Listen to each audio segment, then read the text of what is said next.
Okay. Hello again, and we're back. Well, hopefully. Um, where did I go with this? One more smooth talk, right? Um, yeah. So hopefully that fixes things. I hope so, at least.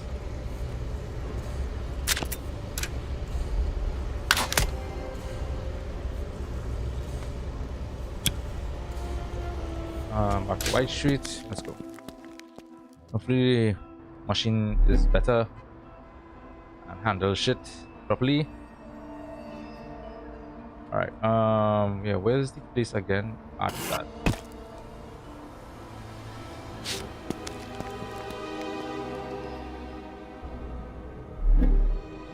So, get the repairing. Where's the repairing? Repair vehicles.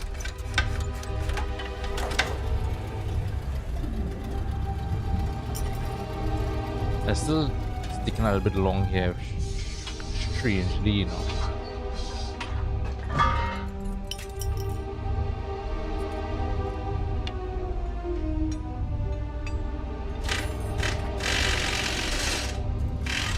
Wait a minute, I don't catch myself. When I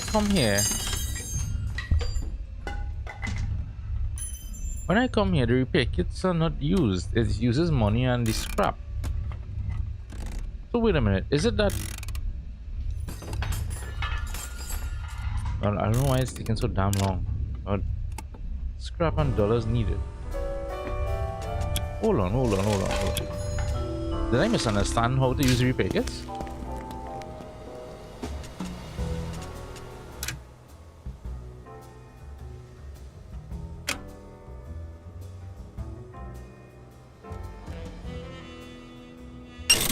Oh, yes I did. You don't have to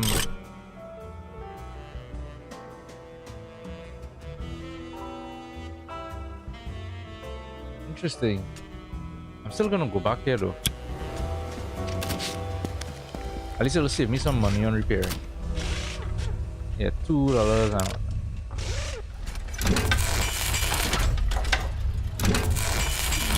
save me some money. Ooh. Alright.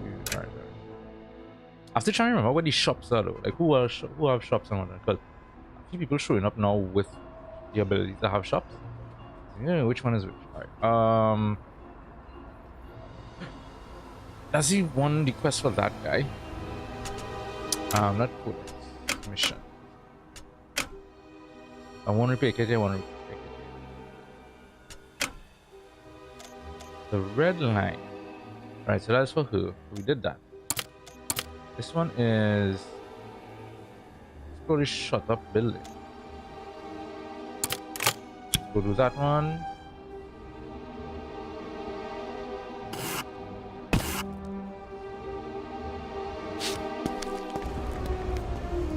I remember this quest. What quest was it?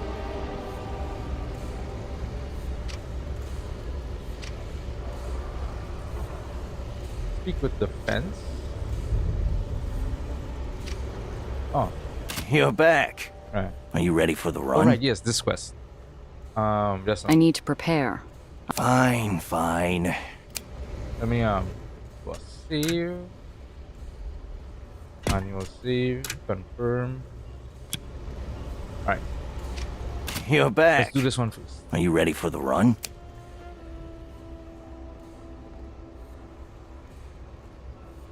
Go to. Ready as I'll ever be. Here's your front. Get there quick. The booze is already late. It'll get there. Contraband may be confiscated if found. Store it in a concealed storage to avoid getting caught. Well, I have no concealed storage size big enough for her. For this. So this is concealed. Not going anywhere there. So I need bigger concealed storage.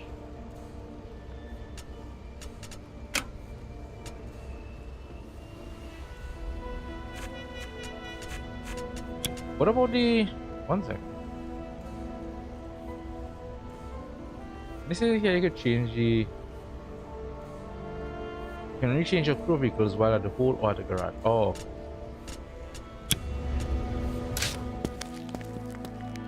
I wonder if... Where am I going with it? Okay. I wonder if... And let's just see, yes, right? Let's see what happens. Traffic's backed up for several blocks. Before I realize what's going on, I'm stuck headlight to tailpipe in a slow stampede of cars, all heading inexorably toward a white-cap cordon. Sorry for the inconvenience, miss. We're searching every car coming through today. If you wouldn't mind stepping out.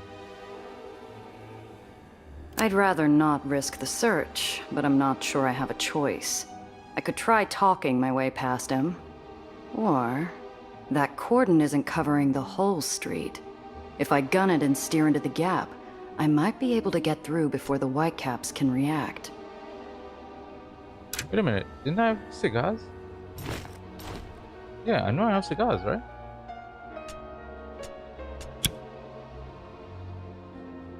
In inventory? 0? What do you mean? But I have it here.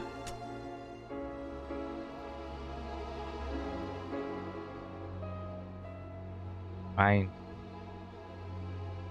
Hey Maddox, something happened earlier to this earlier stream. Yeah. I just wanted to kind of refresh my my computer. It I started streaming and then the game was kind of running a little bit odd, and then I said, you know what, computer has been on for like a week or something without being shut down. Let me give it a nice break, reset everything, clear out everything, and then come back.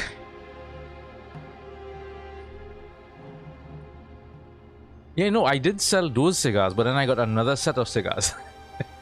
So, but I don't understand. They say it's in my inventory here, but I can't offer it to him here. So I don't know why. But anyway, let's try and talk my way out.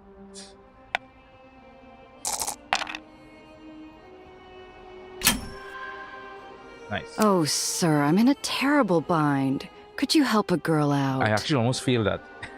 I hate to see a lady in distress. What can I do for you? My brother is an officer in the brigade. Today is his birthday, and I'm supposed to stop by his favorite bakery for the cake. He doesn't get much leave, you know. But the bakery closes soon, and I'm afraid now I won't make it in time. You're right. We hardly get any leave time at all. Have to make the most of it. His eyes give the car an exaggerated scan before gracing me with a wink. I've given this vehicle a thorough search. You can be on your way. I flashed the whitecap a smile that would win the blue ribbon at a confectionery fair. Smooth Thank you talker. so much. I won't forget your kindness. And with that, I'm on my way. It pays to remember that most everyone wants to see the good in others. Even strangers, even soldiers. Alright, let's... Oh god, our next one? The air's crisp, the sky's clear, and I've mostly tuned out the kids chirping. Everything's fine, till darkness begins to creep onto the road. You keep saying you're not a pirate, but really, how different is a smuggler? You've got weapons, a ship, a secret island. You just need a talkative parrot on your shoulder to... It must have been a direct hit from lightning. I checked the dash, looking for malfunctions. Sure enough, one of the hard points isn't responding. Damn it. We're hitting an Aether storm. Hold on, kid. This is going to get bumpy. Yeah, I want to try and be a daredevil, boy.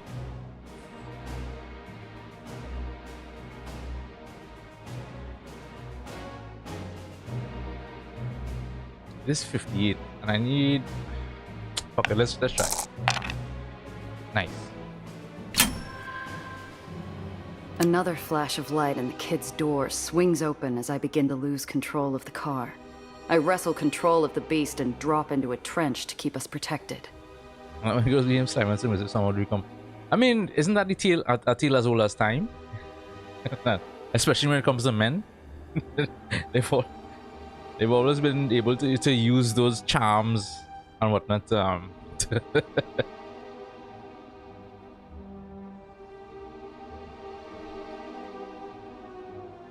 You okay? Yeah. The girl's adventurous smile only falters when a sudden, violent gust shakes the car, pulling one of my weapons off like a vacuum cleaner from hell and sending it down the What? street. I lost my shotgun? You can't be serious.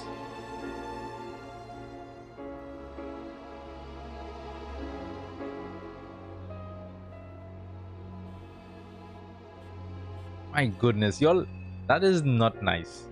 Damn it, why that one? Cheer up, kid. We're still alive, and well, storms don't last long this far out. It should clear up soon. How do you know?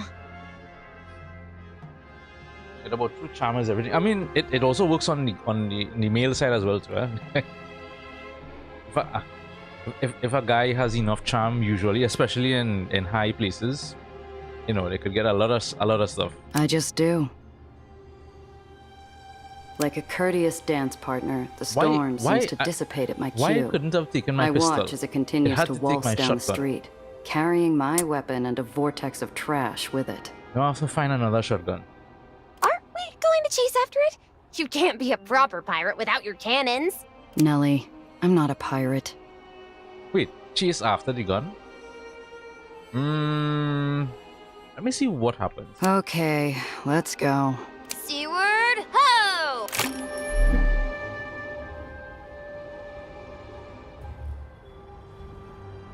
Yeah. We'll just do a quick save and see if something happens, yeah?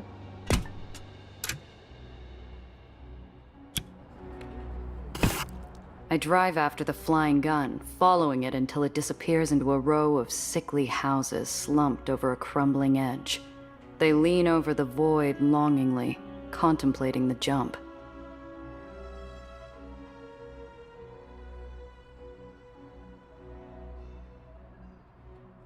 Towards the top of one of the houses, a newly broken window draws my attention, its glass shards scattered on the street. Look!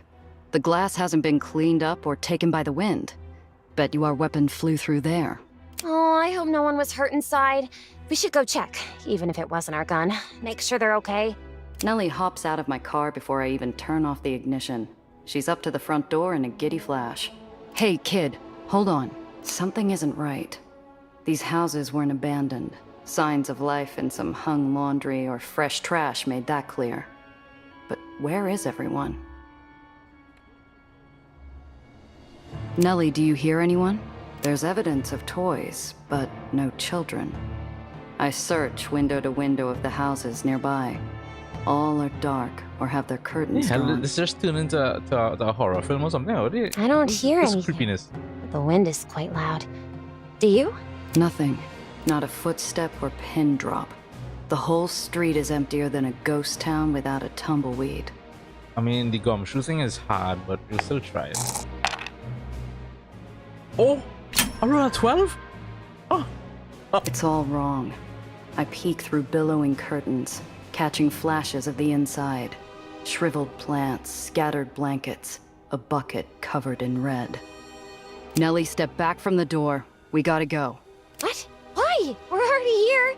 We just have to go in and get your weapon back. The people in there, if they're still alive, they have the wasting, and we don't want to catch it. Alright, the wasting thing. Oh, I that? gotcha. I'm not worried about it. It's really only a risk with prolonged exposure, and we'll be in and out in a jiffy. Besides, we already came all this way. I feel like that's...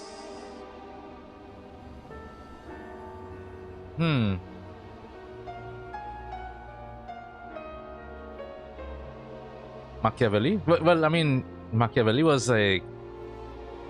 He's... Machiavelli is such an interesting character. So interesting.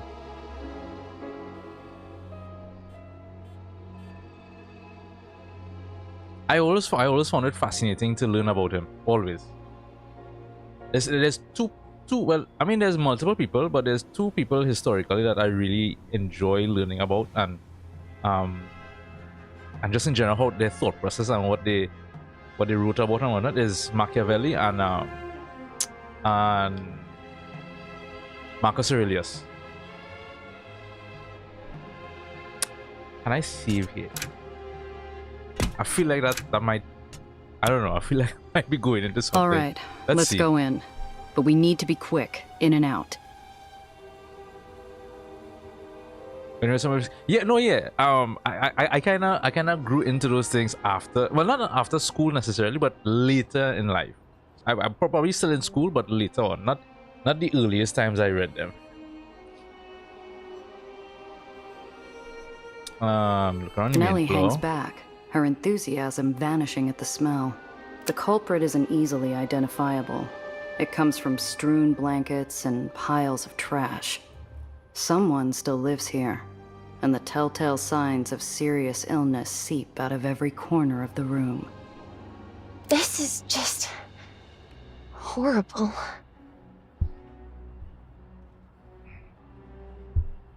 No, exactly. That's exactly it. That's exactly it. Things that weren't interesting at all when you were like, you know, during adolescence or even younger, they become instantly interesting when you reach a certain age. It's like, ooh, what is this? It's why we consolidated into floating cities. The disease got to the ground and it seemed to stay there. Killed off livestock, most of the crops. Took a while before we could adapt and recover. Like, I didn't, a good example of that is I didn't fully appreciate Shakespeare until maybe I was like maybe 16, 17ish or whatever.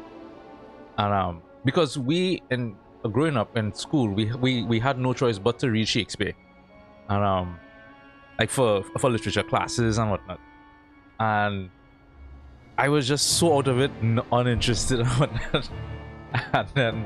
and then later on, obviously, after I didn't, I think the main thing is I wasn't forced to do it. So I came to that interest on my own. I wasn't forced to like have to read, you know, this Shakespeare and that one and that one. But it continues That's a to huge find thing, its you way know, where being it's forced to not do it. welcome. Like, that's a huge thing. Upstairs, quick. We shouldn't stay here longer than we have to.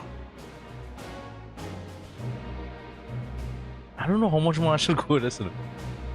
Upstairs, alright, fine. Let's The go upstairs. staircase complains I'm at not our calling out. steps, amplified by the eerie silence hanging throughout the rest of the house. We make our way into a sitting room, about where I expect the upper window to open into. Sure enough, lying in a loose pile of dead rags is the rogue flying weapon. That's like a good example of that for me also too. Besides like Shakespeare's my love for languages. Like I growing up, I didn't really have that. I shouldn't say I didn't have that love, but I wasn't conscious of that love I have for languages until later on. Because growing up, we had to learn. So we were learning in high school we learned Spanish. Spanish is like a mandatory thing you do for like the first few years of high school, and then you kind of branch out after whether you want to continue doing it or not. And the funny thing about it is I was always good at it, but I didn't realize I wasn't conscious of the fact that I actually enjoyed it until later on. I found it. Wait, yeah, that is also true. That is also true.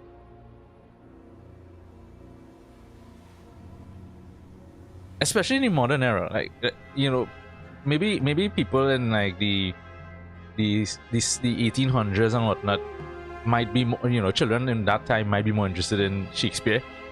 I mean, now come on, it's even harder now to get them interested. Sure. Now, let's get out of here. Okay, so we got it. We got that. I turn toward the staircase at a quick walk, but just as we make it out of the sitting room, there's a loud cough from across the hall.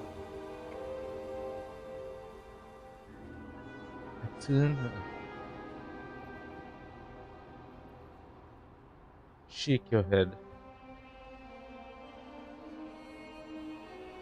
Ignore it I'm and leave. about to start down the stairs when I look back and see Nellie peeking curiously Nelly, down the hall. come on. Oh, someone's home. Hello? So much for that. Urged by some uncontrollable curiosity, Nellie pushes open a door across the hallway. Slumped against the far wall are 3 blanket-covered lumps, melting into the floor and only distinguishable as alive by an occasional cough. Come on, Nelly. We need to go. We need to go. One lump leans forward and blinks. The blanket falls off his head, revealing wispy patches of hair and blue stains covering a peeling face. They have no problems liking Canterbury. I mean, that's another thing too. Right? You always surprised at what you learn to like as a child. Sometimes you just find yourself liking the weirdest things, and people watch you like, how you like that as a child? You know, like they don't expect a child to like certain things. Like funny enough, I was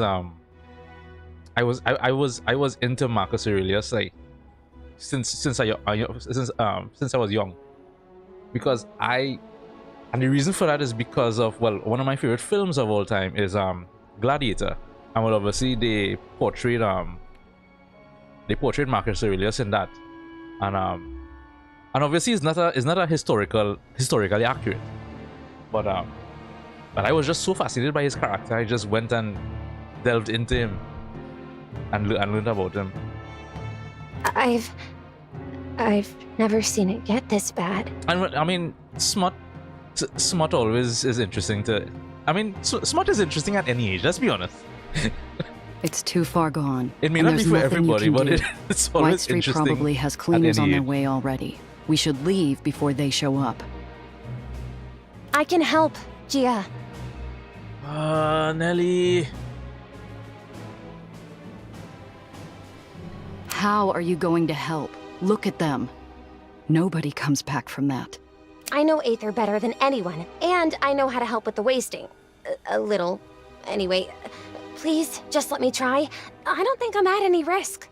The wasting picks its victims at random, but you never hear about it spreading to the body men down in the burn pits. It's not a foregone conclusion we'll get it.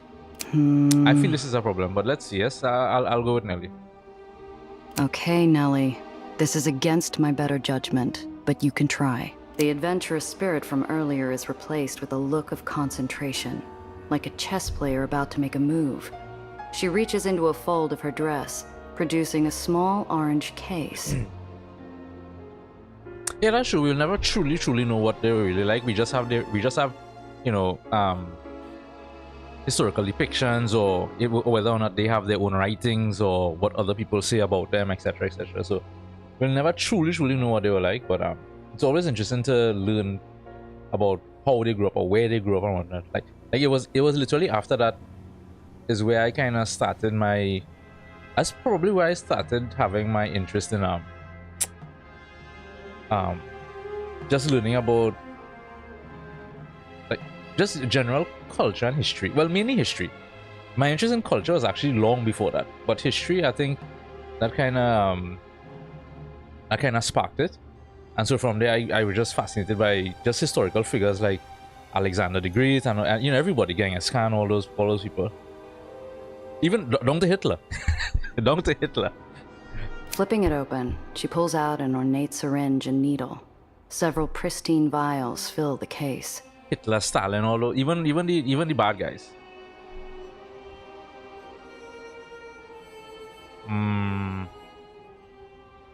You carry an orange kit around with you.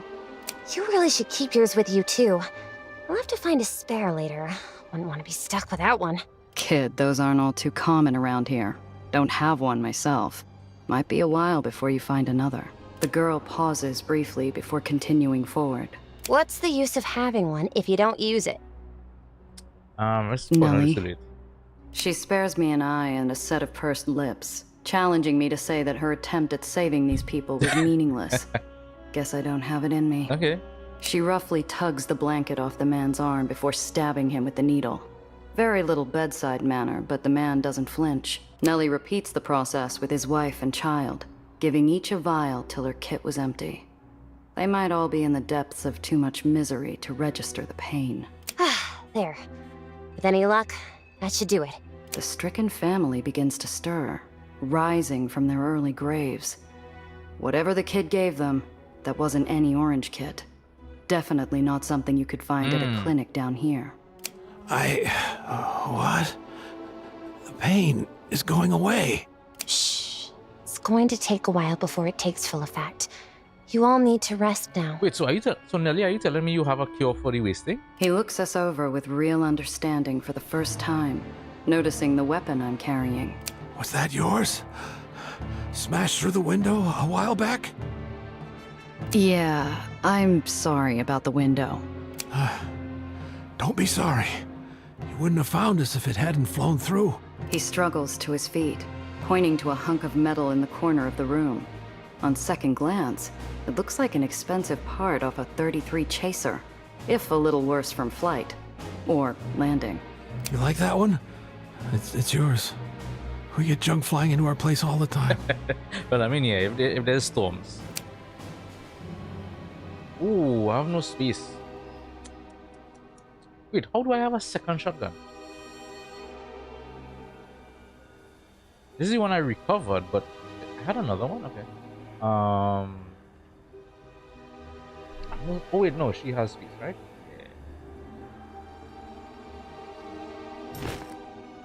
Yeah. It's a big part though. Much obliged. I don't know what you did, but I can't thank you enough for it. Are we going to be okay? In a jiffy. Just take it easy for a while, okay? And you might need to move. We head out to somewhat fresher air. Nellie pauses to look out past the edge at the well. Those people in the house. It's the well doing it, I think. The wasting existed before the well. It's just a disease like any other. If a terrible one. I don't think so. It's the Aether, Gia. You're too close to it. Aether's all around us. If it was that, we'd all have the wasting. It's more than that. The well spits it out something awful. These people have been too close for too long. That was a pretty potent orange kit you had. Didn't know they could work like that. They were one step away from the crematorium. It was a gift from a friend of mine. I guess I didn't know how special it was. The Heights really has all the answers. Too bad they won't share any of them. I've backed the kid into a corner, and now she's lost without an out. She's good at heart. I should throw her a lifeline. I know that's not your fault, kid. I know you want to save them all. I will. I promise. You have any more of those miracle orange kits? They'd come in handy later. No. That was the only one I had. Know where we can find some? Well, if we visit the Heights anytime soon, but... Even then, the only person that had it... Was the doctor that was killed? I think that was the last of it, Gia. I'm sorry. We should get going.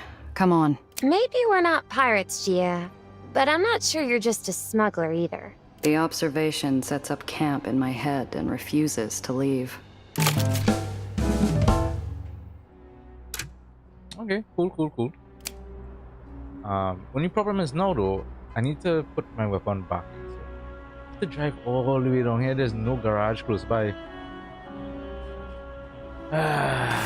Fine, let's go.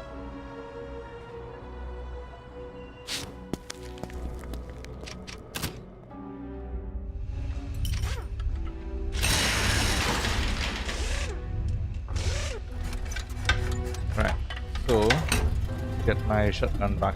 Yeah.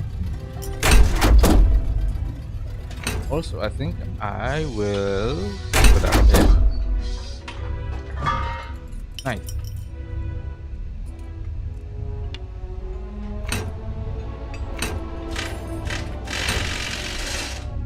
The one I just got, is it good? How good is it? This is...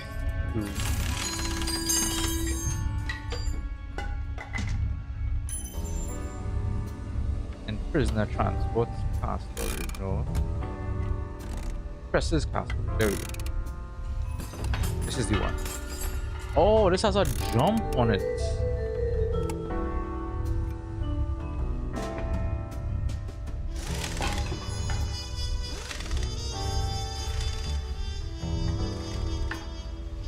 Collision damage. What do you mean collision damage? Oh, never mind. This has a jump. Nice. But why is it saying that it's a downgrade? weight +1 heat. Oh, there's more weight on this. I see.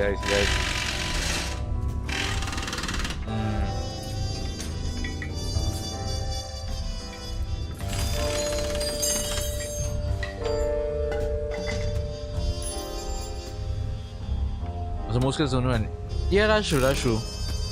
Roman emperors. In fact, unless you go searching out for it, at least where I'm from, nobody is gonna know anything besides the name Caesar. They're not gonna know anything about Caesar, but they're just gonna at least hear the name Caesar, and that's about it. as a child, at least.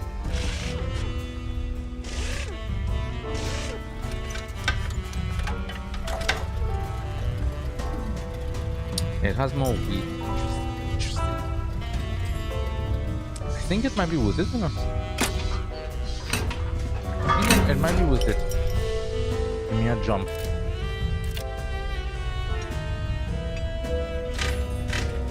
I'm gonna try it. Confirm. I do think I have anything to give her, right? No, nothing here. No extra storage. You have caltrops. Okay.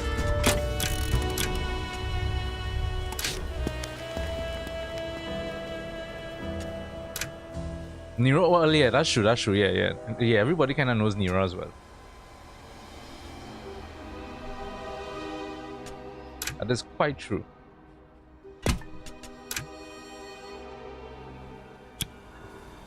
Alright, let's try and make it back up here.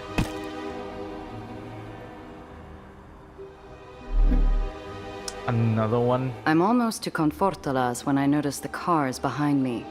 Zio once told me, if someone behind you takes the same 2 turns, it's a coincidence. If they take 3, it's an attempted murder. They've been well back from me before now, but they've closed the distance. It's time to act.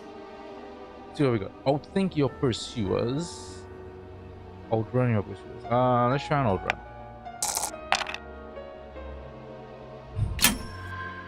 I know the streets better than most.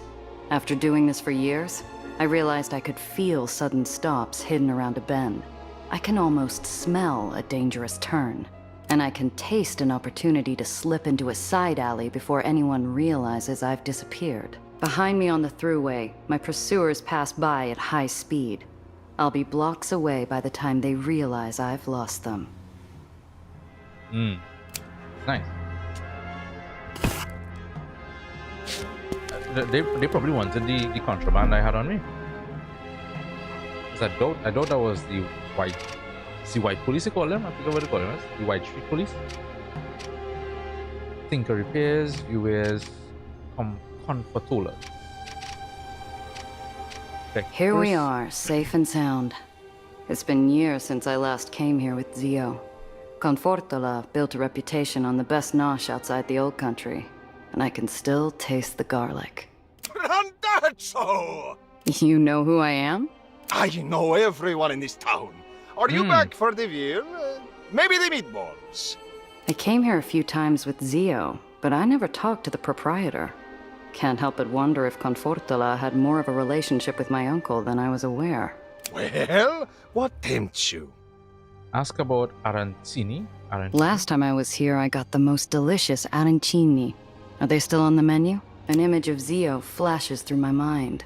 He was angry about the Whitecap crackdowns making every run into a maze, and us, the rats. Arancini, what's that? I never heard about that before. Is that a real thing? Oh yeah, it is. Arancini. Oh, it's like a Italian rice ball. Is that Italian version of like it's fried as well too. Ooh, this looks good, boy. This actually looks good. Stuff with breadcrumbs, deep fried Sicilian cuisine. I'd have to try making that at some point. I remember when Zio saw those come out from the kitchen. Years fell off his face. Probably brought him back home, even if only for a moment. Oh, if it weren't so hard to find a decent mozzarella here. He winks conspiratorially. But for a randazzo, I'm sure I could scare some up. Huh. Zio must have really meant something to him. Any new dishes since the last time I was here?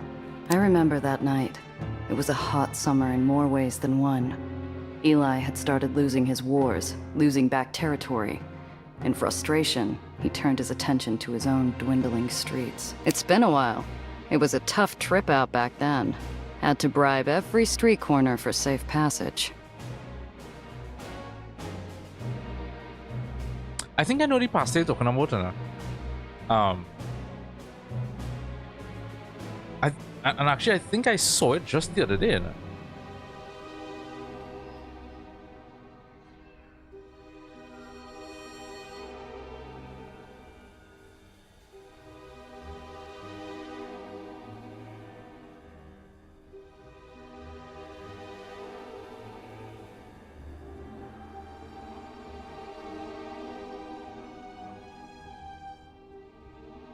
Oh no, you might be correct. There's another thing I'm seeing here called spaghetti arancini. So it's an alternative to using rice. It's made with spaghetti and a rich filling of meat sauce and scamorza cheese. So you might be right. It might be that you're thinking about. The spaghetti arancini. So I guess the classic one is rice, and then there's a spaghetti version.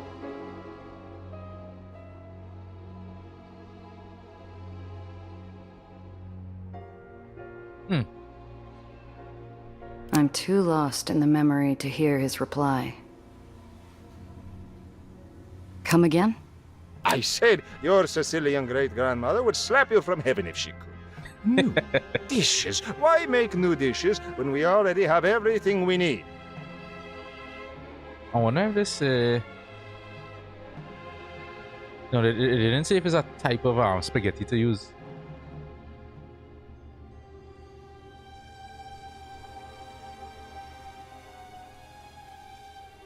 It doesn't say, but it does look interesting overall though.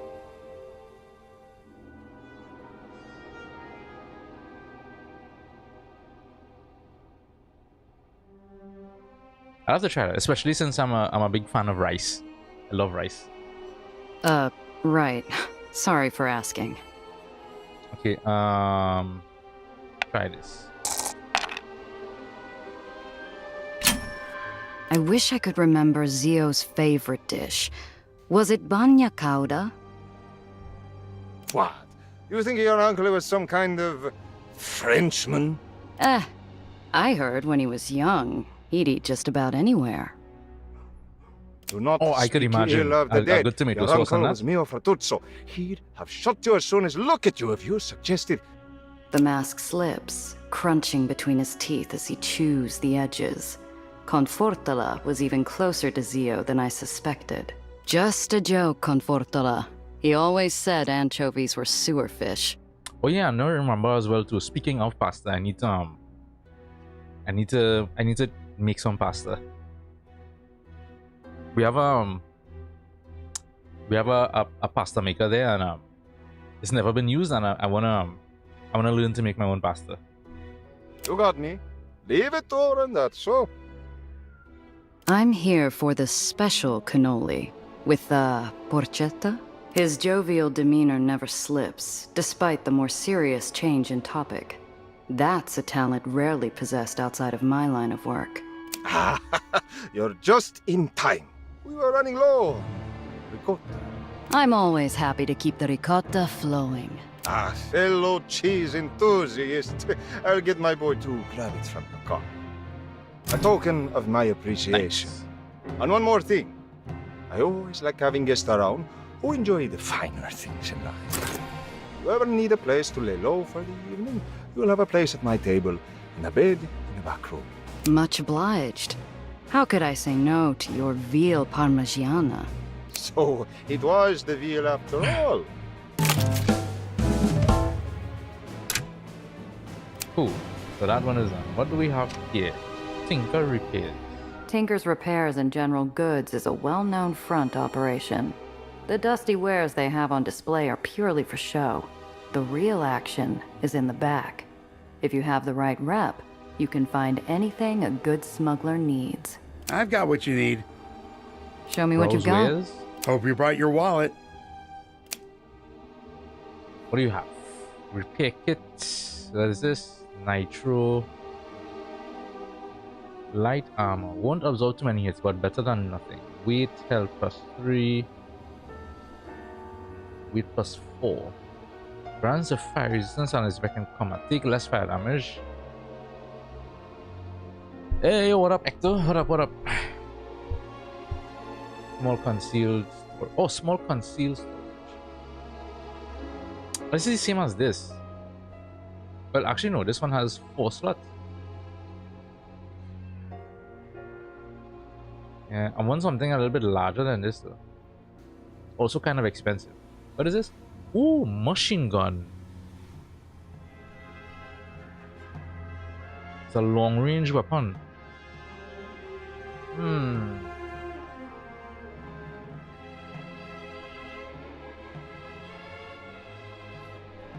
Requires multiple rounds and requires line of sight.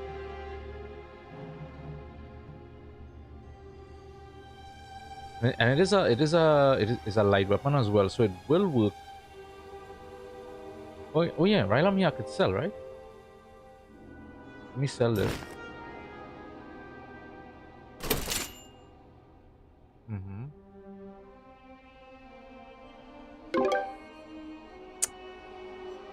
Glove box story. What is this? Item can be sold. Get that, let's get that. Nice.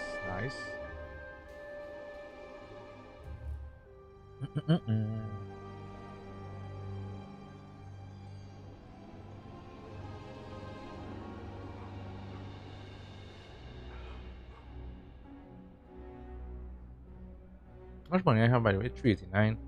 Oh yeah, someone had a really nice weapon I wanted to get. Can't remember who it was. For now, I'll just I think I'll pick up the machine gun.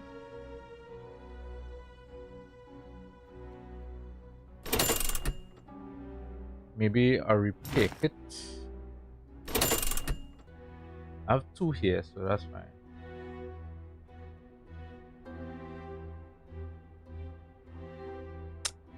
I'm not sure if I should sell this because that's the only car shops I have. She has car shops.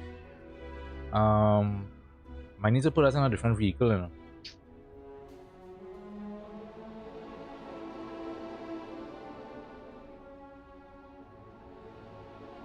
Small concealed storage. Small storage.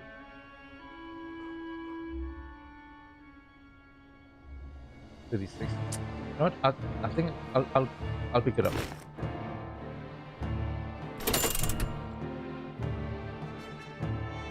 I'll put it here by you. I have to equip that at some point.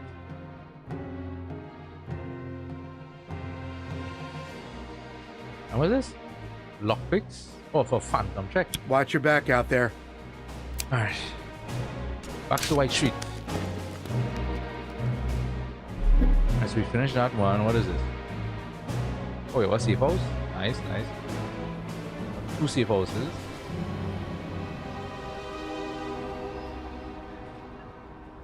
It was save.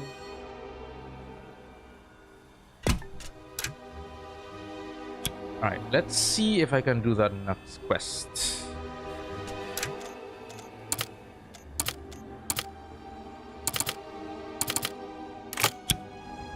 That's you. Stick close. I'll meet you after we're done. Yeah. Don't keep me waiting all night. Needles is already there, leaning against a light post, stubbing out second thoughts and his last smoke. He's taken aback. What the hell is that? It's a car. What do you think it is? No. What the hell is that? Where the hell is the Chimera? I'm telling the She's truth. gone. I have no reason to lie. Don't kid. He waits for a punchline. I let the joke go stale. Sorry. Condolences. To Chimera. Beautiful machine. Wherever she is. Forget the car. You got my uniform. Here. Invite's in the pocket. Get changed. We'll see how you look. Find some privacy, change right. Find some privacy. Turn around. Block the view, will you? With a devious smile, equal parts poison and sugar, the scoundrel turns his back and taps his foot till I finally pull on the suit. My identity fades into a neatly pressed uniform. There's not a whiff of bleach or a stitch out of place. But Piotr clicks his tongue like it's painted in stains. Hey, she looks good in that uniform, right? Shoulders too loose. He slowly runs his hand along my arm up to my neck, checking for faults with gentle fingers. Needles, the fit's fine. No one's noticing unless you draw attention to it. You forget where we're going? Top brass affair. Anyone who'd notice will be there. They see you in sloppy attire, they'll have you cleaning guns all night instead of grabbing maps. Then we'll fix it later. Right now, we gotta make the entry time. Okay. Where are we going? Oh, right. Santa Anita Lodge. There's not a lot of green in the lowers, but Santa Anita is one of the exceptions. After stashing my car in the overgrowth, Needles and I go through final checks, like remembering the steps to an old dance. Hold still. I'm straight. Stop fidgeting, Lieutenant Florence. This damn shoulder stitch. Then, Sergeant Ivan Ivanovich, better make it a rush job. We're running late. How'd you get hold of an officer uniform anyway? Doesn't feel like one of yours. Aw, still know my work. And didn't have enough time to make two. Had to trade the laundromat owner. Cost me a very nice suit with silk. Отлично. Beautiful. What was the purpose of this quest? He smooths the wrinkles off my shoulders and steps back to appreciate his work. A uniform as fitted as his, but a rank higher in stripes. There. Now, play one of Eli's elite officers. Are you giving an order to your commanding officer, Sergeant? No, sir. Excellent bark, sir. Remember, act like a bloodthirsty sadist who wrecks everything around you. Basically, just be 8-shot. My jaw pops. I should have shaken it off, but routine had lowered my guard enough to make the sucker punch dash red spots across my vision. Enough! Look, I never asked to be called 8-shot. A whole lot happened that day that I didn't want to happen. You can't keep blaming me. I can blame who I want. 8-shot's your rep, not mine. You damn well know that's not who I am. I might not have had Zio's rep, but clients trusted me. Remember the torch singer from the Ruby Hair? Yeah, I remember. Lost half our pay bribing away those fixers. We kept him safe. That's what mattered. That's who we are. I get it. I'll try to lay off. At least until we're done. We're in for a long night, Needles. Don't make me shoot you before we get those maps. Anyway, the job. Play soldier till you find the maps. You signal me, I kill the lights, you grab the maps, we make for the window. Then we're free as a breeze, nice and easy, like old times. The only thing missing is... We share a pained look, and I'm flung into a memory. The last good memory I had of the three of us. This job's a career maker, Principessa. John Valentine's big. Bigger than anything you've done before. You pull this off, Giovanna Randazzo can stand on her own. Mr. Blanc had him on something else in High Cloud that day. But Zio trusted me to handle the job with a whale. Okay, that's Zio. A client who might have made us kings. I still think about what he said. You're nothing without your reputation. He said that, but we both know Alfonso leaned on his charm. Peddled more of his crap being glib than his rep ever did. It was good enough for you. I distinctly remember you telling him to practice his Russian on someone else. He had you singing in a week. He saved it for cards. Made up for having to listen to his god-awful accent. Helped that you kept him on best behavior. He only cheated half the time when you were around. You remember a lot for someone who said he wanted to forget. It was from before we got matching scars, Malaya. It's a bittersweet reminder. A temptation to linger or lean closer. But I'm pulled into another memory. I'm standing with 2 glasses of booze at Zio's headstone. Piotr was off getting loaded at every dive he could find. Why'd you skip the funeral, Piotr? His eyes shut. Whatever closeness Zio's memory gave us vanishes. You want to spend the night chit-chatting? No? Then let's go. Uniform's good. Fine. We've got a party to hit. Yeah, I was trying to understand why are we wasting time reminiscing here? We have a job to do. I'm gonna take another save. Alright. Everything runs quiet here.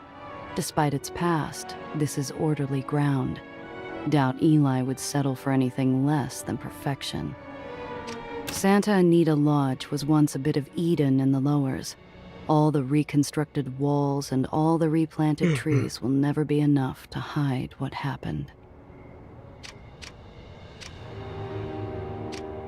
White Street salvaged train cars when they went the way of the horse carriage, ripped out the insides for parts and repackaged the bodies into buildings.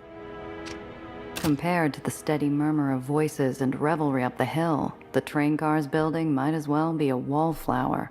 Quiet, unassuming, and far away enough that no one would notice if I took a quick peek inside. Let's try it. Yeah, I don't have anything for that. I know that. It's a flimsy lock.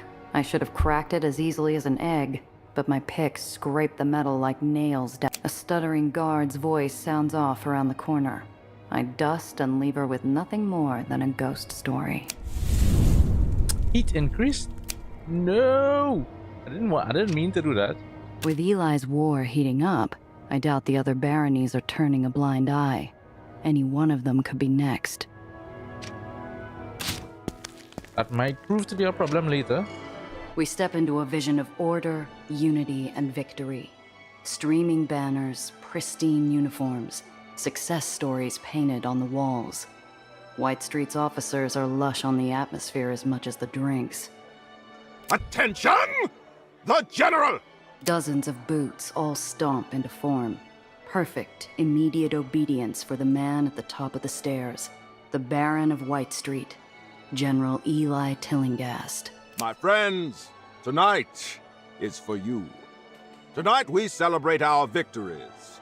As we speak, our forces liberate the islands of Fresh Pond Park, returning them to their true home in White Street. This city is a cesspool. For too long, its people have drowned in complacency, greed, and filth. Through our efforts, we will save them.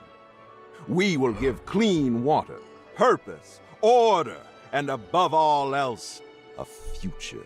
Look around you. The Lodge was once the place of our greatest betrayal, a bombed-out monument of futile calls for peace. Now, it is a symbol of rebirth. Thanks to our new Aether. Thanks to you. He strides down the stairs, each step a victory, each step assured and heavy. He scans the room with a smug smile and enters into the crowd. Each of you have sacrificed much, have fought hard and longed for a brighter future. Sir, what future do you see? A future where we finally bring peace to the lowers. Excellent. Peace is within our grasp, and then all this useless bloodshed can end. And you, Lieutenant, what is the future you see? The General lays a gloved hand on my shoulder, firm and blistering. His eyes focus on me alone like a dozen spotlights. I sweat under the heat of his glare. Order of Enforcer. Alright, well, we have no choice but to go with that one. Whew, I actually almost failed. Sir, White Street will be an inspiration to the lowers. No more will we suffer rot and complacency. No more will we struggle to breathe. We'll lead the city to a promising new future. Well spoken, Lieutenant. They call us monsters, tyrants, warmongers. They're wrong. We fight only to defend this city against the muck. We will preserve civilization while restoring it to its past glory. However, tonight, you will drink, rest, converse amongst your comrades. Look forward to a future where these nights are common. At ease. Alright, let's see what we're doing here. God sent an angel of death the day of the bombing, and White Street kept her as a reminder, a memorial to those lost that day. We lost good men that day. Every one of them. Among our best. I don't hear the older officer's approach until he's at my shoulder. His voice is a light touch against the pomp of the lodge trumpets. My best friend, Rogerson, was among them. He fought to be in the room that day. Was convinced only he could negotiate true peace. He still serves, but as an ugly reminder of that day. What do you think of it, Lieutenant?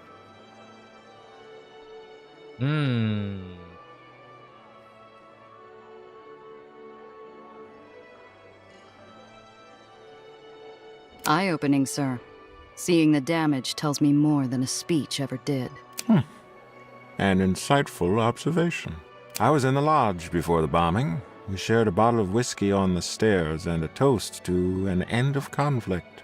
It is difficult to imagine the same toast today. Thank you for listening to an old soldier reminisce. Go enjoy yourself. The General's orders. Don't mind if I do. Our way out. Hate leaving someone else in charge of the exit plan, especially if it's Wait. needles. This is the escape plan? Couldn't get somewhere better?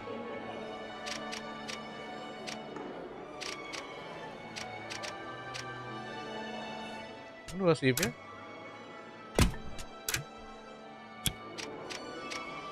I should have been assigned the Dreamland mission. I've been dreaming of making Swiss out of Marm's little dough since the day I joined. Okay. You will not speak. You will not think. And next time you will bite your tongue before you spread fanciful stories about an escape from the tomb. Am I clear, soldier? A group of red-faced officers emerge from the door to cool off with champagne and socialization. The door swings shut without a click. Gregson? You missed him. He snuck out after the General's speech to play hooky with his girl. He's been too busy to see her since they put him in charge of overseeing train supply lines. Did you hear about what happened to Sergeant Major Lutzko? Someone ought to put a muzzle on those intelligence mutts. I agree. 100%. I can taste dollar signs just by looking at the bubbly flutes. From the faded bottle labels, White Street's been waiting to put these out for a long time. One of the tables is a picked-over patch of empty glasses and half-finished trays, but not everything's been touched. A lone bottle of champagne sits on the corner of the table. Oh, I need to roll a 9? That is difficult. Oh, nice. I find an opening in the form of a drunken lieutenant being gently guided outside. While his stumbling steps block the table, I sweep past, snatching the bottle as smoothly as a hawk. Nice. Alright. Nice speech. Still see the sparkles in your eyes. Almost sound jealous, Ivanovich. God, no, it's revolting. You fit right in. Okay, right. So we have to go through that door. Through a crack in the door, I spy freshly drawn battle maps stuck to the table by a fistful of pins. All that's left to do is call Needles. Alright, start heist. I meet Needles' eye from across the room filled with uniforms and firearms. He gives me the signal while he fades from the crowd to do his part. My muscles tense as I angle for the door. The lodge goes dark. The officers fight to control the ensuing chaos. Meanwhile, I rush the map room, swipe the maps, and return to the halls faster than a blink. Needles is just as quick, already at the window.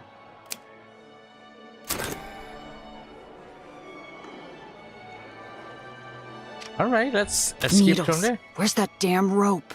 Something glints. The barrel of a gun drives into my gut. His breath's hot, daring me to move. The maps ain't shut. Bastardo! Why? Why? For your screw up. For the torture. For getting Alfonso killed. Wait, Pick what? one. Wait. No, but he, I'm a little bit confused. But I let's see. saved you. He doesn't move. Blood pounds my ears. I remember why I didn't want to go to Needles while I shoved the maps into him. I hate that I trusted this man. But more than that, I hate how I had no choice. Threaten Needles, tell Needles to back down. Hurt Needles.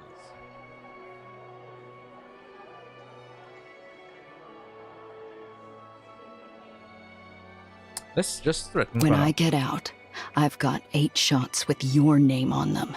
I hear a huff and imagine his face, and before an answer, an apology, or even a goodbye, he's gone.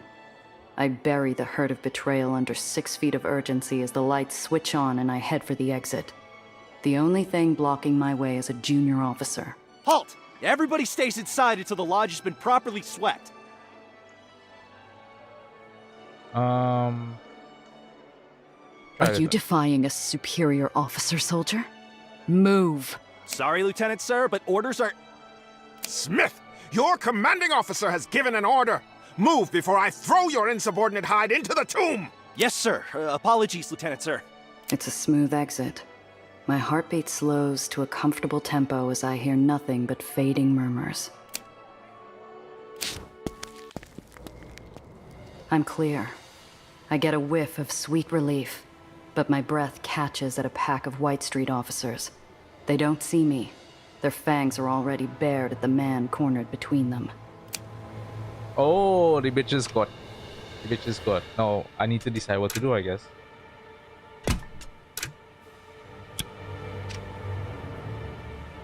Option. Leave Needles, save Needles. Let's try this again. Where were you running off to? Out for a smoke. Need the details of my piss, too? The itch I got from the bushes? Check him. The teeth come down. Needles flinches. He's fighting to keep that cocksure glare, but I see the whites of his eyes. He knows he's one bad move away from a dead man. It's the second time I've seen Needles make that face. The second time I've had to decide whether to risk myself by grabbing his hand. If I don't run now, I lose my exit. If I do, I leave Needles for dead. Just like back then, I only get to pick one. Nah, he betrayed me again. I'm sorry. Fuck him. I've had to explain to a lot of people why I saved Needles over the cargo. To clients, to associates, to Zio. The best answer I've ever been able to give is that if I didn't, Piotr would have died. But the man I knew never would have stuck a gun to my gut. The one that did wasn't worth risking my life. That one will have to save himself. His fading voice trails my steps. Fellas, let's talk. Don't have to be nasty. Look, I'm emptying my pocket. Hands off! Needles always gets louder the harder he's cornered. This time, one shot. Words play back like a recording. When I find you, I've got more than 8 shots with your name on it. There's nothing left but to run. The job's gone completely sideways. I don't have the cargo. I don't have a client or partner. All I got is faded words I wish I could hear from Zio himself. Sure, it's bad. Sure, you made a mistake. But you're a professional. Give yourself a moment to grieve, accept, and move on. Better alone than in bad company. In this line of I work, agree, Alfonso. sometimes all you get is a chance to walk away. Cress pulls up. Her shoulders tense when she sees only me.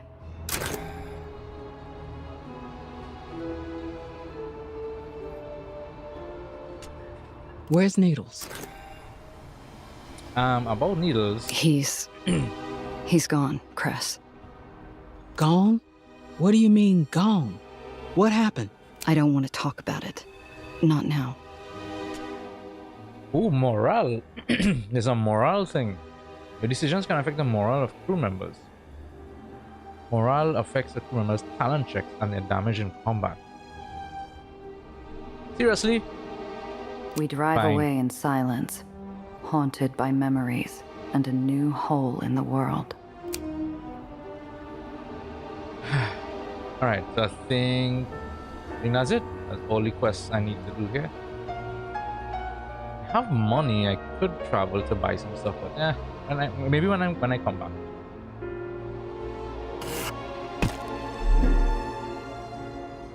Drifting along that sea What of now? traffic, a great current of Aethermobiles, glossy panels glinting in the sun like silver schools of fish. Floating along, you get careless. The mind starts to float too. And then, I catch the flash of lights in my rear view. I signal and pull over, shaking my head to clear away the road daze. A White Street officer raps on my window and I lower it. He is tall and sharp and stands stiffly in his crisp whites. He's an over-starched napkin, like the sort you'd find folded into a crane over your dinner plate at a ritzy bar. Miss, do you know how fast you were driving back there? Too fast. You were flying down that road. It's illegal and reckless, so I'm going to have to write you a ticket. Pay the fine, bribe the officer, show some remorse. I'm real sorry about that, officer. Give me another chance and I'll do better. Honest. I knit my brows together and try my best to look sorry. Why should I believe you? I thought White Street's all about second chances. Unless you're saying Eli's speeches are all a crock. No. I mean, I would never suggest such a thing. The White Street message of reform is something we take quite seriously, miss. Well, in that case, think you could let me off with a warning just this once? It'll get me out of your hair, and I promise I'll be more careful. He lets out a long, tired sigh. Go on. But just this once. Understood. You got it, officer. The officer in the starchy uniform strides back to his cruiser, a little less crisp and upstanding after having bent the rules for me. Nice, nice, nice. Okay, head back home. Dreamland, okay. Alright, first things first is save. Boom. Oh, I escaped? So I didn't actually escape. We were about to escape when I was backstabbed by Needles. He betrayed me again. He took the maps and he decided to escape while I walked out the front door. Whilst I walked out the front door. Only to see that he was caught. He was caught by the guards. And I decided not to save him. I decided to just let him die. So Tiana is speaking into the mouthpiece of an ebony telephone, her voice softer than velvet and more furious than fire. No, this is unacceptable. Our deal was for 20%. She spots me and motions for me to make myself comfortable while she finishes up. I gladly oblige, sinking into the cushy leather of an armchair. There's your mistake. You don't know me. Do not presume because I am polite and beautiful that I will hesitate to collect what is mine. Tell Victor I will visit him in 3 days. She hangs up, breathing out hours of stress in a single sigh. She's instantly composed again. Ask for Hard day? Oh, Mishichu. I didn't realize you cared. It's been harrowing. No one wants to work anymore. Fortunately, I have you. The dress? I don't know. I actually kind of like it.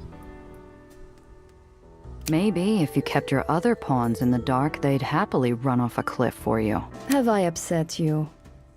You're sitting across from me now, are you not?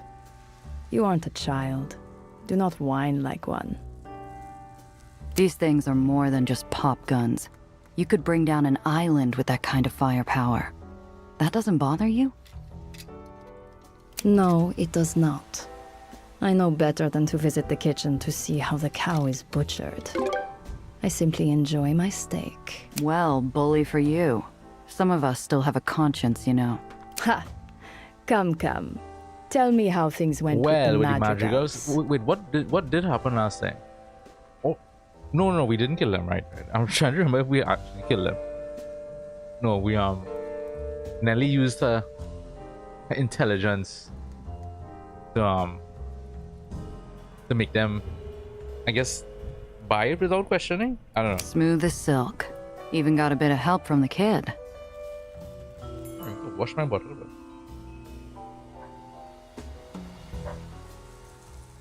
Really? Yeah, she neutered the guns, but managed to convince Banger to buy them anyway. Well, well. How remarkable. I hand Tiana the wad of dough and wait patiently as she counts the bills. Satisfied, she places the cash in a cigar box and hands me a slip of paper. Your payment, as promised. Nice.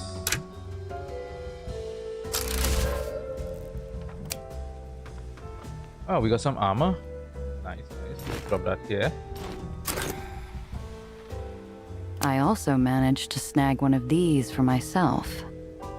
I pull out the red Aether gun I nicked from the train and place it on the table between us. Its crimson glow throws Tiana's guarded face into sharp relief. I remember we managed to snag one. You show impressive initiative, Giovanna. I'm sure we can find a use for this. I think it's best we let the kid handle it. She seems like the expert. Oh, hearing doggy outside. I'll be right back.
Oh, hey, Dilemma.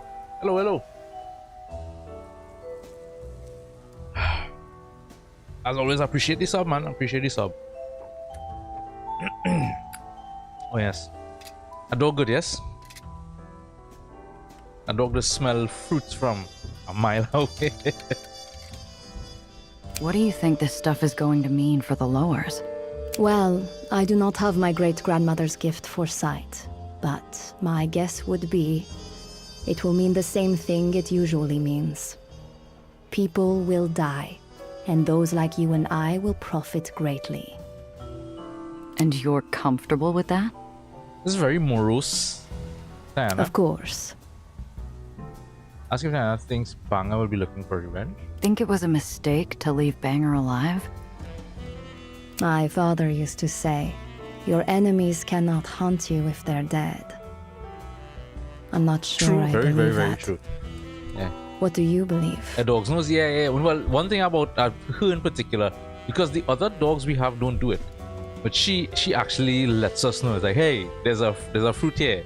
I want to get it. She actually lets us know. I slide my hand into my coat pocket to hide the sudden tremble at my fingertips. I don't know. Giovanna, I've never known you to look over your shoulder.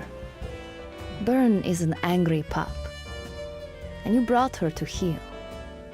I wouldn't worry. I get the feeling you're itching to tell me how you would have done things differently if you were me. No need to be coy. If you're curious, I will tell you. The truth is, what's done is done. Everything else is smoke in the wind. Gotta get going. Always a pleasure. We're overdue for a proper chat. Come by later. I will make tea. And Giovanna? I'm reaching for the door. It's cold brass cooling my hand. I turn back for a moment. Try not to let that conscience of yours bother you too much. At that, I can't help but grin. From time to time, Tiana will receive new wares. It is worth checking them out. When revisiting the hole. Okay, cool. Alright, first things first, we did level up.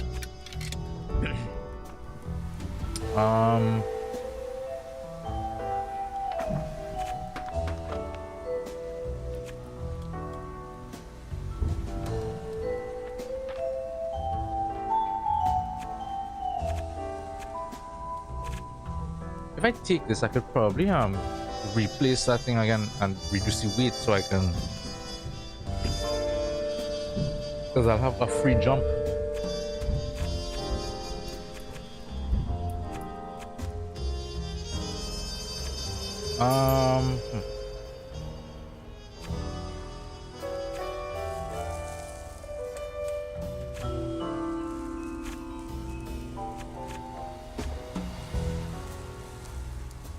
Yeah, I'll continue here. Get that. Then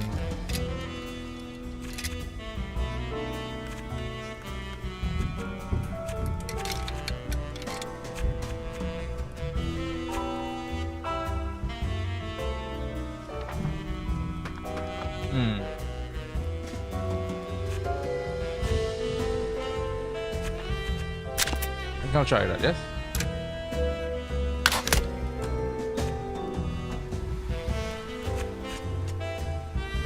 And you, where we at with you?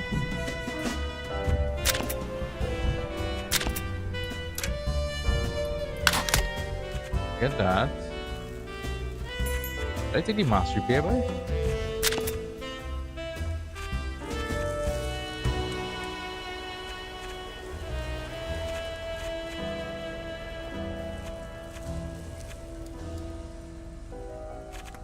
Now let's continue with this.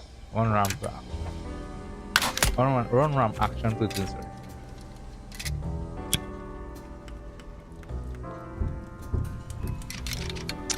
Yeah, I'm actually interested to see where we get more party members, because I want more. I want more party members. Alright, so let's drop this here for now. Oh yeah, I need to equip some of these. Keep this cigar around for now. I'm not sure if I want to sell that just yet. It does sell for a nice price though.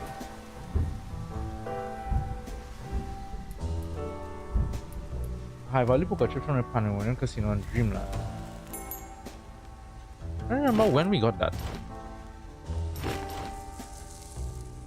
The machine gun. I think I can, when I go in the workshop, I should be able to use from the stash, right? I think so. If not, well, I'll just have to come back.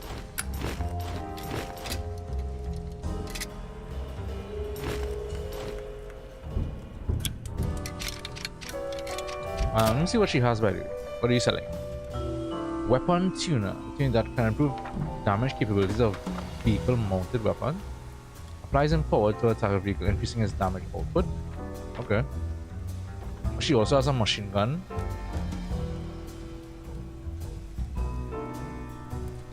Nice tinker repair kit.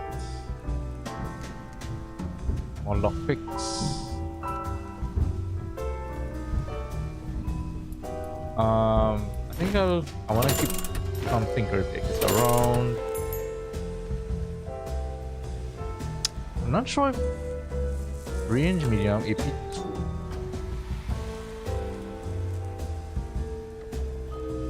But I guess it'll work nice for her.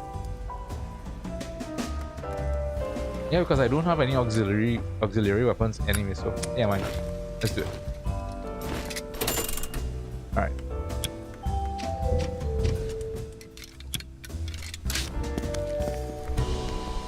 Miss Randazzo, before I forget, another package arrived for you.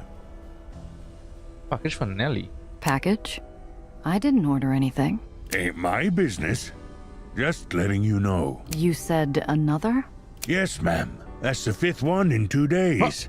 Good thing you got that Heights girl to collect them for you. What is Nelly doing? Here you are. It's a big, mysterious wooden box.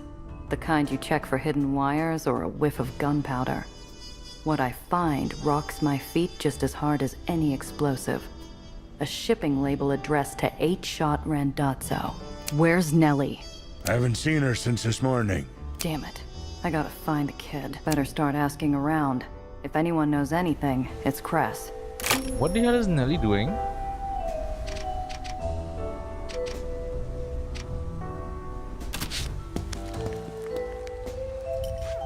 Alright, before we do anything, let's do... Yeah. Does this have a concealed...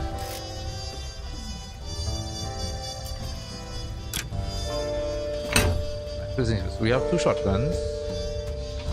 I'm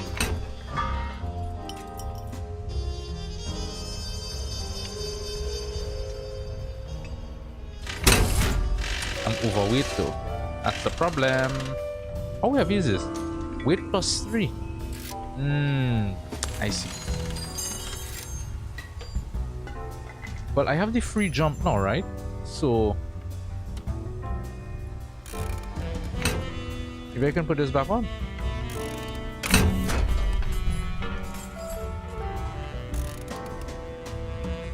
I guess I may have to get rid of something else.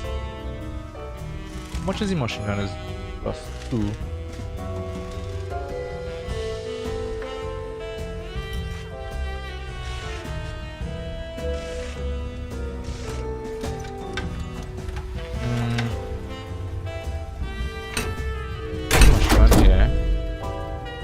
I have no choice but to unequip that for now.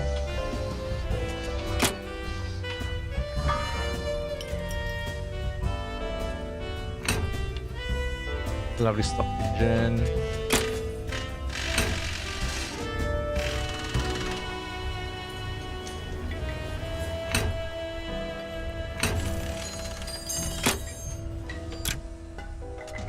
Confirm that.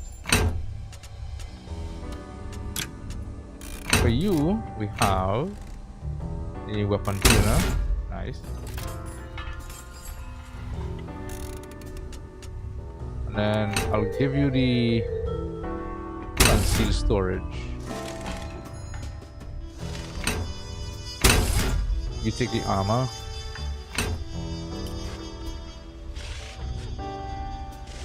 Oh wait, probably put the tuner here.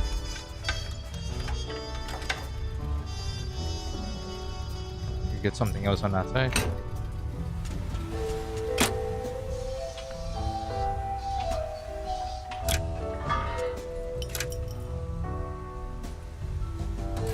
But don't I have a jump? That's not it. I thought I did take it. Yeah, jump. Jump costs Oh, you don't actually get a free jump. I have to put that back on if I want to have a jump. I thought you actually get the skill. Just cost 0 AP.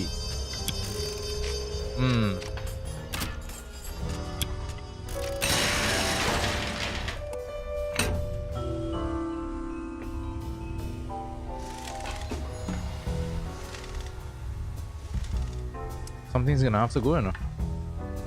I don't know what.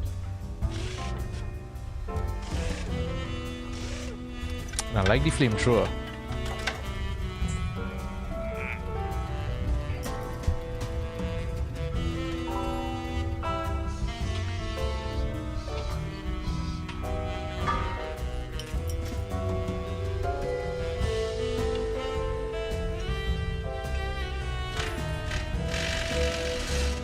Direction left, right.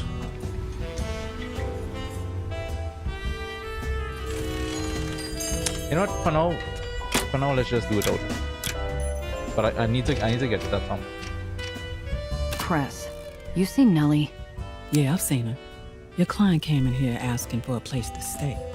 Brought rent and coffee. So, I gave her keys to the greenhouse. You're tense. Everything good, Gia? No. Oh boy. Nelly, you have some explaining to do. Let's agree now. I stalked the rows of dim glass panes and dead brown fields like a specter in search of a soul who wronged me. Maybe she has, but the voice that drifts through the cracked door is more delighted squeal than malevolent cackle. I all but storm her lair. It's hot. The blood to my head, the sweat in my gloves, the sticky air of a previously dark and gloomy greenhouse. Now for the... Oh, Gia! I'm so glad you came. I'm not finished setting up yet, but I'm getting close. What the hell is all this? I'm setting up shop. By shop, of course, I mean research laboratory. The corner's a hill's worth of aged crates and rusted farm tools. It wouldn't be the first thing carelessly thrown around. Nellie's chalkboard is crammed to the edges with physics equations and calculations and all sorts of mathematical junk I can't begin to parse. Maybe that's why I'm feeling all the brainiac. All the brainiac check. The scent of decades-old mulch is a kick to my senses. It's still not enough to make me forget why I'm here. So, what do you think? A package arrived for me. Or should I say, for you. If I had any doubts about who was using my name, they're stomped flat by the recognition barreling off Nellie's face. My face fights to stay calm. Oh, wonderful! That's the Aether capacitor I was waiting for. Nellie, why are you making orders under my name? Oh, well, to stop the well, I need lab supplies. To get supplies, I need people willing to sell to me. I noticed how much weight your name carried in the lowers, so I borrowed it. To help grease the wheels, so to speak. Oh dear. I'm sorry. I probably should have asked. You're not angry, are you? Not angry? What are you talking about? I slam the package on the Of course I'm table. fuming. The blast of sound rattles the windows, freezing the kid to the floor. Angry doesn't cover it. You can't go throwing the name 8-Shot around. What? But other people call you that all the time. Like Banger. And Needles, too. You got lucky. Banger would have cut you to shreds if I wasn't the go-between. And Needles? That prick knew me before I got the name. And if he was a bigger bastard, he could have gone for you to get to me. I didn't... I'm so sorry. I truly am. I had no idea it would cause you so much trouble. Molten protest scorches my throat. I want to snarl where this oblivious airhead can stick her apology. But the words sputter out, doused by a second of clarity. You don't know anything. A sudden weight presses down on my shoulders. I barely feel the splinters as I take a seat. It isn't until I wave my hat at the opposite crate that the kid sits too. The job went sideways. My job. Needles and I were moving cargo for a big shot. It should have been a career maker, but we messed up. We drew fire and I had to make a call that cost us the cargo. Knew there'd be consequences. Just didn't know how bad they'd be. It was my screw-up, but Zio Alfonso insisted he come along to give our client, Valentine, the bad news. He told me not to say a word. Not about the shipment, not about needles. Not that I was the one behind the wheel. I've run through that day 1,000,000 times in my head. I should have had a back door. A way out when things turned sour. If only. The room was cold. Valentine sat there like a judge waiting for his end-of-day docket. He was calm at first. He asked what went wrong, whose fault it all was. Zio stepped forward, ready to take the blame. He tried to explain it all away. He could talk his way out of anything. Then, he couldn't. I don't remember the last thing he said before I felt his chest go still. Dark silhouettes slither out from the black spots in my vision. I see him on the floor. I feel the cold. I hear his last, frightened breath rattle out of his throat. Chia, are you okay? No. Clean that up before you go. I don't want him staining the floor. John Valentine, the butcher of Southtown, savior of the 7 uprisings, richer than kings. My big break. A man they said was untouchable. I decided to test that theory. I emptied my revolver into him, right there. I emptied every cylinder. All 7 shots hit their mark. But it wasn't enough. It was the 8th shot that turned me into the monster.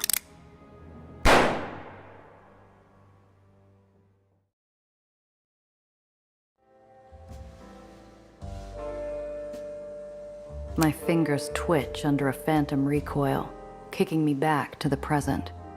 Instead of a skyscraper with 2 cooling bodies, I'm back in a dingy greenhouse with a wide-eyed girl. What happened after that? My fingers twitch again. I haven't missed a cigarette this much since my apartment flooded.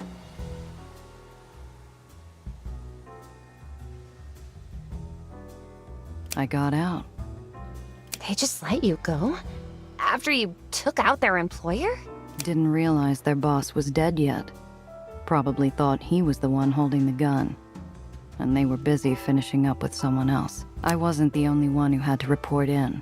Except while Zio and I got the big man, Needles had to answer to a knife. Neither of us walked out of there unscathed. Between the job gone wrong, Zio, Valentine's goons, and our falling out, Needles had plenty of reason to be mad. I just hate that I hadn't seen the knife coming from my back. What do you mean he had plenty of reason to be mad? I saved his life instead of taking the cargo. I saved his ass. What? Didn't end with Valentine. He wasn't a baron, but he was a man of the city in his own right. Enough people wanted him avenged. And they're still after you? Is that why your name's so dangerous? Not as much as there used to be, but I try not to invite trouble. I might have become 8-shot when I killed Valentine, but I hadn't cemented its meaning until I put enough bullets into everyone sent after me. I lost my rep, my name. That's what. In this line of work, all it takes is one bad job to wipe years of goodwill. But that's not fair. He killed your uncle. Think about it, Professor. If one of your colleagues snapped and killed the dean, you think anyone would care why? I suppose not. That's right. Because as far as anyone cares, I screwed up a job and killed my client. That's enough to scare off anyone. And while some respect the name, most don't. Sure, it might have some pull in this part of town, but it's not a badge of honor. It's a reminder of one of the darkest days in my life. Oh, Chia. I'm so sorry. She smiles and the sun comes out. The dark days of the past fade back where they belong. And I'll register an official address and sign for my own packages from now on. You better, Principessa.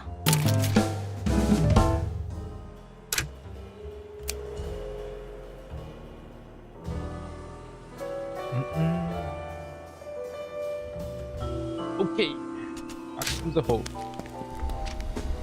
That's the last of the jobs I had lined up. I should catch up with Tiana while I've got air. Alright, no problem. Let's save manual.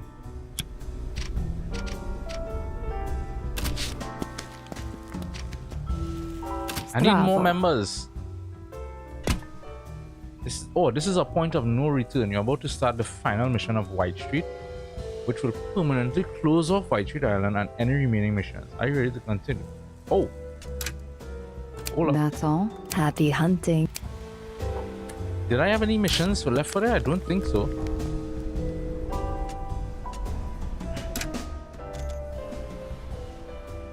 I think I finished all. I think. Maybe I should travel to the city and see.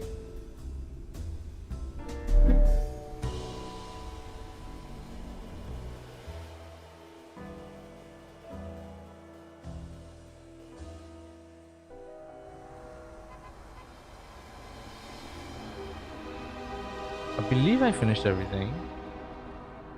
But some places still closed off though. Is there a reason for that? Like, yeah, it's I guess maybe I come back at some point.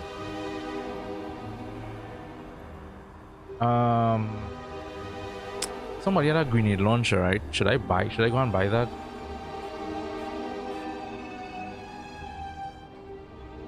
I'm wondering.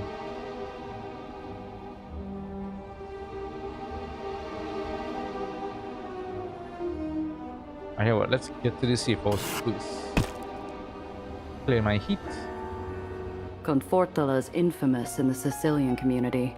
Not only is his kitchen the best place to get fresh olive oil, he's also known to stock a few more peculiar goods in his warehouse. And Confortola's is by far the best place to crash until the dust clears. It's clean and quiet, and usually comes with a hot meal and a drink or two on the house. When the law's breathing down my neck, it's the first place I think of.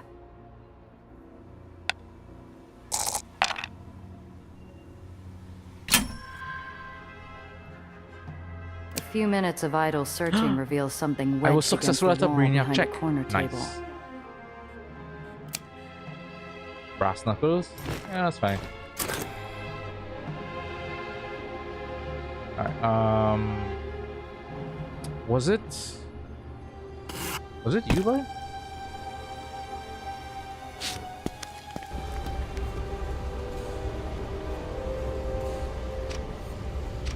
If it isn't my favorite delivery driver. Careful with that, or I'll start telling people you're just a booze hound. I heard the whole deal went off without a hitch. Nothing some quick thinking couldn't solve. I don't think it was Whitecaps who were on your tail after all. I had some shady characters following me. Most likely knew where I was coming from. Damn dirty buzzards. What happened? Left them in the Aether mist. Can't say as where they ended up, but I made it clear your shipments are no easy mark going forward. Ah, I could kiss ya. Don't. I wait for a moment to see if his joy warrants a bonus. It doesn't seem forthcoming, so I'll let it drop. Anything else you need delivered? Not today. I'll let you know if that changes. Next time I see ya. Alright. Oh, what is this? Magnet mine dispenser. Behind the vehicle, damaging and applying projectile vulnerability to affected vehicles. What is my projectile vulnerability? Is it that they take more damage, I guess? A mid-sized storage compartment that adds a moderate amount of... It is quite heavy, but it might come in handy. Armor Buster. Applies projectile vulnerability to attack, increasing incoming projectile. Yeah. I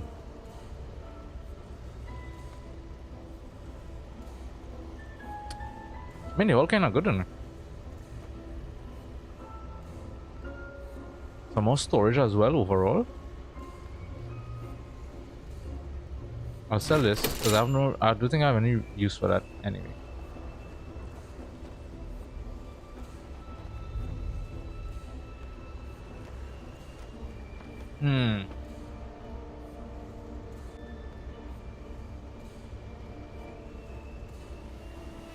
I know she has what? She has caltrops.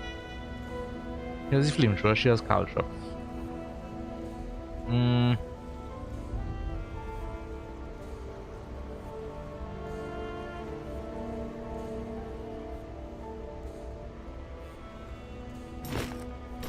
I think I'll buy it.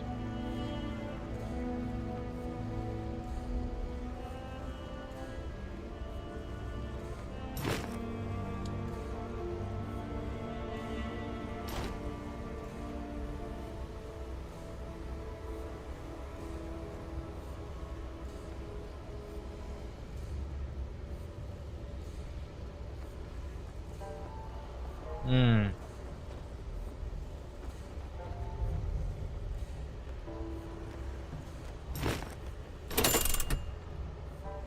45. Can I get that? I have to sell something to get that.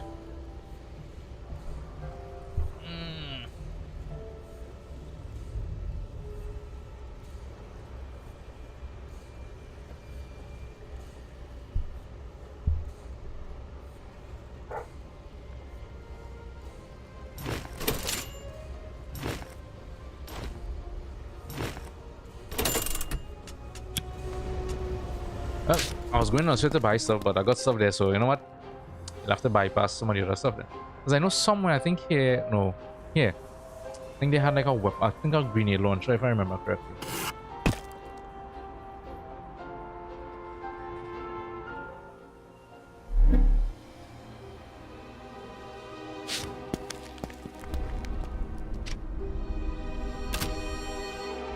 Alright,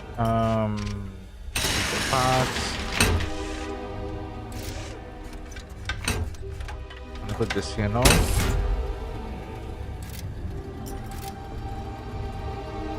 Again, overweight by shit, man.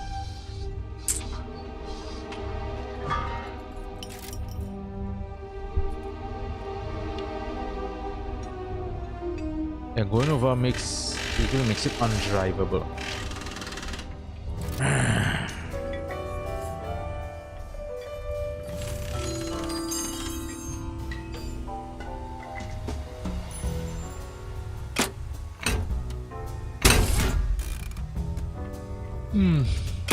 Fine, let's I'll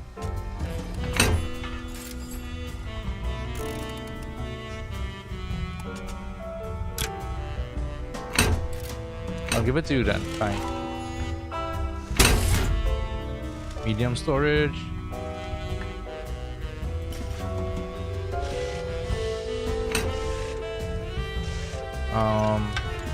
I guess for now we'll give you this.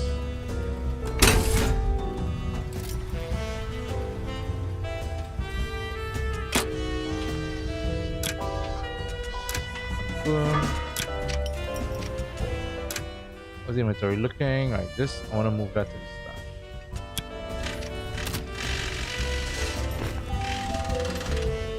I think I will put that.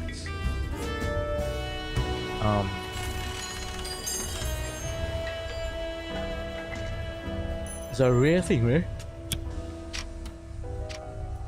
I'm thinking put that on this. But it doesn't have anything on the rare. Interesting.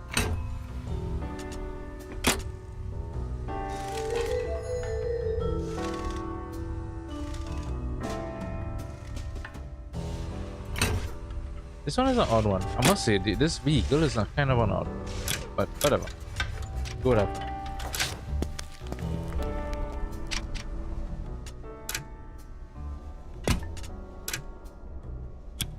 Okay. Go talk to Nana. Stravo. If you can't find someone to clear out the warehouse before they arrive, I expect you have the survival instinct to do it yourself. Prioritize guns, clean water, anything that can be moved quickly. Ah, Stravo, Giovanna. Come. I'll open the wine. Tiana used to trade her imported smokes for information mixed with good conversation. When I converted the cigarettes into a demon on my back, we swapped vices. I take my seat while Tiana produces a bottle with just the right number of zeros attached to it. She starts me off with a finger's worth. How much did you make of our last chat again? Don't pout.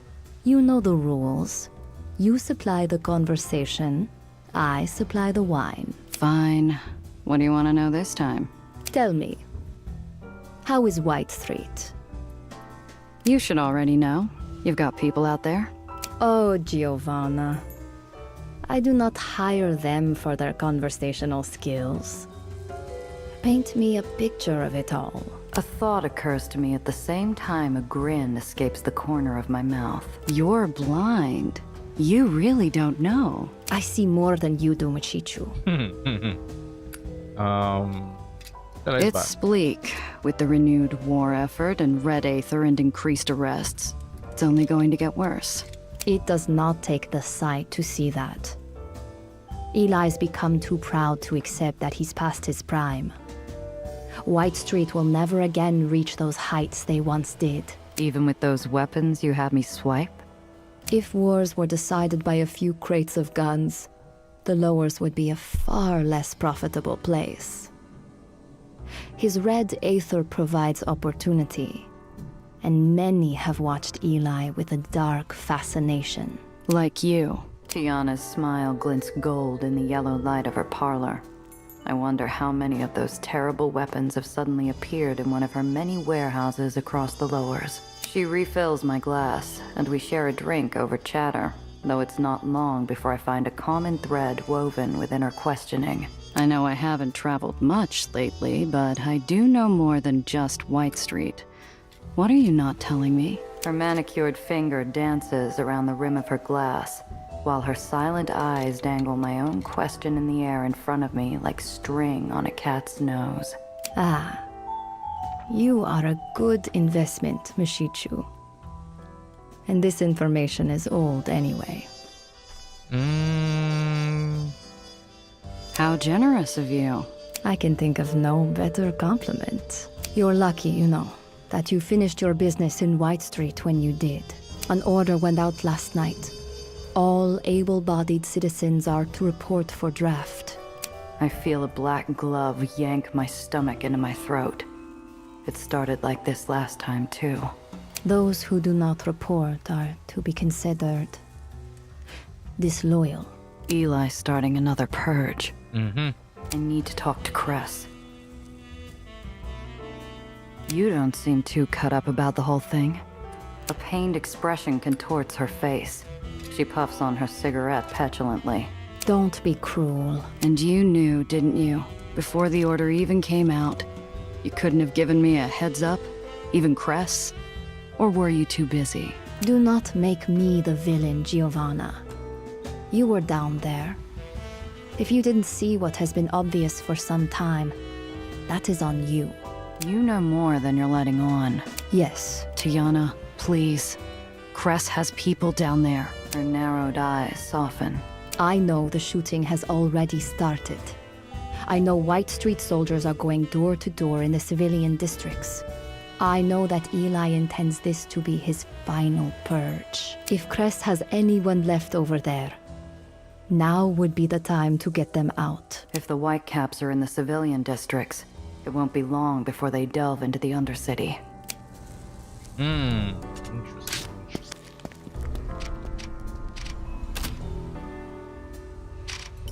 My heart floods into my eyes and ears as I run to the garage to find Cress. Maybe there's still time, too. Deaf and blind, I skid through the door to find her hunched over a table, staring at a radio all gone to static. Oh, is it up? Has it happened already? Cress, I just heard from Tiana. It's Eli. I know. She's unfocused, agitated, uneasy. Dust meanders in and out of the void between us. What does she mean? Why is she just standing there? I have another job for you. Pays well. More than anything you've taken since your uncle died. Do it, and I consider us even. For all of it. Cress? It's my sponsor. And me. We need you to go back into White Street. Look, Cress. I can't stay in the dark about this any longer. I risked my neck over that prison break. I did that for you. Not some anonymous backseat driver with cash to blow. Quit pushing it. When everything is over, I'll tell you what you want to know. Why all the secrecy? This guy threatening you? No, it's not like that. You'll understand when you meet him. You can shake the answers out of him then. He's a good man, but right now, people need our help. She's right. If I'm taking this job, we're on a tight deadline. But I can't stop that uneasy itch from spreading over my whole body. Cress, are you okay? I'm fine.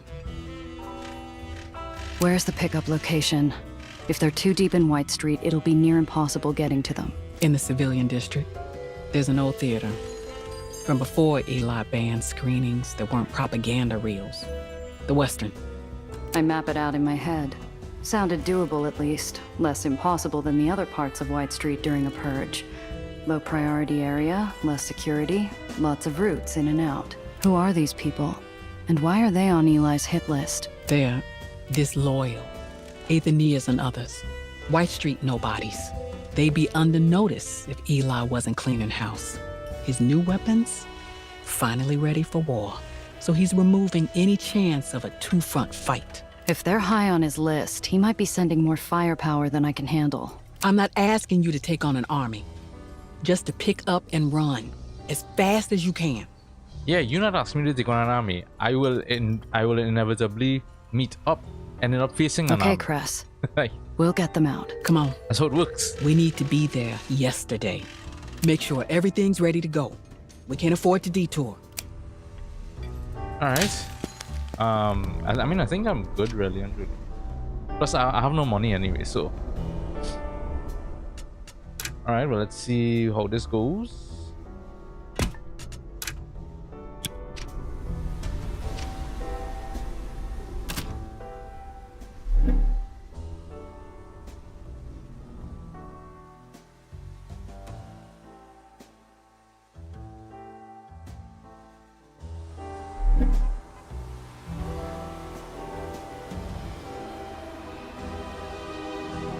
Everywhere's locked off, boy.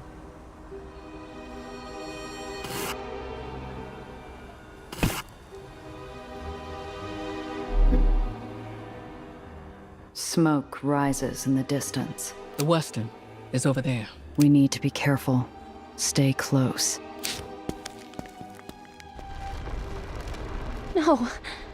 Not again. Everything is still. A picture of devastation.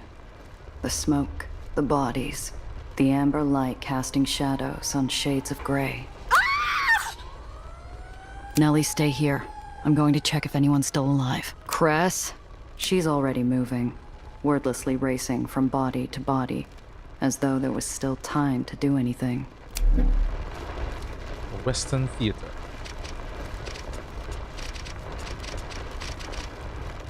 This place knew laughter once. Enough lead was poured into the building to cast a solid mold of the place. This was personal. Or the fervor of a madman. Or both.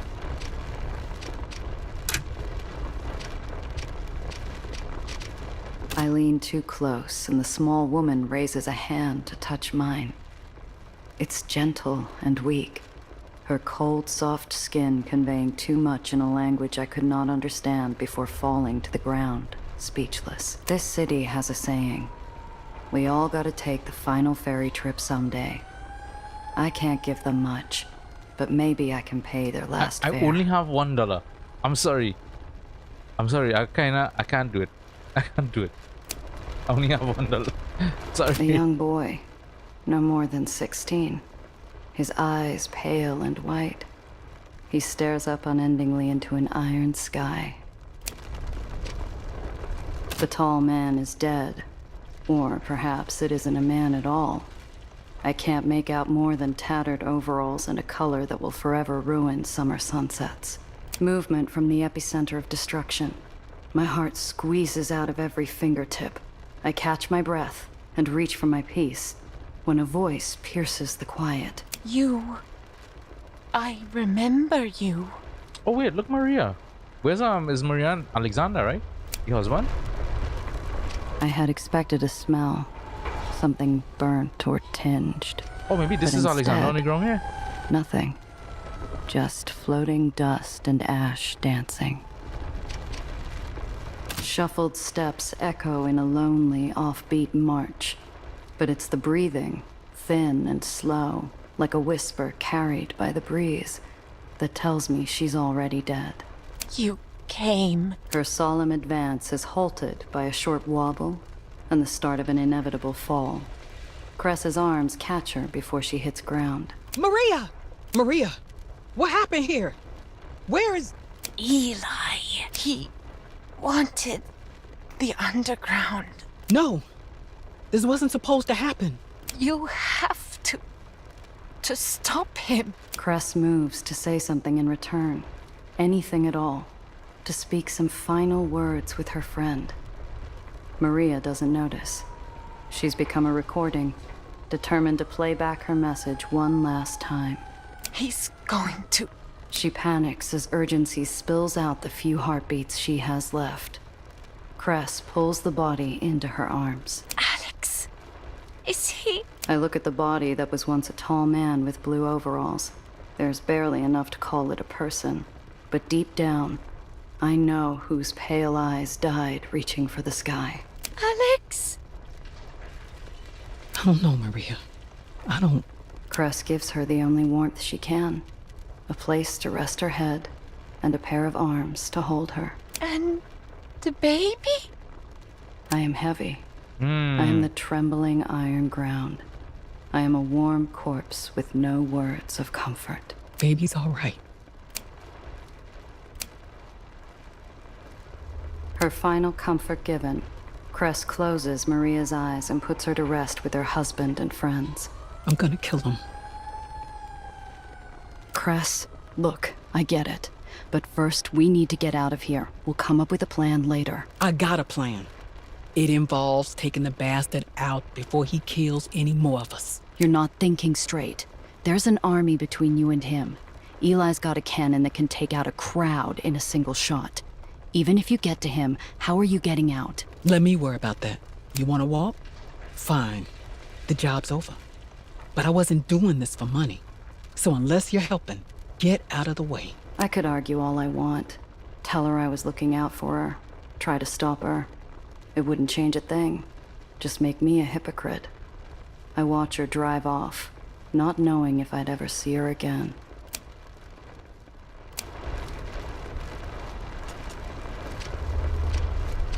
One last fare. I hope you all find each other on the other side. Empty-handed, smoke fading, I start back towards the car and Nellie. I'm still among the wreckage when the air comes alive. White Street engines growl from every angle. Gia! I brake for the car, but their headlights rush me, fencing me in. A harsh beam splits the path between me and Nellie. No time to get to the car. Not without us both getting caught. Nellie, get out of here! But Gia! Drive! The kid's fighting fresh tears, but she's smart. She takes the wheel. The car lurches down the street like a wounded animal while I throw the Whitecaps a sacrificial lamb. As they pull up, I step into the spotlight. Well, you showed up after all. A little disappointed, if I'm being honest. I thought the boss behind these traitors would be tougher. Look, fellas, I don't know who you think I am, but... Save it for the General. He's been wanting to speak to you for a long time. And don't worry about those friends of yours. They'll be joining you soon. I'm bound and thrown headfirst into the back of a dark lockbox. Muffled voices drift in through rusted steel. I thought we were looking for a rat. She don't have vermin eyes. Don't be stupid. Who puts rats in charge? The door of my prison is thrown open to a blinding light and a company of stoic soldiers. Move!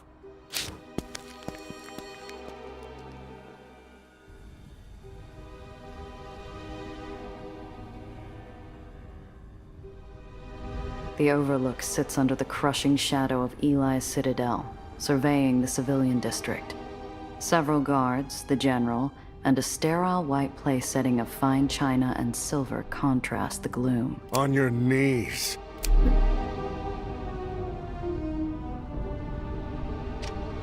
The unfeeling steel pulls all the warmth from my body through my knees. If I can just get free of these ropes, I could lose the soldiers down there.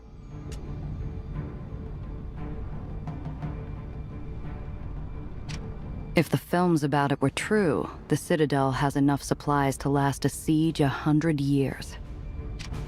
A silent jury eagerly waits for judgment to come. Survive Eli's insanity.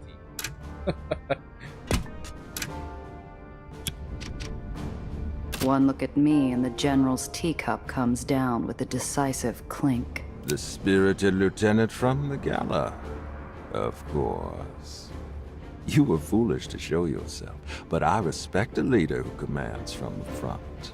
I mean, what's the point in playing dumb right now? Yeah, I was at your gala. Someone paid me to sneak in, but it's got nothing to do with any rebellion.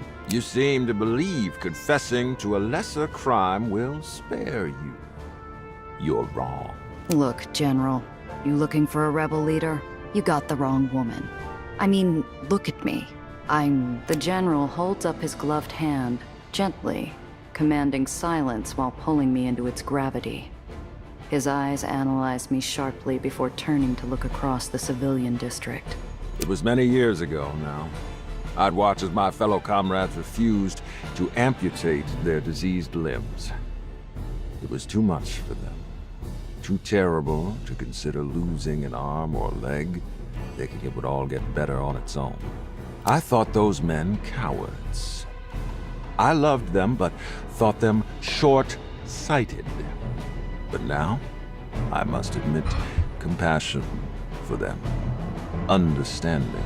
He turns back to me and lowers his cup, a small clink accenting his words. I see now that I am guilty of that same cowardice. Every time I removed insurrection, disease from my barony, I feared cutting too far. I hoped you all would see. But today, I make things right. By burning down theaters? By burning away all traces of infection that you spread. You've seen the destruction around Santa Anita. Another mistake from cowardice. I attempted peace once. I will not make the same mistake twice. You made clowns out of my intelligence officers stationed at the scrapyard. No, but I didn't do anything to them. You disrupted our supply line and threw priceless cargo to a pack of thugs. You and your accomplice sabotaged a night meant to honor good men and women. You even brought a Heights assassin to bear. And while the symptoms of the infection that can be alleviated, traitors can be executed, additional weapons can be manufactured, assassins can be imprisoned. But this little insurrection of yours has proven difficult to cure. Until now. That's a hell of a list. What makes you so sure I did it? You made an impression on one of my intelligence officers, Officer Randall Pitt. He suspected something amiss with you and your sister. Upon further investigation, he found irrefutable proof of your illicit dealings. At every one of these incidents, a woman matching your description was at its center. Who's the assassin? I don't know any assassin. If you're counting my crimes, at least attribute them correctly. You would disown your comrade so quickly? Look, I don't have the slightest idea what you're talking about. He slams his fist on the table, snarling and puffing out his chest. He killed 30 of my men during the arrest. 30. Huh? He will rot inside a metal box until I send him wrapped in iron back to old New York. My mouth dries up faster than a snake stuck in the high noon Egyptian sun. A bullet to the back of the head is suddenly a rosy idea next to the risk of a coffin drop.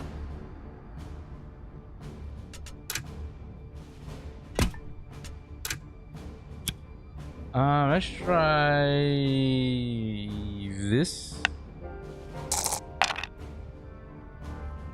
Oh, man. Who let an assassin run rampant? Who let a shipment of weapons vanish under their watch? Who let a forged invite and a counterfeit uniform through? You ask questions I already know the answer to. I blame the disease. If your mind's made up, why am I still breathing? You need something, or your men would have shot me on the street. After the Philippines, I promised my men a home. That one day, we could lay down arms and enjoy the remainder of our lives in peace, for the sake of those no longer with us. I believe, with your help, that day is within our grasp. What do you need me for? He pulls out a leather notebook. The last time I saw, it was in the hands of Tobias Dufresne. My men took this from your assassin. I'm told it suggests how to manipulate Tobias. the well. Answer me. What are these? The musings of a lunatic. Schemes for a new weapon. You wouldn't believe me if I told you. Years ago, you would have been correct. I would have even dismissed Red Aether as a fairy tale. I've become a more open-minded man. What is this device? Tell me, and I will believe it. A frigid shiver attacks my flesh from neck to ankle. The answer is a long shot, but it's the only card I have left. All right, that's research from the heights. The well's expanding. It's growing fast and it's going to get bad. According to those heights scientists, the well's going to take down the whole lowers. Someone's working on a fix, but they need that device. An unlikely story. But I have no choice but to believe it. You understand the journal, then. You don't seem all too surprised what you found in there. Whoever you got these from, I assure you, they are not the only one working on such things. White Street is familiar with Aether's side effects. Headaches, mania, sickness. We discovered as the well grew, the strength of the wasting did also. To combat it, I made us strong again. Once we had united the lowers, we would have led the search for a cure together. But now, a cure has come to us. Yeah, but it's all fantasy unless you know how to use it. Give me the book. You'll never hear from me again, and I'll throw in fixing the well for free. You misunderstand. I believe you, but I cannot let you live. You have killed my men, sowed discord at every corner of this barony. No, you cannot live. You are the disease. He turns to the civilian district, chest out, welcoming a crisp breeze. His guards snap to attention in anticipation for some unknown cruelty. And I can no longer suffer the limb that gives the disease shelter. Like a conductor masterfully controlling his orchestra, the general raises his hand. In the distance, blazes begin to erupt all across the civilian district, like fireflies dancing on a mass grave. With this, White Street will no longer be impeded. We will reclaim all that was once ours and save the lowers. Unfortunately, you will not live to see such a world. But you will have a swift death. He snaps his fingers, and by speechless command, his guards move forward. I feel a barrel press against the back of my head. Damn it, I have nothing for Daredevil. That's fine. What was your thing about over? My mind races. I look for another way out. My options aren't good. Hands tied, outnumbered, outdrawn. I tell myself to keep looking for something. Anything. The gun cocks. The fires and the screams and the crumbling buildings feel muted, making way for the bang that never comes. Hissing shrieks fill the air. Every pipe on the roof bursts, flooding the veranda and crashing into White Street's discipline like a wave through a sandcastle. What's happening? Get to the general! Idiots! Back into position, now! While everyone's scrambling to order, no one hears the scrape of a grate or the emergence of a glowing-eyed specter. In that moment, Cress Carter is every Aether Red horror story. Vengeful, silent, murderous, the harbinger of a brutal ending. Then those pale eyes see me, and the mask splits. I see a Cress on the cusp of her revenge, and a Cress realizing how badly I need her help. She only has time to be one. Tell Crest to My take a shot. soul curls in on itself. Deep down, I know that Crest deserves her revenge as much as I did. I nod towards Eli, head as heavy as a gavel. Instead, she pulls me from the soldiers. No, Crest. Brace yourself. That was a chance. Shouts and a shot chase us through the thinning steam to the open grating and into darkness. I nearly bite through my lip, fighting a scream when we hit hard tunnel flooring. But I hold it long enough for Crest to slide the grating back. The ropes are barely off before those glowing pale eyes round on me. Damn it, Gia! I had him! I was close! I had him! I told you take a shot. What the hell happened? I leave you alone for 5 minutes, and your damn client's throttling your car and screaming about how you've been arrested. If she hadn't drove full speed in the wrong direction, she would have run into a full squad of whitecaps instead of me. What in the hell are you? They jumped me at the pickup after you left. They were looking for some rebel group. Cress, you're not the leader they're looking for, are you? No, I'm... Our time's cut short by a mob of boots pounding the tunnel walls. We gotta move.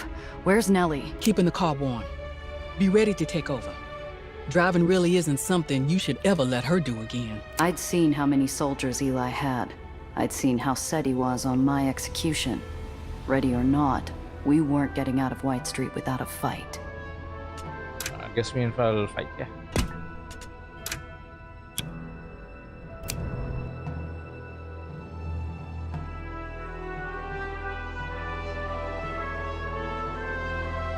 Damn fool. I would have given you a kinder hand, but you forced my hand. To save White Street, I must forsake leniency. You don't know a damn thing about leniency. Another Aether rat. If you give up your co-conspirators, I'll spare Samuel Lowe from question. I'm guessing this Samuel Lowe is who is the sponsor, who was the sponsor for Crest. And she didn't want to tell me about. I'll kill you first. Going soft, General? Right. See what we have.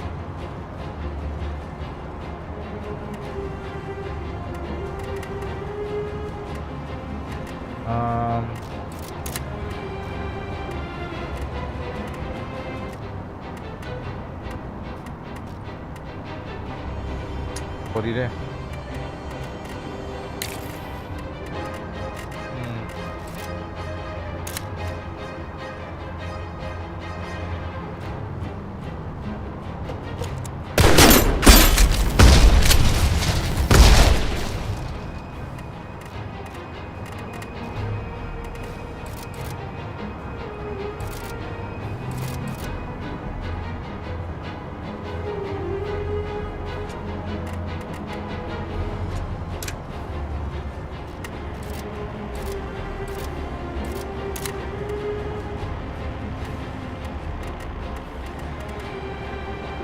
Much movement she has 10, right? I could probably do this.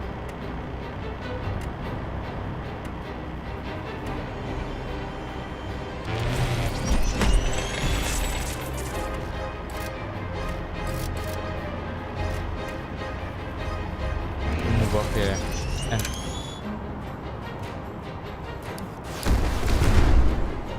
Damn, tyrant.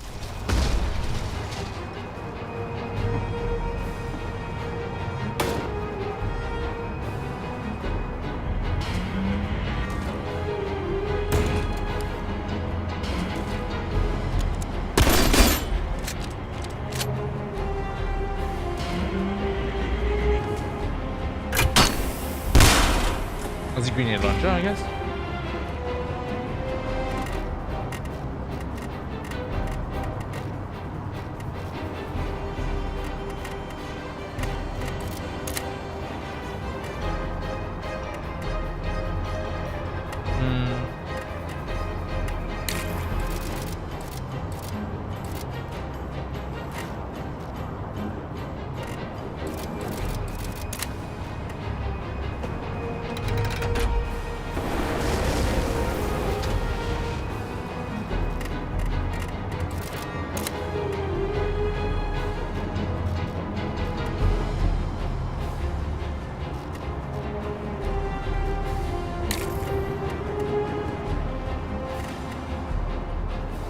move up there?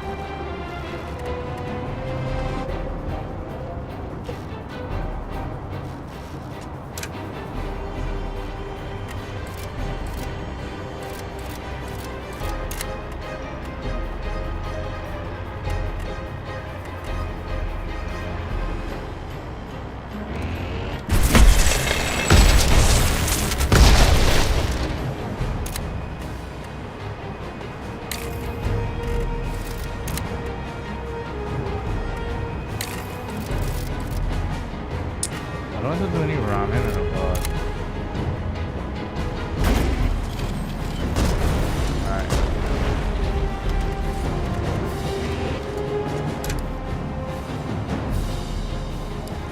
You fought your last battle, old man.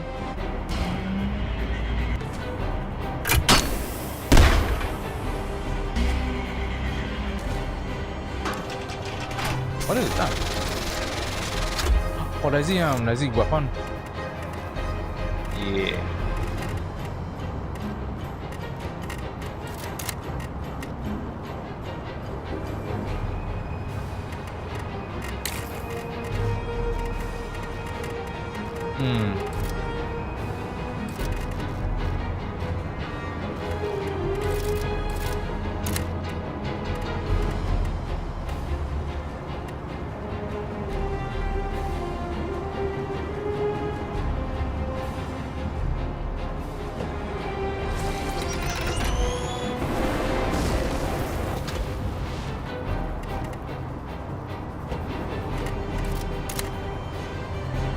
Today I make things right. Today your insurrection ends. For a better, peaceful tomorrow. For White Street. For all of New York!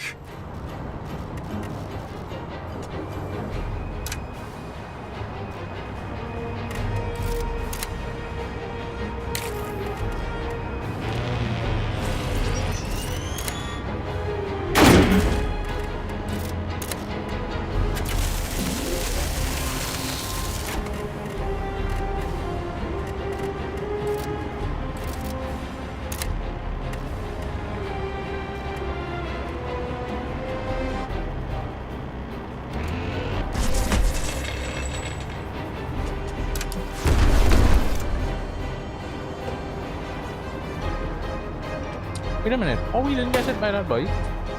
Ah, shit, man. Alright, Chris is gonna die then.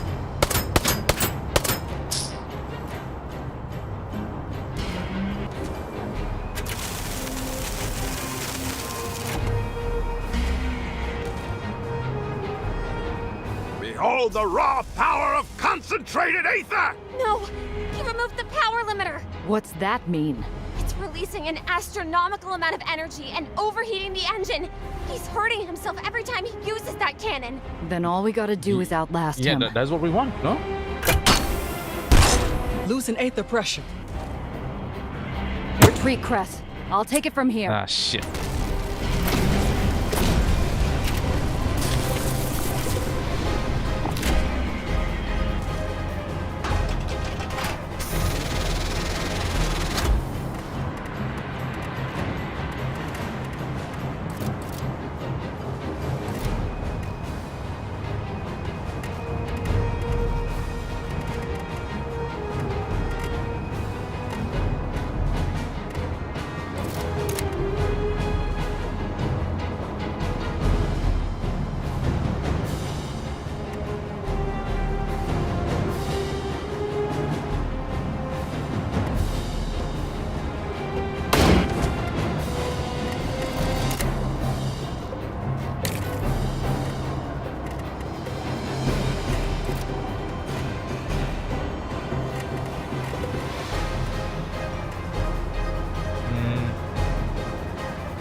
I thought you would have died from that, I don't know. You did 3 damage.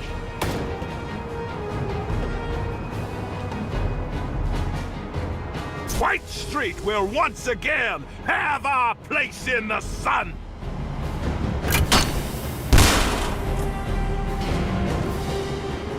Circuits are melting! Gia, if he uses that cannon any longer, he'll... Better him than us.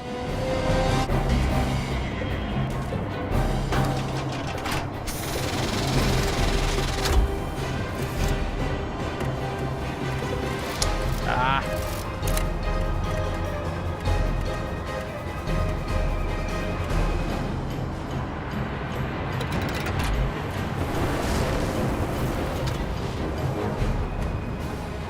Can't take no more damage really, so let's just might have to redo this fight.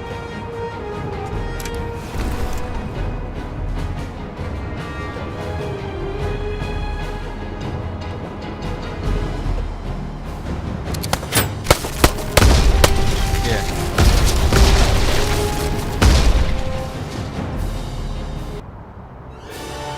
Let's try and keep to try and keep that girl alive longer, Chris. I would have given you a kinder end. You don't know. Another Aether. I'll kill you first. Going soft, General?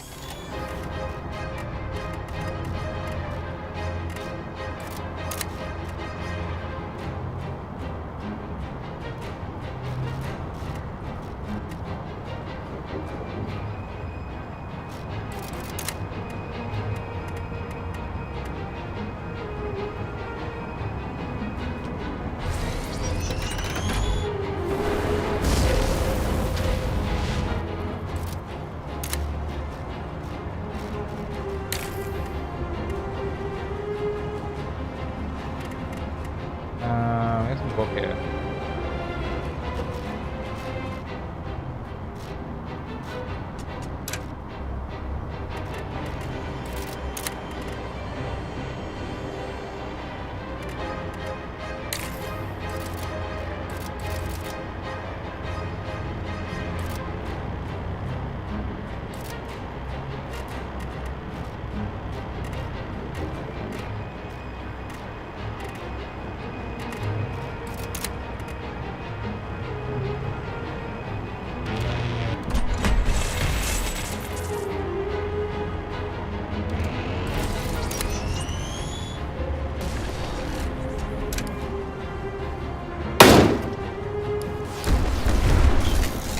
Damn, tyrant. But you've taken more damage than that.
I want him to get put together.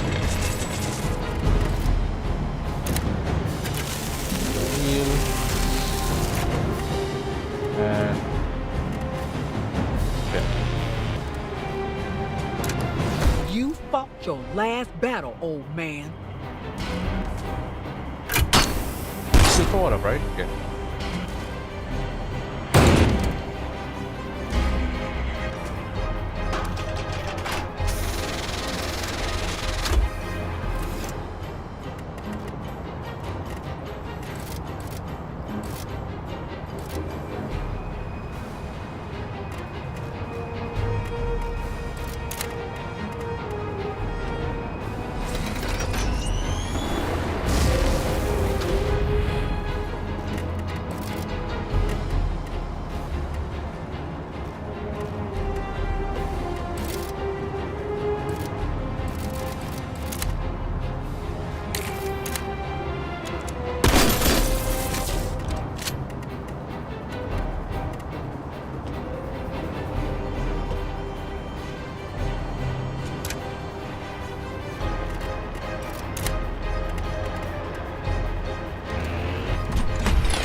You have all the movement and can still hit me? You're losing Aether pressure. Man. Behold the raw power of concentrated Aether! No! He removed the power limiter! What's that mean? It's releasing an astronomical amount of. Then all we gotta do is outlast.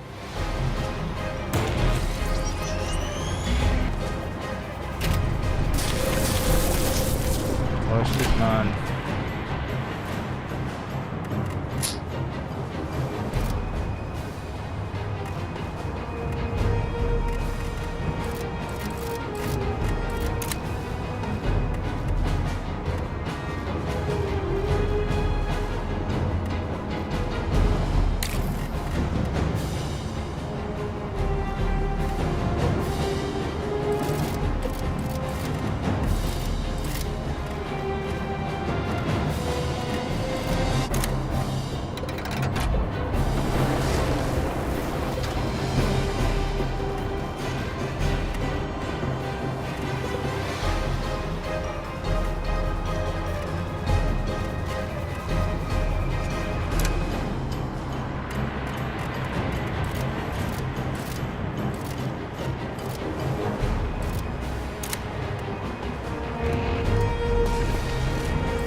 Can't do anything else though.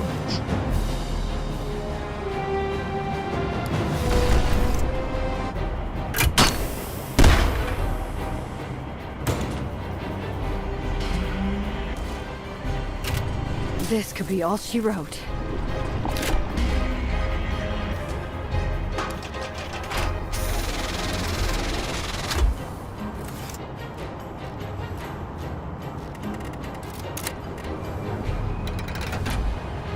Circuits are melting!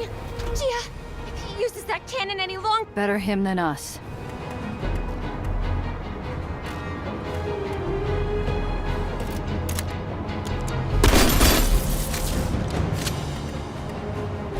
I'm dead after this. Might have to redo the fight again.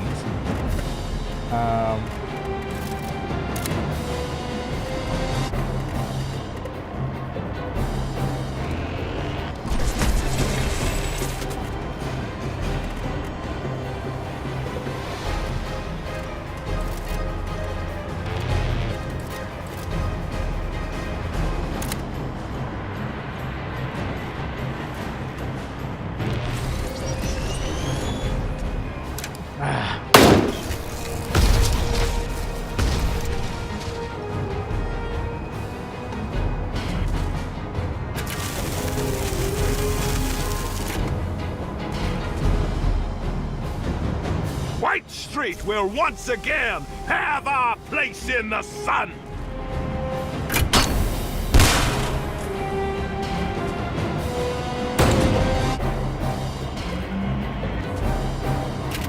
Retreat, Cress. I'll take it from here.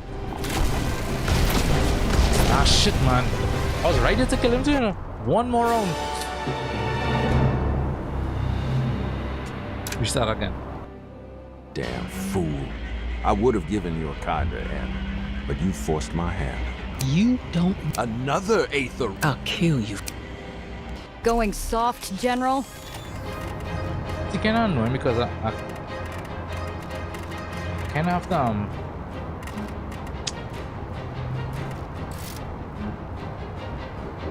trying to focus on doing as much damage to him as possible, but I can't. But these other guys actually kind of throw him off a bit.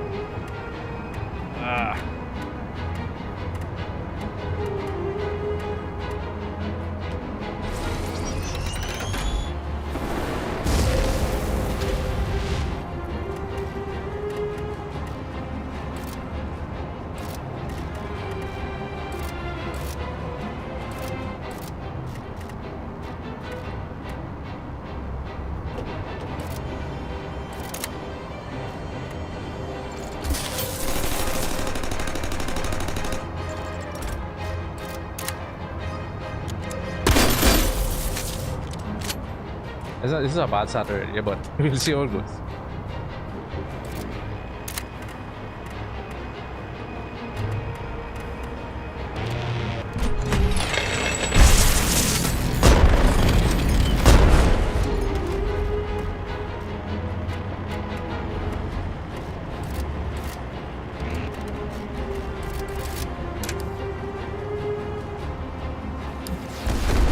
Damn tyrant.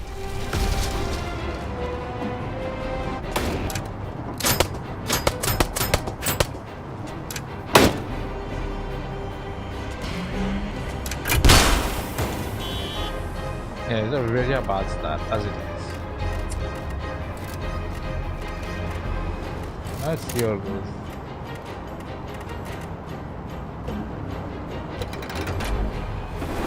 Today I make things.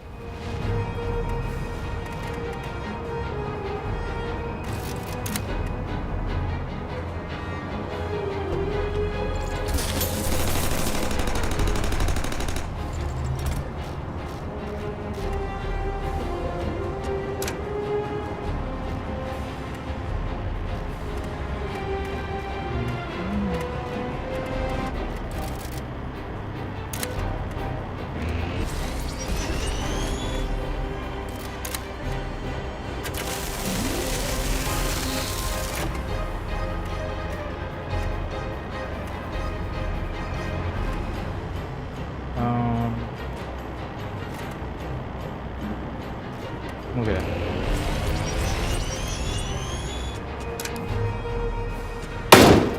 You fought your last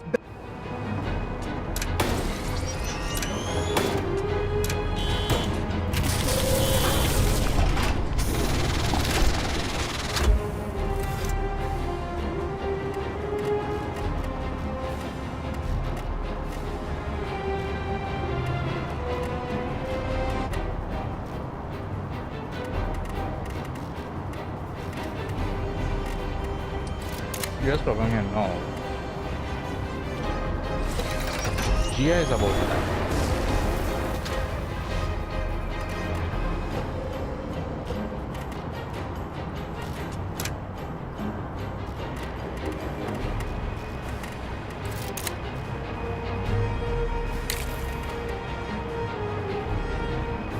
Don't have any heals for her either.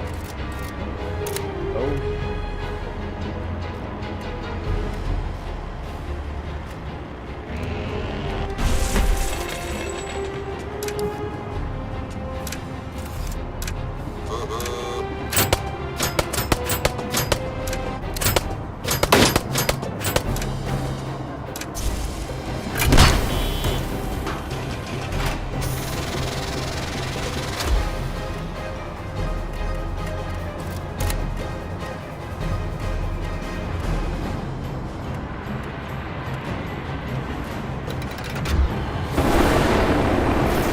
Circuits are melting!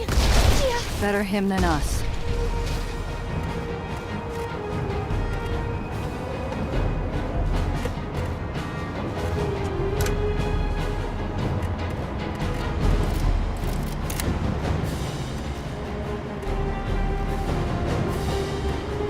Come over there, wait, how was I using so much inventory?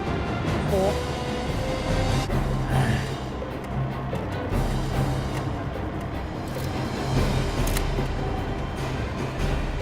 Good there.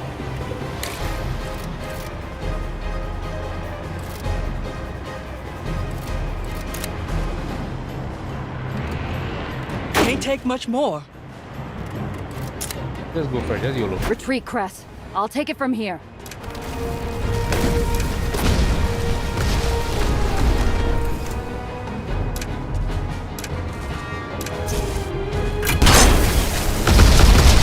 Again, 1 HP.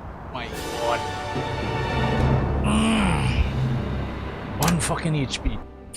Damn fool. I would have given you a kinder end. You don't. Another Aether. I'll kill you. Going soft, General?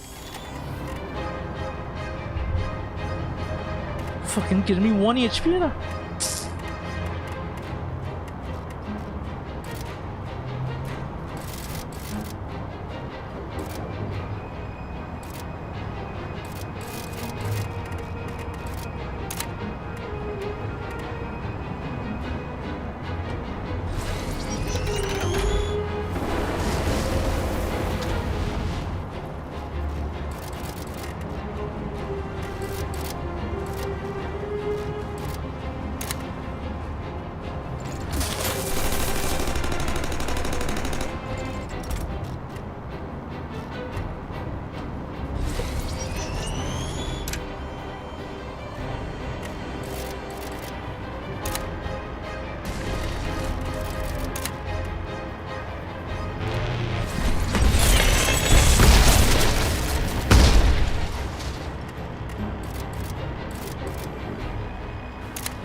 Damn tyrant.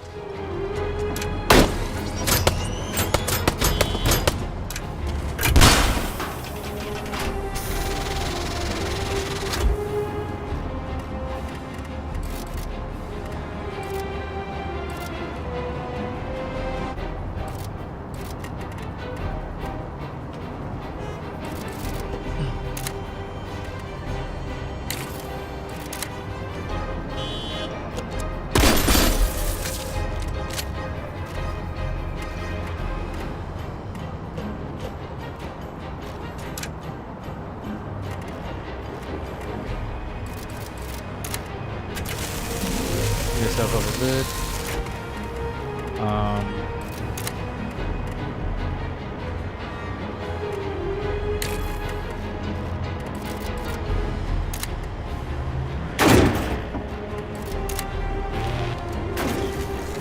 Today I make things right. Today you're...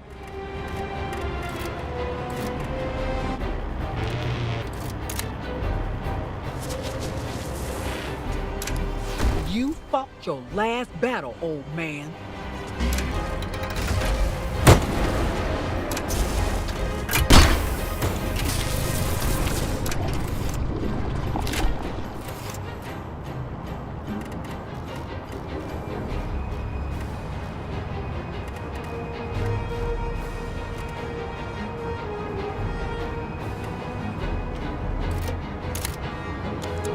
Circuits are melting! Gia, if he uses that cannon any longer... Better him than us.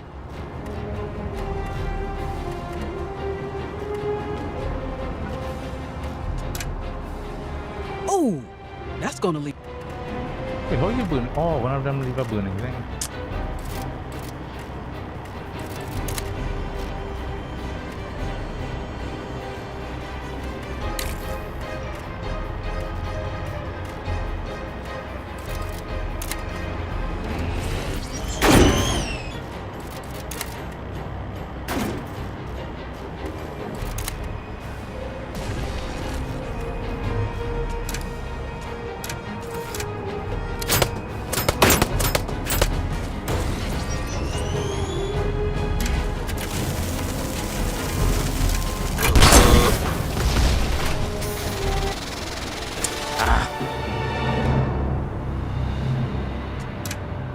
Am I doomed to not be this way? I would have given you another... I'll kill you.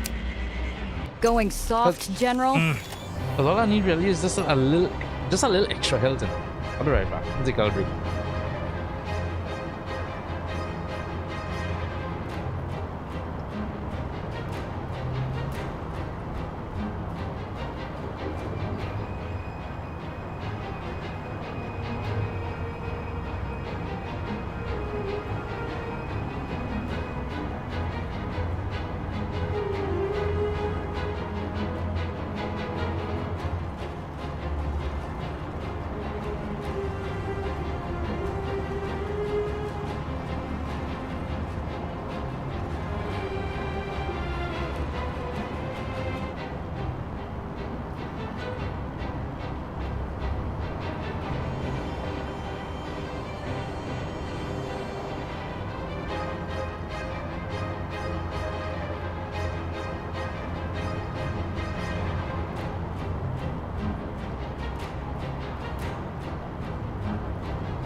be honest with you, I don't know if I have enough to beat this or not. We'll see. Maybe I didn't spend my money wisely.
Damn, tyrant.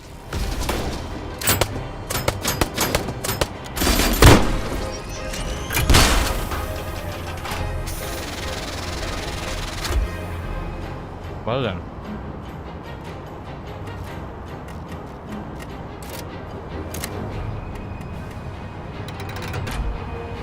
Today I make things right.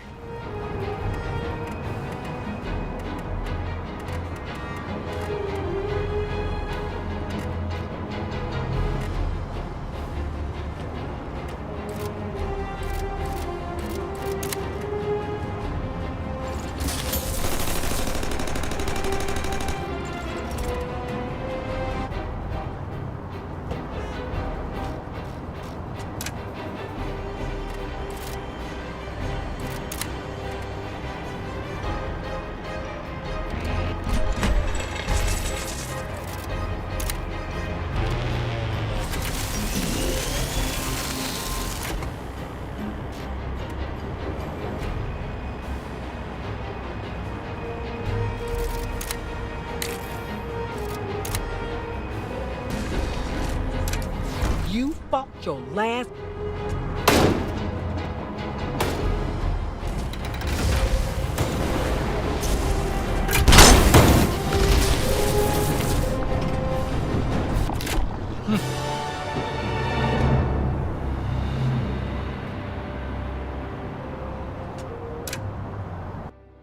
Damn fool. I would have given you another. I'll kill you. Going soft, General?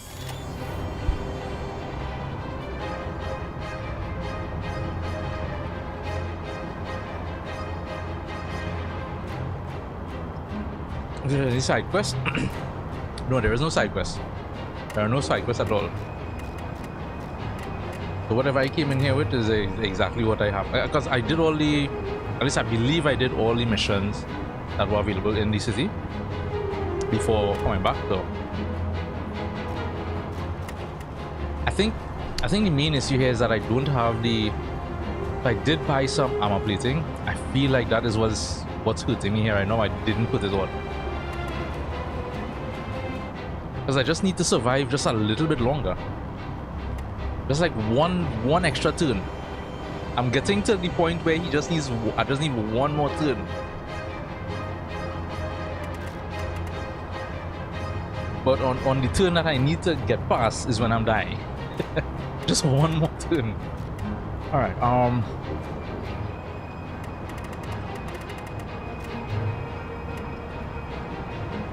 and also there is a bit of RNG in terms of the skills they use and the movement that they have, the enemies.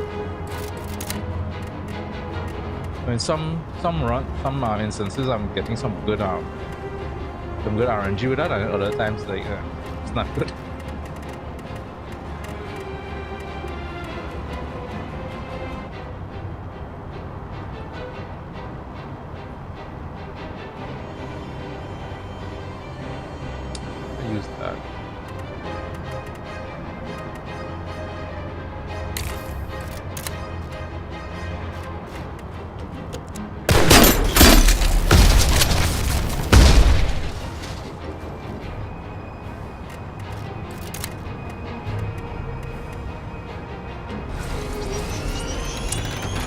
shouldn't have done that. I'm gonna take a hit there.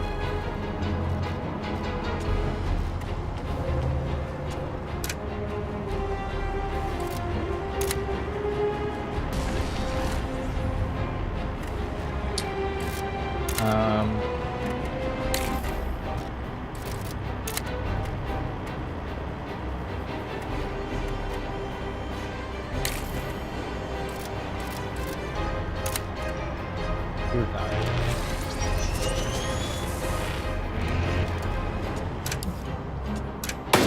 Damn, tyrant.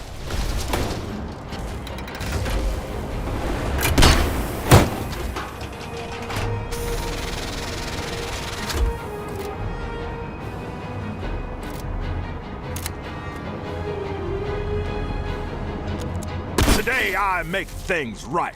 Today your insurrection ends.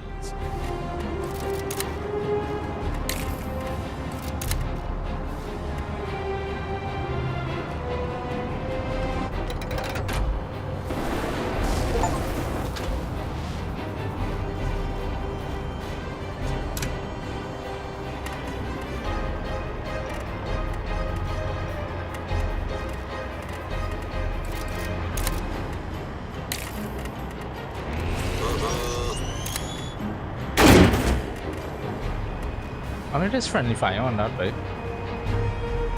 No, he'll move before that. Yeah.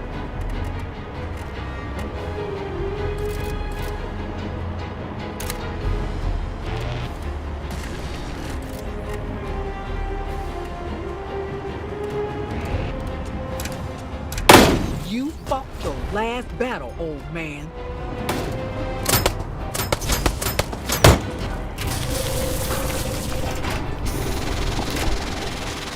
Where is he? 12. Should be able to do something.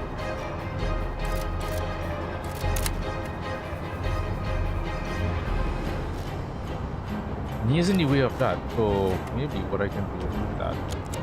Circuits are melting! Better him than us. Move up there.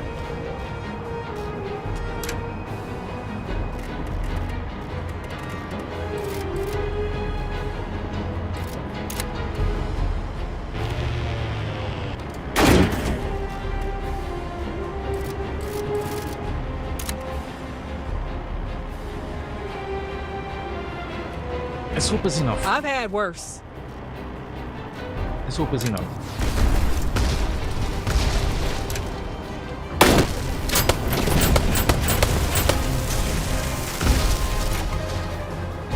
Nice. We got it, we got it.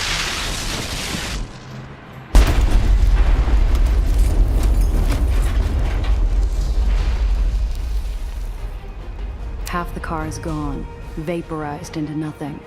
What remains of the weapon, the journal of research, and the blood-stained tyrant lies unrecognizable, twisted within a tangle of aether and iron. He deserved worse. I know, but we can't stick around. You sure he's dead? We gotta get out of White Street. A barren seat going empty never ends with peace. Eli's death is going to set the lowers on fire. Oof, that was an annoying fight. Mainly annoying because of the guys he had around him. Not so much him. Refurbished turbo engine.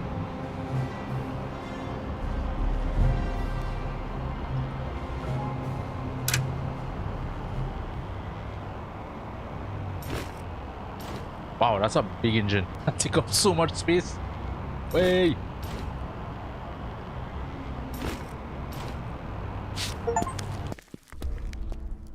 There's no ticker tape or cheering crowd waiting for us back at the hole. Only quiet shadows and an escape from a corner of the world turned upside down. Cress slips away, leaving me and Nellie under a cloud of uncertainty. Oh, Chia, I'm so glad you're alive. I didn't want you to die. The kid is barely out of the car before her arms are around my neck and she buries her head in my coat. A somber mumble creeps out from under the silent tears and rough leather. If Eli is no longer in charge, What happens to White Street? I know elections aren't common down here, but surely there must be some kind of succession plan. I think what that fight kind of illustrated is how important in the combat situations here, how important debuffs are, debuffs and buffs. I think that's what I won that last one. Is that I juiced up Gia, and I also debuffed him quite a bit. I gently disengage from the kid. Nothing pleasant. Lower's barons usually stay in charge until they're bumped off. Only a few stick around long enough to think about passing it on. Fewer actually do. The general had a chain of command, but no official successor. Knowing White Street, their leadership will fight it out, if the other baronies don't move in on them first. But they don't... The war won't keep going, will it? White Street's been fighting ever since Eli created it. Even if they're soldiers who want out, doubt the big guys on top would allow a ceasefire. Oh. Can't stop them all, kid. Just remember, they might be fighting each other, but they don't have Eli's weapon anymore. It's not much consolation, but it's enough to stoke a dying spark into a hopeful little flame. That's right. I checked the weapon myself. Its core components were damaged beyond repair, so the chances of anyone using it again should be impossible. More importantly, it made me realize something. All my calculations about the well, I think they've been off. You missed something. No! Maybe. I hadn't considered red Aether. It was banned, and it's terribly inefficient. So much of the energy just spilling out. But if I adjust my numbers to match that cannon... The gears are already back to work, filling Nellie's head with something other than a blown-out theater, dead friends, and smoldering islands. I hear a clatter from the garage, and wonder if Cress is trying to do the same. I should check on her. Press rejoin the crew, repair their vehicles now. Turn repair or change of vehicles one at a time later. Yeah, repair.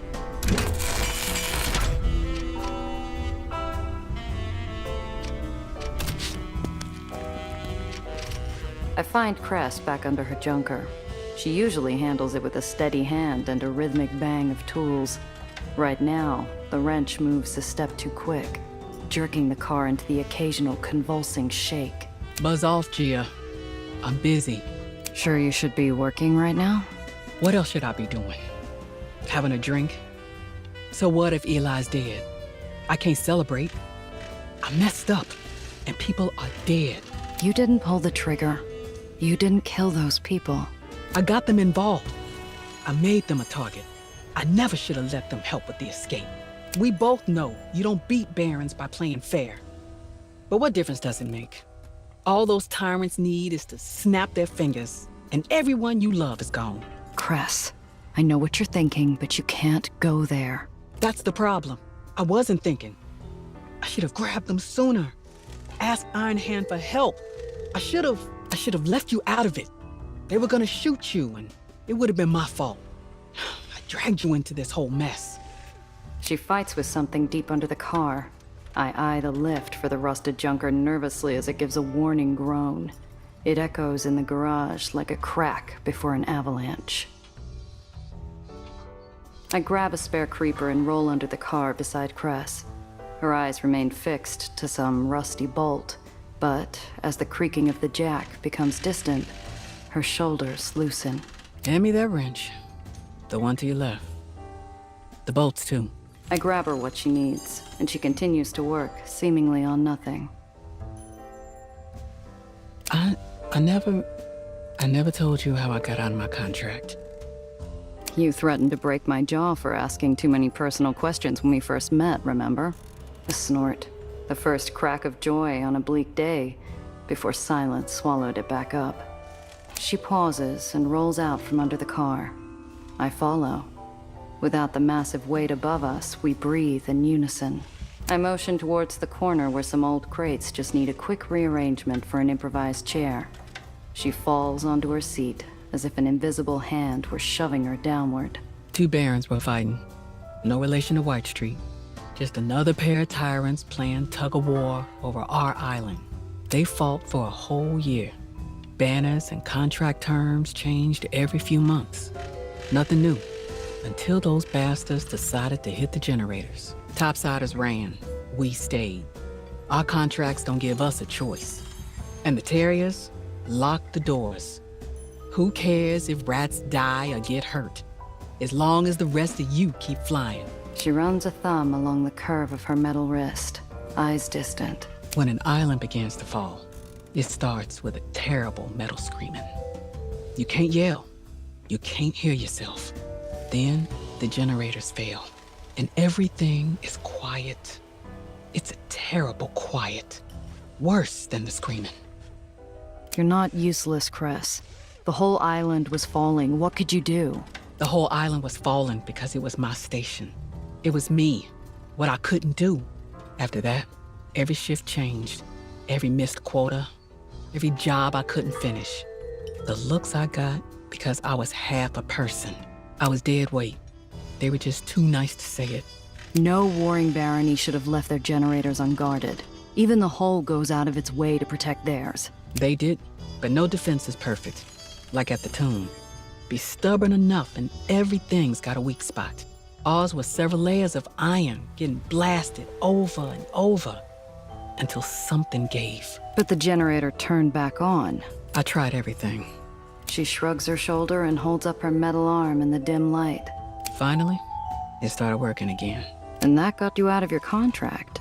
No, that was my parents. I had 40 years left, plus another 10 for letting the generators fail. Jesus Christ. My parents didn't want me dying like that. This is like stuck in some iron coffin as it fell to the ground. This is like this world's version of indentured servitude, right? Iron Hand found a loophole in my contract. With us changing hands so often during the war, someone that got sloppy. Left in something that would allow me to transfer my years to family. And that's how you landed in the hole in the underground. Eventually, the hole needed a mechanic. Didn't matter what color the eyes were. The underground came later, and they didn't care either. They just wanted people willing to fight to change the world. But I messed that up too. I couldn't help Alex and Maria, or anyone else in the theater. So yeah, I can't fix a damn thing. So what, you planning on staying down here forever? Got any better ideas?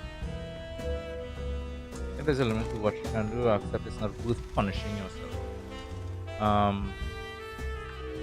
It's not all on you. You still got people. We still need you. And not just because you're a crack shop mechanic. Yeah. We've been through it, but we can move forward. Together. I'll think about it, maybe. But anyway, I'm not what you should be most worried about. You killed a Baron today. I didn't do anything. Eli blew himself up. That's not what people saw. You took him on, and then he blew up. People aren't gonna look any further than that. Her words hit the mark. I could shoot up goons all day and it wouldn't scare off a single good job. But someone who mattered? Killing Valentine had turned me from reliable to bloodthirsty killer. Killing a Baron would make me a rabid dog in need of being put down. I pulled myself up after Valentine. I'll figure something out. You need more than that. Yeah? I'm dry on favors, and Mr. Blanc doesn't work with liabilities. Just meet me at the lighthouse. I might have something for you. I need more party members.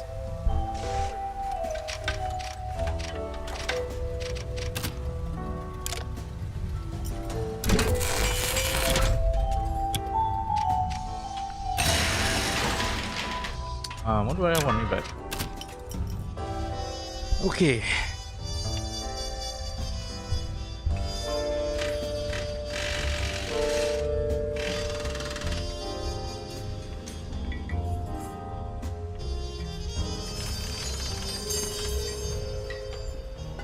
Put this here for now.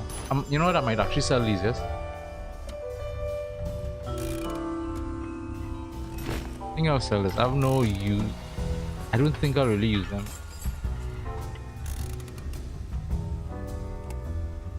Let's see how this engine works.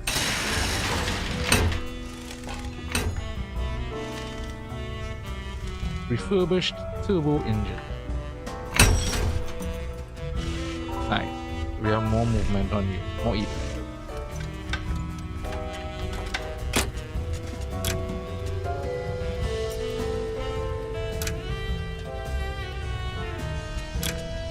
Wait, no.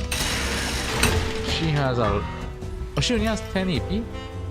Oh, I need to adjust that, right? Nothing else I have here to stop engine.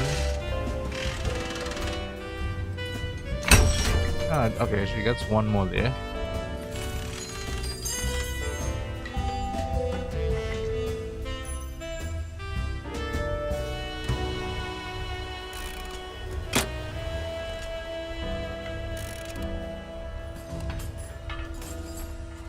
Yeah, I must say this is coming so handy.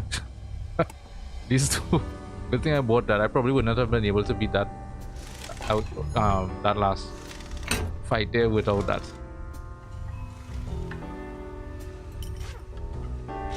So now I'm thinking to use this instead then.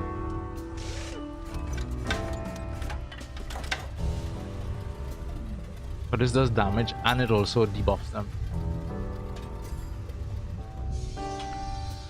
It also uses less AP. Yeah, that might be better. Go with that.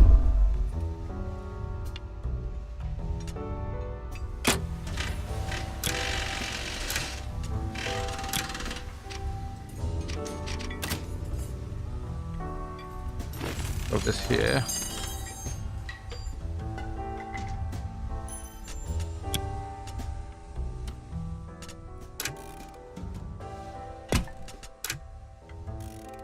I know there's somewhere that sells cars and anyway, I mean I have no money for it. But I know there's somewhere that sells cars. Still trying to remember that when I have some money to go and check it out.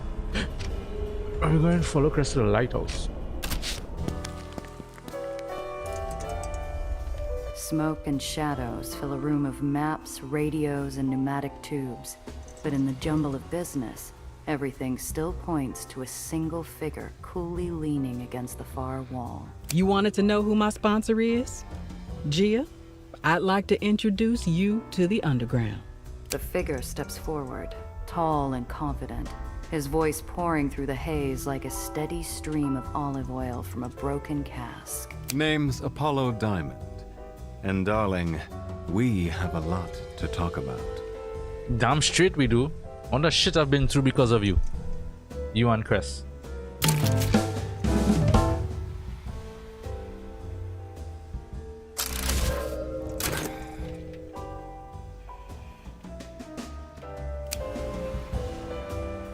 Radio consoles sporting complex buttons, dials, and wires indicate the underground spent some serious coin on communications.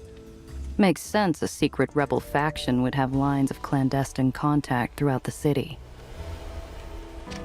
In the comics, the cops always have photos of the dastardly perps they're chasing pinned to a corkboard. Here, the hunters aren't lawmen, and the targets aren't slab-jawed gangsters with names like Jimmy the Shark. They're the actual barons of our own city.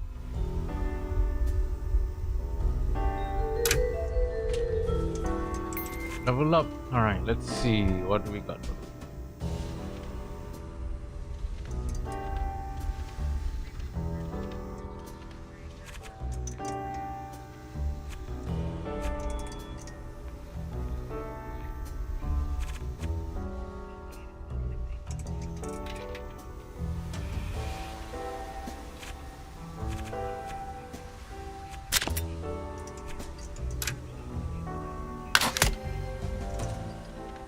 Do that?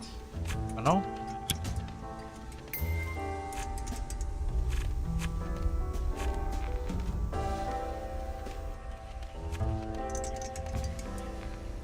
Adjacent friendly vehicles plus 1 HP. Don't I have? Oh no, this is so it's adding more. So instead of healing for 1 HP, it's for 2 HP. Yeah, because I already have the skill.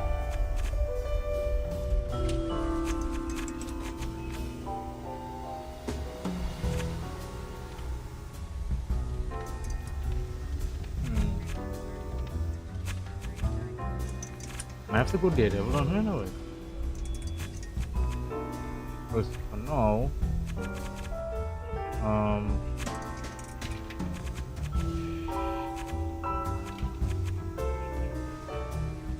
Yeah, and it might make sense to go Daredevil on her because she is all about ramming mainly. She doesn't have any weapons. So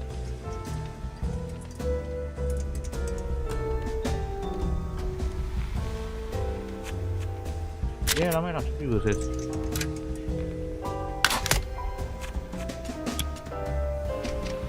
Alright.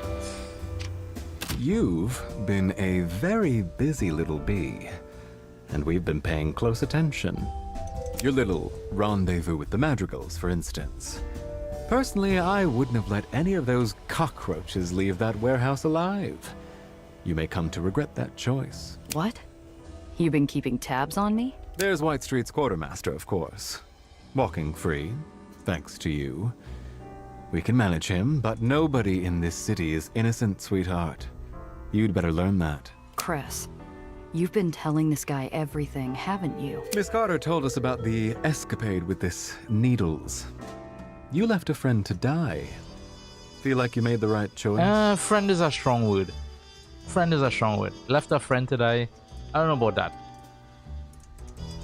Right. Well, pleasure's mine and all that, but just so you know, I don't like being watched.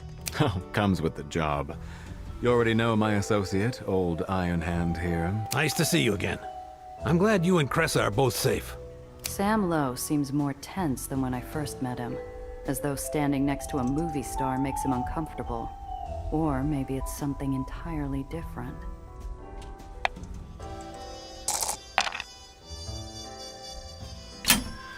No, it goes deeper than that. It's in the lines of their bodies, the energy they project into this cramped space. These men are like oil and water, fundamentally opposed. Diamond fidgets like a caged animal. Lowe is rooted to the spot like a load-bearing beam. These two are a powder keg. All they need is a spark. Glad you could make it, Gia. You didn't have to help Maria and Alex, but you did. Thank you. They didn't have enough money for a traditional memorial, but we made do. Trying to remember, where did we meet him? Trying to remember where. Where was that, boy? I squirm in discomfort at the mention of the recently departed Aetheniers. I don't like it when things get too personal. Iron Hand is oblivious, steaming on ahead like a freight train. Yeah, I'm not a fan of him already. But we'll see how things go. I'm already not a fan of him. The free home welcomed back all its lost children thanks to you. We owe you a debt, and we'll find a way to pay it. I don't know what to say. Who would? I remember our last conversation in the free home. You backed up Cress, which means you're loyal to your friends. That's good. All right, I don't remember where we met Sam. He was the... After we freed the prisoners and we carried them back to that place, he was the guy we spoke to. The head guy. Okay, so you're a political group or something. I assume you didn't invite me to your secret hideout for a round of cribbage. Oh, you assume correctly, sweetheart. And you'd better hope this little chat goes well. What the hell is wrong with this guy? This kind of passive-aggressive Apollo, connotations you have. I told you, she's legit. You after all this shit I've been through for you, and you still talking to me like that? I believe you, Cress. As does Apollo, or he wouldn't have come. However, before we move forward, there are things we must first discuss. You killed the general. That's a good start. Wins you some points with this crowd. Interject and protest. Marcus So what? I've seen your faces and now you can't let me leave? Is that it? You've got it. There are two ways out of this room. Yeah. Save it for the fan club, would you? We just want to talk, Gia. Please, hear him out. Y'all are the ones being aggressive to me, you know. Like, what? Fine. My afternoon's wide open. Well, regardless, Tillingast was just the beginning. We've got bigger fish to fry. With a showman's grace, Apollo gestures to a map of the barony called Dreamland, where a photograph of an elegant, sharp-eyed elderly woman is pinned. Her face is framed by newspaper cutouts and tabloid headlines. Oh, we're going to a new island? I take it you are familiar with Dreamland? Marm Weiss? No. I don't really keep up with celebrity news. I flick my gaze towards Apollo Diamond, who grins wolfishly in response. Dreamland's a den of vice, and she's its baron. She's supported by her hand-picked squad of elite, highly trained lieutenants called the Does, and she's aggressively expanding her territory. Huh, that's putting it mildly. She's gobbling up every bit of floating real estate she can, and damn anyone who's rude enough to live there already. She's destroying lives. We can't look the other way any longer. Terrific. And what does any of this have to do with me, exactly? Oh, don't play coy, darling. You're going to help us take her down. You got a crystal ball hidden in that jacket somewhere? Pardon me? Seeing as you know what I'm going to do before I do it, mind telling me why I'm helping you, Mr. Mysterio? Maybe he's used to trying on different emotions like hats off a rack, because the matinee idol's expression slides without friction into barely controlled rage. I don't like this guy at all. As a matter of fact, Iron Hand senses this change in temperature and extends an arm to restrain his partner's sudden surge of passion. We'll pay, of course. We know your services don't come free. Damn right they don't. Who's funding this little rebellion of yours anyway? How do I know you'll make good? I've got more money than you've ever seen in your life, sweetheart. And I'm using it to fix this broken city. I'm helping people. What are you doing? Oh god, there's so many good responses here though. If I stopped to care about every rose that gets stepped on in this crummy town, I wouldn't last a day. I don't care about the barons, or you, or anyone. And if you don't like it, you can dangle. It feels great on the way out, but my little speech lands at Apollo's feet with a thud. He looks at me with something approaching pity, and I feel fury sting the base of my skull. Sure.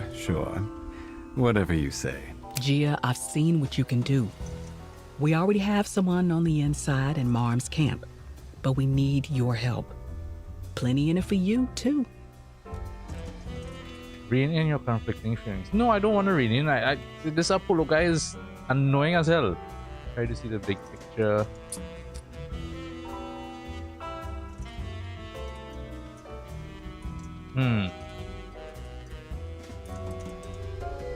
I wish there was a negative response here, boy. Everything here is positive. I want to be more aggressive to this guy. I'm surprised at her use of the word we. I look at her, standing amongst this oddball crew as if she's always been there. She really is one of them. Not for the first time, I throw away rational thought like a pair of loaded dice and go all in. Ah, hell. Fine. I'm charging double my usual rate, though. Excellent. I knew we could count on you. Cress's smile is so small, I doubt anyone else can see it. But it shines like a speck of gold in a fast-moving creek. Fool that I am, I start to think I made the right choice.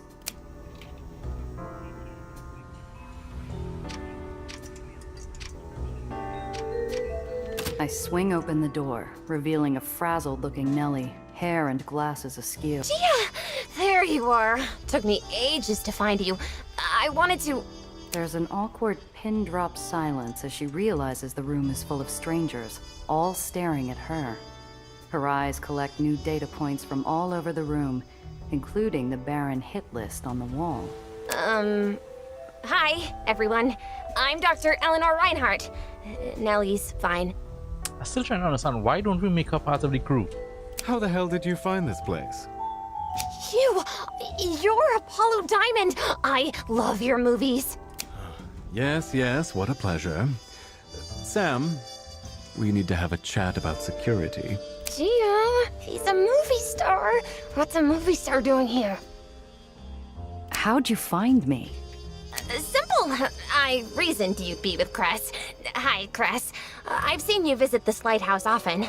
At first, my working hypothesis was this was a hideaway of sorts. But when I started seeing others headed in and out as well, people I didn't recognize, I realized it had to be. Okay, I get it. You're pretty observant, huh? Thank you. Some might even say nosy. Well, I didn't mean to. Too late now, Principessa. Cat's out of the bag. No getting around it now, I guess. Nellie, this is Apollo Diamond. Apollo, Dr. Eleanor Reinhardt. Nellie flushes pinker than grapefruit juice. The kids stared down assassins, gangsters, scrappers, and everything else the lowers could throw at her. But faced with her favorite matinee idol, she's turned to jelly. Nellie's fine. Charmed, darling. You'll excuse me if we skip the autograph for now, hmm?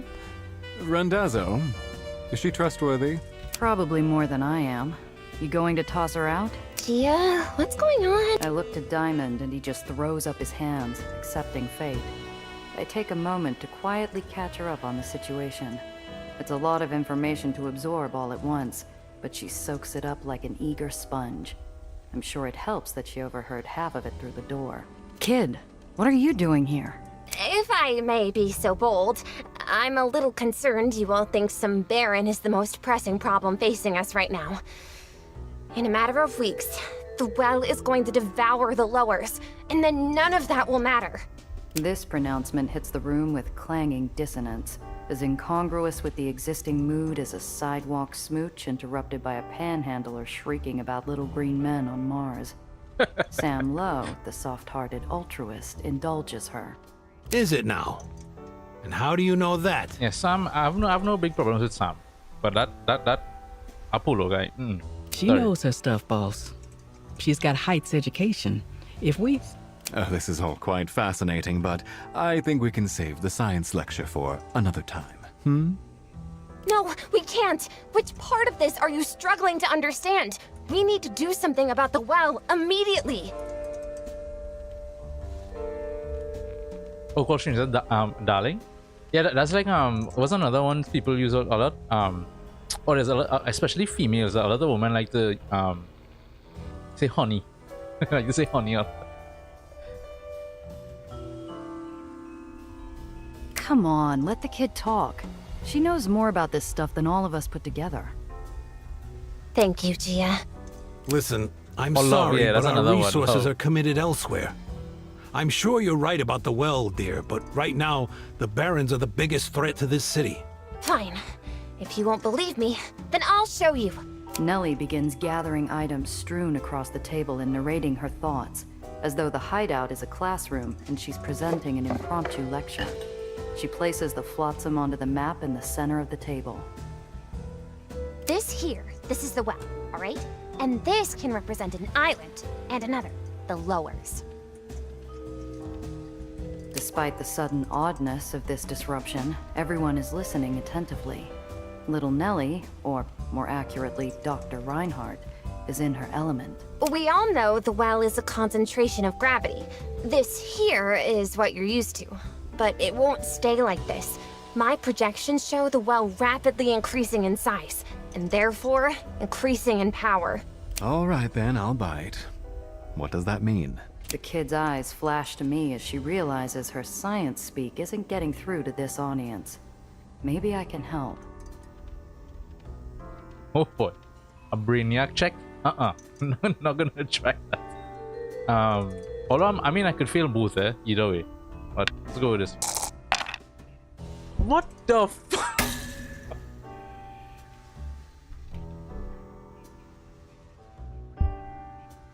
Well, tell him, kid. Despite my good intentions, the comment doesn't come out encouraging so much as demanding. I might have been better adding going to with Nellie's Brainiac, stress instead of relieving it. I shrug apologetically, and she soldiers on. Nellie grabs the edges of the map, lifting them a few inches off the tabletop. The items representing our city's floating islands remain in place. As the well increases in intensity, its pull on everything nearby will also increase. A few days from now, it might be like this. A month from now. She hoists the edges of the map above her head, and the islands tumble violently towards the fold in the center, crashing together and breaking. Dice are the real The ember shows? of a half-smoked They're more like- cigar catches on the paper. Dice are and the a real line of emboss. ominous smoke Been bleeds trolling me upward from since the day one. shattered debris. You see? It's only getting worse. And if we don't act now, the well will destroy the lowers. How can you know this for sure? The mathematics are consistent, and the results are unequivocal. Over and over again, my models show the well destroying the lowers in a matter of weeks. I hope you're wrong, kid. But I don't think you are. There's a pause. Alright, so what is the solution? And then Apollo motions silently for Sam to join him. They confer in hushed voices. The kids' demonstration was harsh, but clear. And when the rebels turn back to us, it's obvious they know it too. If you're right about this, then we can't let this lie. All right.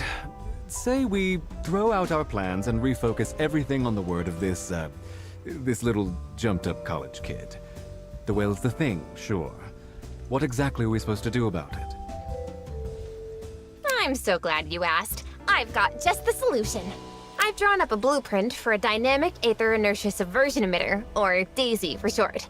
She'll fix the well. Daisy, I like that.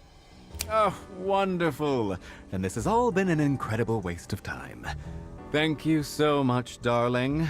Now we have barons to deal with. Off to work with you. Chop chop. Oh, I can't construct her yet. I'm missing an Aether core. A Bronson 6X-340 to be exact. Yeah. Let me check my parts bin real quick. You think you can find Aether cores just lying around? Or some Aetherians stupid enough to crash their own island for a payday they'd never even see? Sorry, run that name by me one more time. Cute, isn't it? I tried out a few others, like Clara, short for Centripetal Lift Actuator Resonance Array, and Mouse, Mass Offset Unit for Singularity Elimination, but she just really seems like a daisy to me. Okay, if you say so. Cress, take it easy. You know what she's asking is crazy, Gia. Aether cores are what keep entire islands floating. Even if you can find one. It'll cost a pretty penny, I know. Millions of pretty pennies. Just give the kid some air, all right? What she's asking is crazy. Is it any more crazy than what the hell y'all are asking me to do? Cress throttles down, crossing her arms and raising a skeptical eyebrow. Apollo, what do you think? Is there anyone in our network? Oh, there's Hi-Hat Abernathy, but he's unreliable. The mistress would have been preferable, but she's dead. I suppose there's always Killmeyer. Oh dear. Who's that? A power broker based in Little Germany. A baron, until Marm took everything from him. Deadly as a tiger, with some of the most powerful connections in the city. But he might just be the only person who can get his hands on an Aether core. Little Germany. So, who's going to ask him? Oh, and we have a volunteer. Thank you so much, Gia, darling. This guy. Hang on a second. You'll meet with him and arrange a deal. He'll be putty in your hands, I'm sure. Listen, I'm nobody's errand girl. We need to set terms. All right, then here they are. Get it done, and we'll pay you better than any smuggling job you've ever had. Good enough? I want to hit him with a sharp retort. Nobody tells me what to do, least of all this candy apple jerk. But we both know he's right, and the rest is just air. I decide not to waste any more of it. Yeah, good enough. In the meantime, we'll reach out to our mole in Dreamland and gauge the situation there. Well, that makes 2 new recruits in one day. We've had worse. Welcome to the underground, Gia, Nellie. We're going to do great things together. With that, he turns his attention back to his work. We stand there, fresh fodder for the cannons, dismissed without a word. I shake away my uncertainty and pull Nellie aside. Hey, I enjoyed your little demonstration. Can we talk? Thank you. A bit crude, but I think it served it. Yes, sure. Come by the lab when you're ready. All right.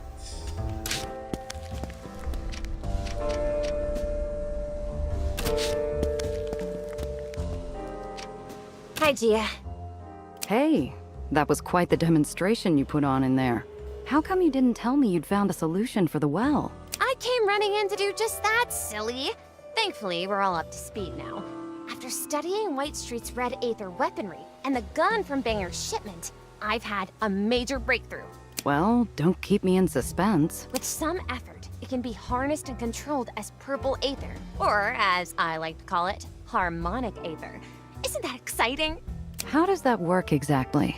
Well, as you know, Aether-derived artificial gravity can be created and focused using electromagneto-gravitational fields by channeling Aether mist through specialized lattices. But by manipulating the resonance of those fields, it's possible to excite Aether molecules into a variety of interesting states. With me so far?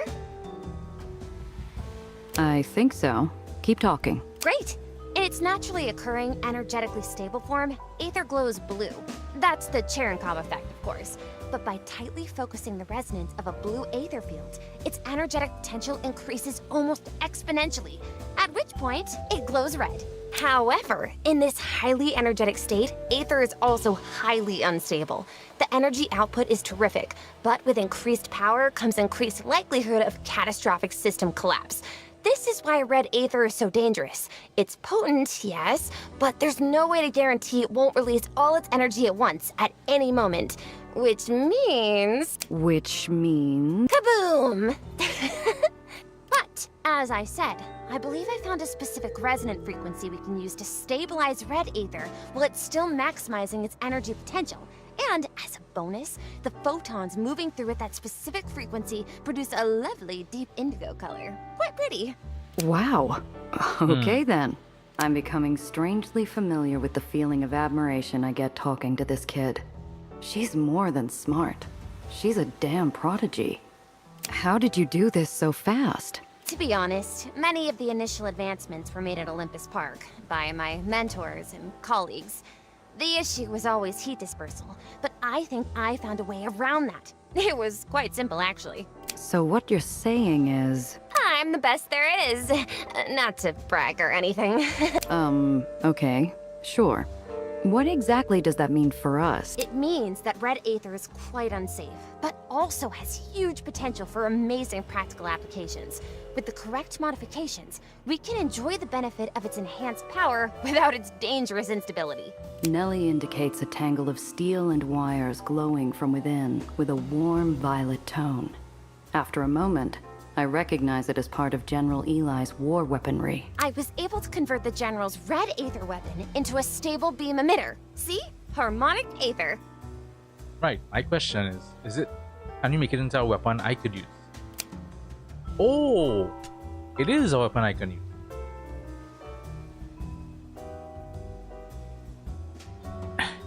No damage though. What is that damage? 2 Aether damage? I'll say it, Doc. I'm impressed. This is really safe and for me to use? 6 AP to use, right? Oh, certainly. And this is just the beginning. The more you can salvage, the more experimentation I'll be able to do in my free time. Thanks, Nellie. This is great work. You're so very welcome. But if you really want to thank me, I'd like to come along to meet this Killmeyer person. Nuh-uh. He may have had his wings clipped when Marm took over his barony, but he's still got claws, and he keeps them sharp. You don't want to be anywhere near him. I can handle myself, you know. I know you can, kid. But he's the type to slit your throat as soon as look at you. And you're too valuable to put at risk right now. Answer's no. Come on, I insist. Can you distinguish an Aether core from a venting filter? You'll need my expertise, or else he might swindle you. You are the expert, and he is a swindler. Guess I can't argue with that. Excellent. Oh, it'll be fun. Of course it will. See you soon. Just make her part of the crew now. Nellie has researched new technology. From time to time, Nellie will research new Aether tech and make these items available to you. It's worth checking Nellie's lab when... And where would that be? Yeah. Where do I check that? Nellie seems to be applying her No. The kid keeps a glass jar close at hand, half full of sweets. I'm sure she won't mind if I sneak one. Steamer trunk. What's that? Oh, this is where she does it up. Expert repair kit. Restores 12 health to the speaker when used, better than the basic model. Oh, and it costs 0? Ooh. Nice.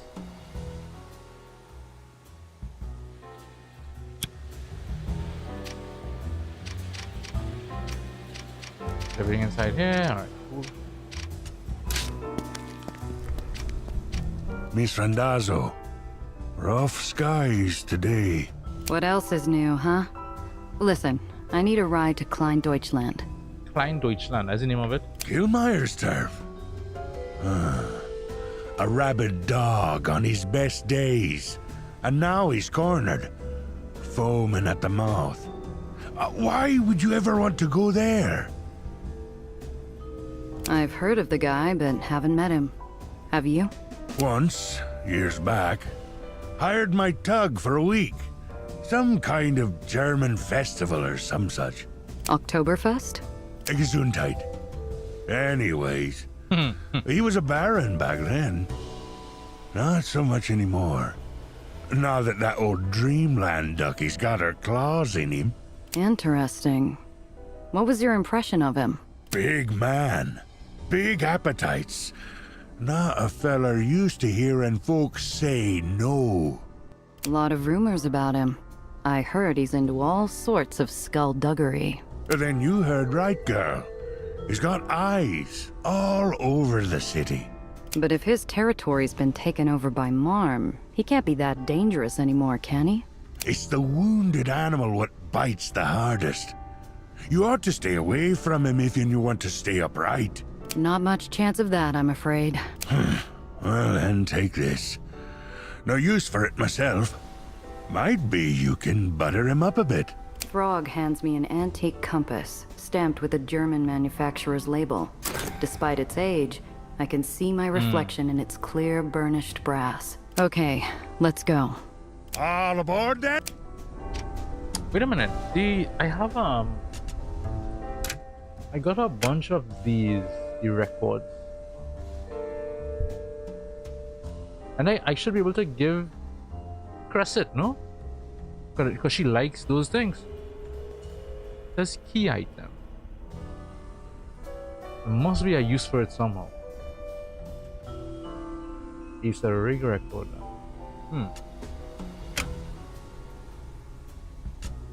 Let's head to the garage.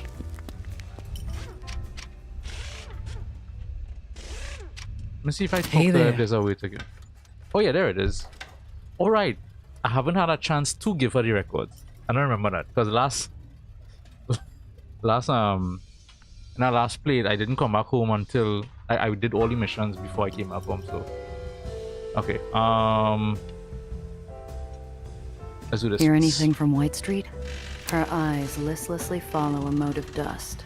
Thoughts lost to a barony miles away. Whitecaps didn't get into the free home. Poppers held them off until Eli died. Now, they're too busy fighting over that bloody throne to care about getting into a scrap with a bunch of rats. Even the quartermaster's happy turning a blind eye to us.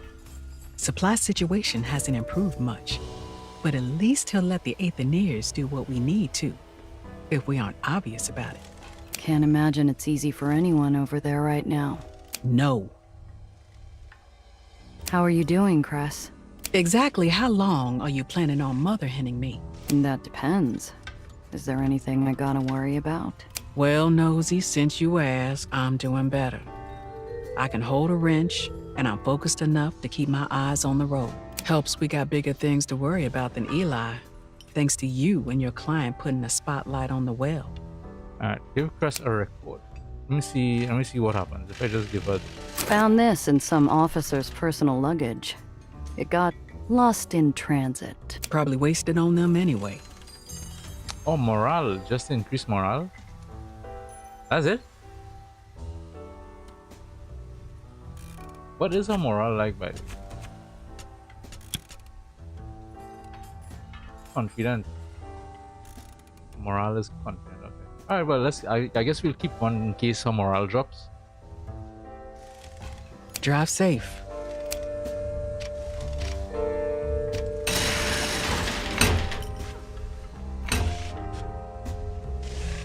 Yeah, where is the...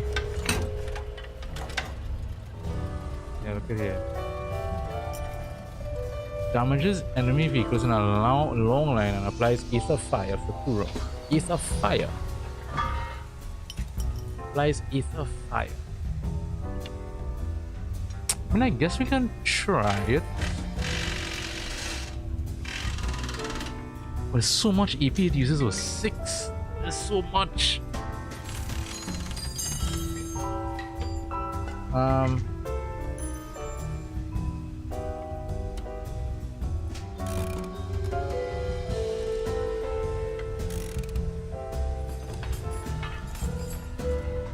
I'm hoping that Aether Fire is like a debuff, like the flamethrower debuff. Let's see, should I shotgun or the machine gun? What's the weight of it, by the way? +1.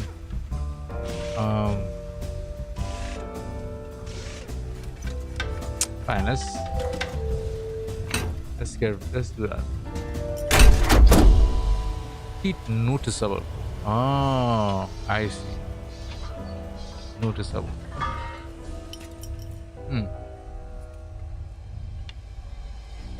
Whatever, we'll still try it.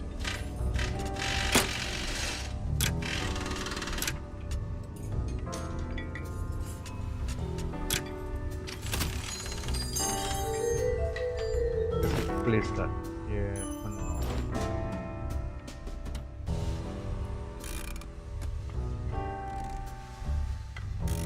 I don't know why I'm keeping these things in.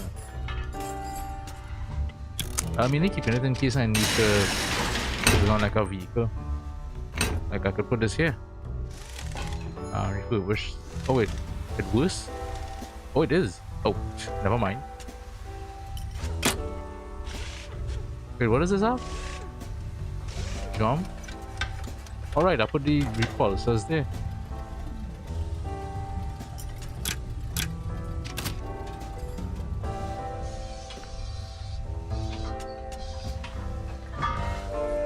I think we're good for now.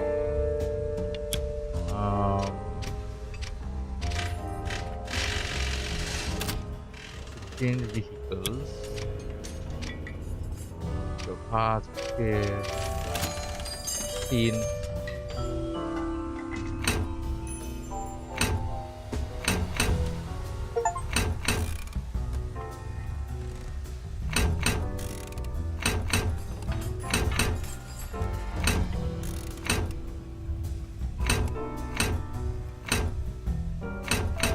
Was it darker part is oh okay. That looks weird.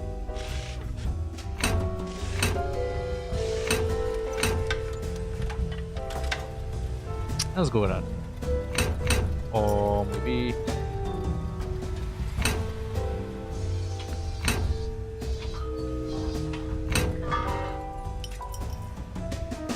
looks kind of like a stormtrooper in a way, a weird way.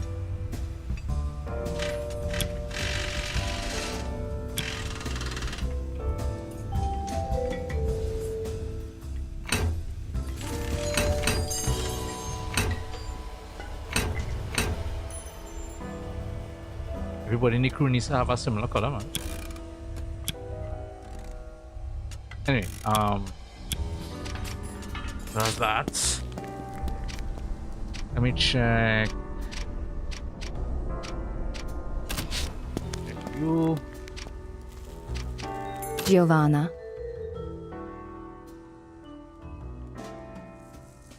Offer mission items. That's not. White Street's tearing itself apart right now. Must be cleaning up nicely from it. Yes. They're in need of guns, food, safety. Things I'm able and willing to provide. And they'll continue to receive it for a fair price. Can we just make her part of the crew? Be right back. I'm gonna grab some water and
Exactly how long were you planning for this?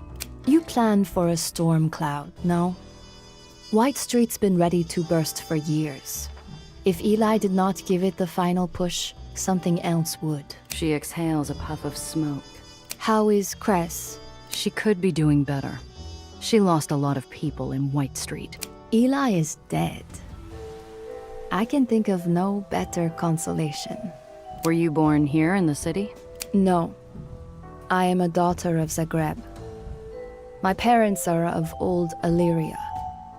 They brought me to New York to be a princess in the new kingdom of Croatia. Interesting. Zagreb. It is a beautiful place, Giovanna. And an even more beautiful dream. Oh yeah, actually, real Croatia, God, that's a gorgeous place. Every You're time I not see telling it, me the every whole time I see it, it looks story. so damn nice. Come on, spill it. Where are your folks now? They're dead. Ah, sorry to hear that. But I know how you feel. I sincerely doubt that. Really? I was closer to Alfonso than anyone. Then this city took him. You might run things down here in the hole, but you don't have a monopoly on grief, all right?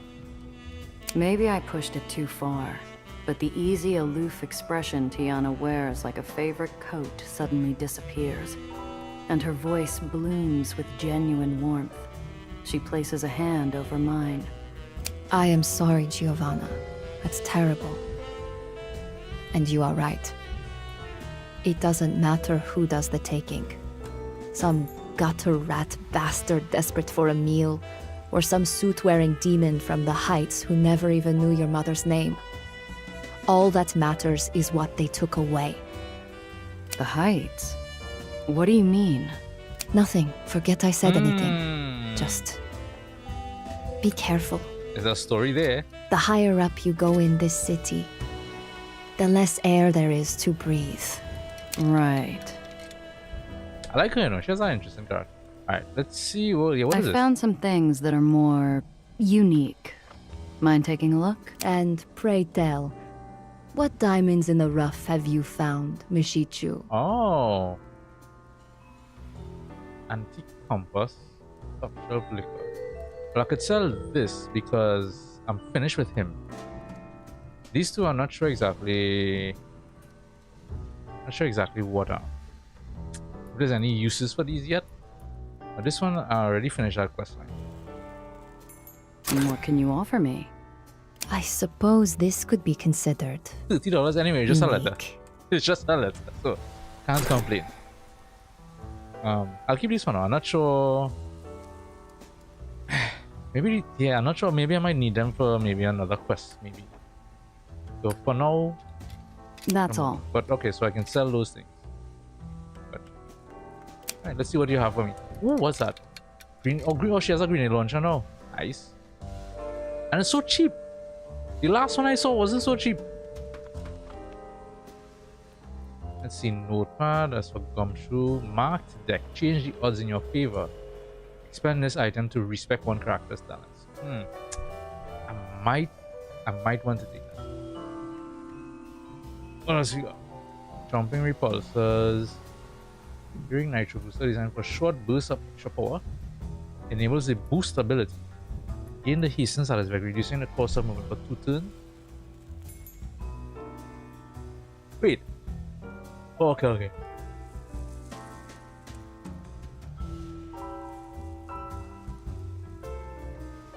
Lockpicks, armor booster, buster, sorry, medium storage. I'll probably pick that up. What is this one here? Racing repulsors. Apply collision resistance and sturdy to yourself. You cannot move, ram, or be forcibly moved while affected by this.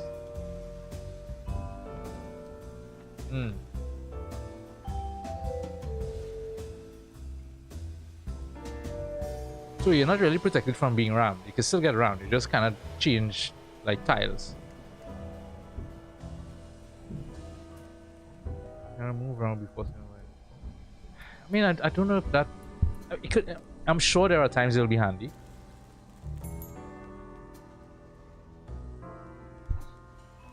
As this shunter knocks back any target vehicle at close range.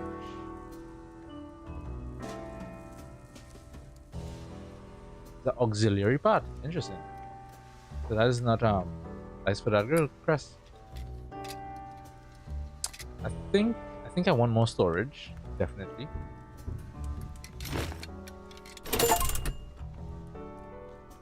I don't want to spend too much money just yet.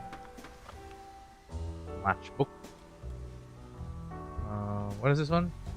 Concealed storage.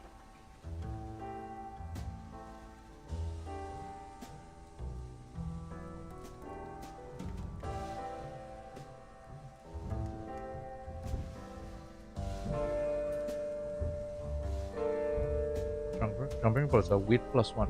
Oh wait. That means I should be able to replace what I have then. Let's get that.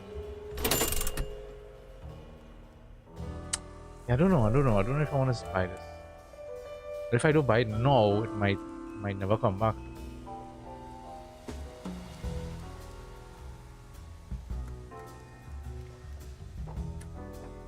And the grenade launcher. I mean, it's 76. Yeah, why not? Let's just get it.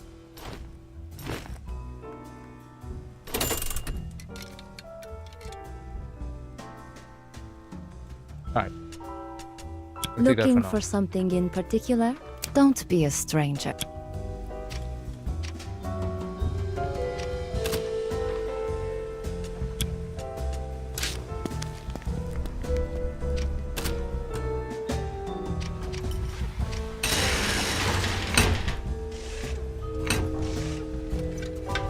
Alright, I should be able to go and do it. Sorry, this.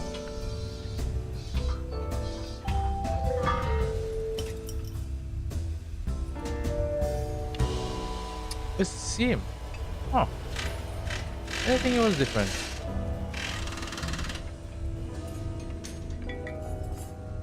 Maybe +2.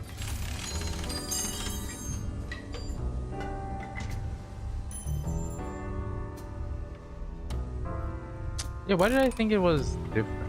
Alright, fine.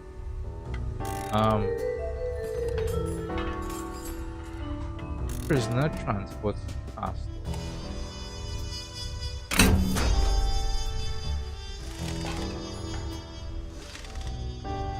Alright, okay. So we got different now. This, I want to do the medium storage. Wheat, right.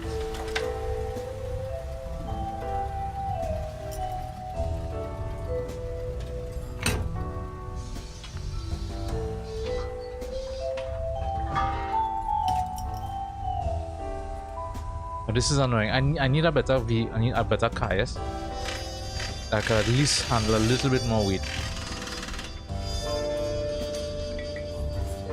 Guess maybe get rid of the flamethrower. Maybe. With 3. Do that. Maybe give the flamethrower to. Oh, but I like this. Alright, never mind. Never mind. Let's leave it at that.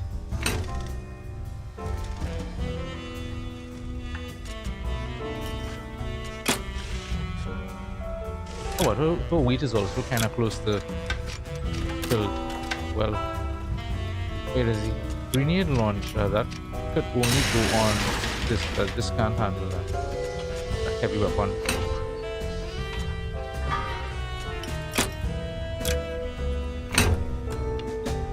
Auxiliary stuff. So yeah, it has to be on you.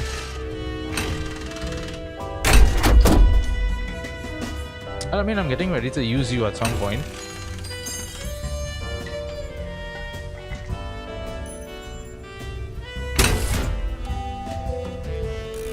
If I can get somebody to join my crew, it would be nice.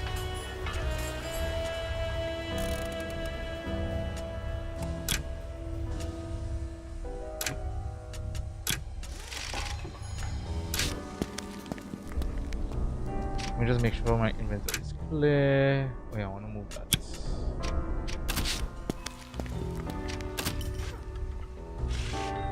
Oh.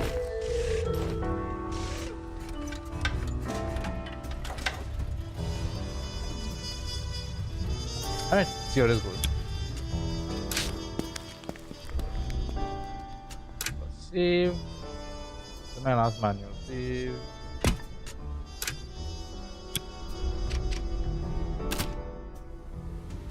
Alright, so White Street is closed off. Time to head over to Dreamland.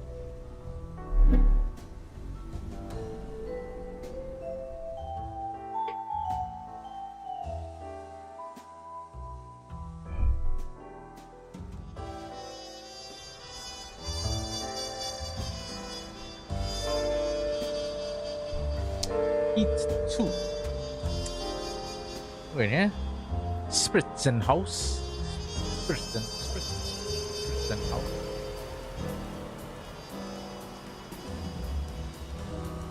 Welcome to Dreamland, right?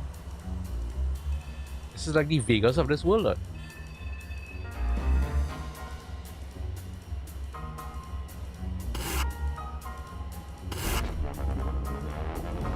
We're here. The Spritzenhaus Beer Hall. New York's own little slice of Bavarian cheese, and Killmeyer's personal haunt. Little Germany's a veritable forest of no-good varmints, and he's the biggest one with the sharpest claws. I should step carefully. Got no interest in getting scratched. I've heard they have soft pretzels. I can't wait to try one. We talked about this. You're staying put. Okay. You're right. I'll just listen to my radio shows. Don't be long. Nellie switches on the radio and tunes the dial to some torrid-sounding drama. I didn't even realize we had an AM transmitter in this heap.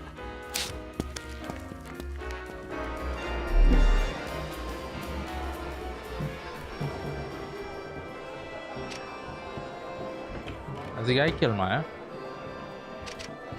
Bartender. Drinking contest. The place is a riot of music, laughter, and German conviviality. Spilled beer makes a flytrap of the floor. Rusting suits of armor guard the perimeter, and the air stinks of sweat and smoked meat.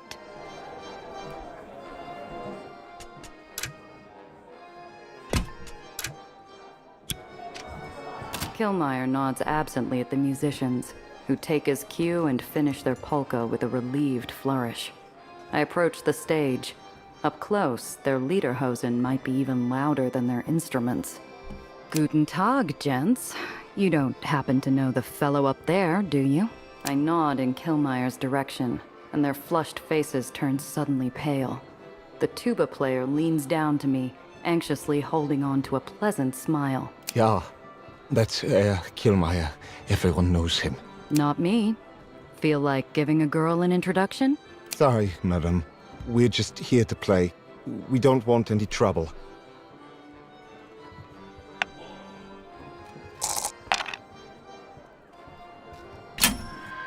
He wipes a kerchief across his brow, and his trembling hand suggests it's not the music making or the stifling heat making him perspire. I spy the corner of a well-worn photograph. A little fat-cheeked boy peeking out of his side pocket. That your son? Hope so. It'd be a bit strange to pocket a photo of someone else's kid. Yes. Let me guess.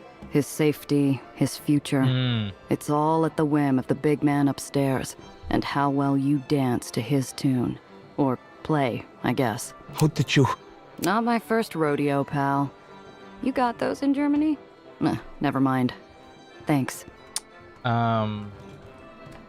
Why would I want to force him, boy? Nah,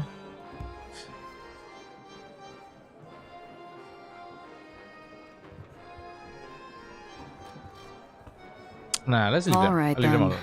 Enjoy your evening. Where's the bartender? The bartender here at Spritzenhaus serves up more than a stiff drink.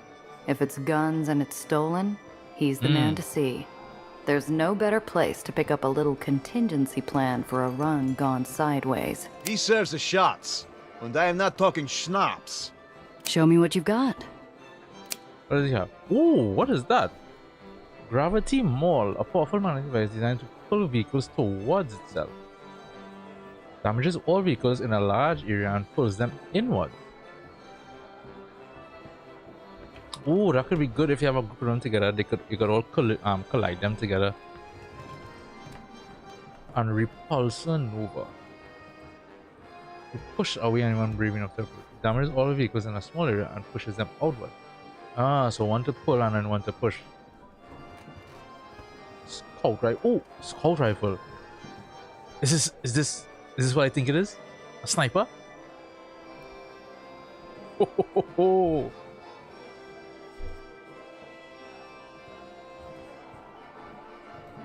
Medium storage. Repulsor Wrecker. Applies collision vulnerability to a target, increasing incoming collision damage.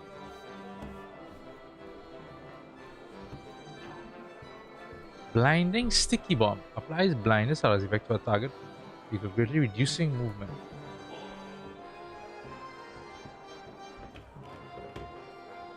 Oh, I like all of these. You know, as soon as I see a sniper, I just get giddy. Champagne bottle. I might need to buy that, right? I'm tempted. I really am tempted.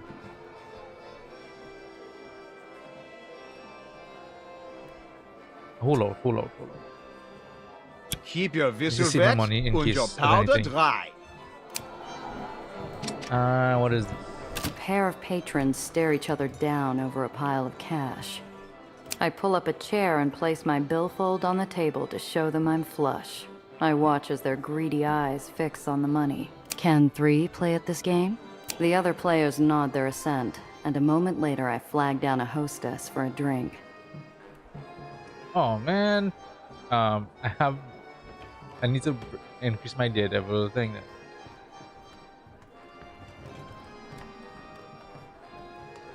Let's just bet 20. Let me see what happens. The competition is fierce, but too fixated on the money to play their cards right. Thanks for playing, boys.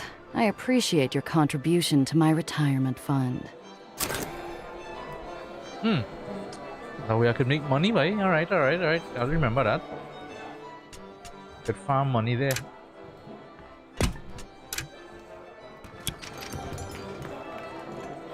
Alright, do I go back to them or do I just head straight to them?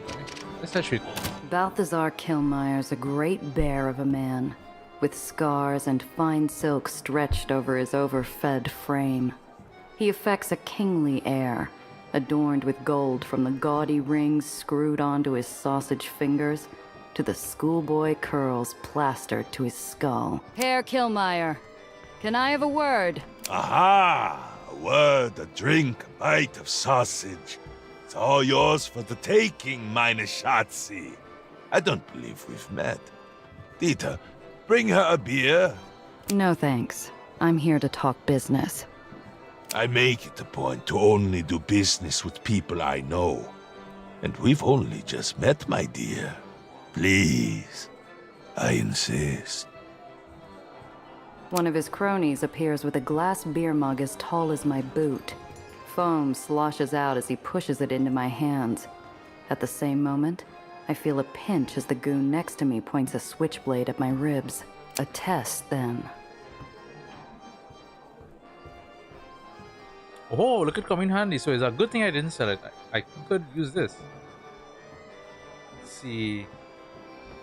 Grab the goon's knife and disarm him. I want to take that chance, boy. Nah. Let's do Listen, pal. I know better than to come here empty-handed. Can we skip the formalities? I produced the old compass Throg gave me, and watch Kilmeyer's face contort with a sickening mix of boyish glee and patriotic pride. Ein Hofstadter. These were used by my country's navy in the war. My father had one just like it. I never thought to see one again. Very thoughtful gift indeed.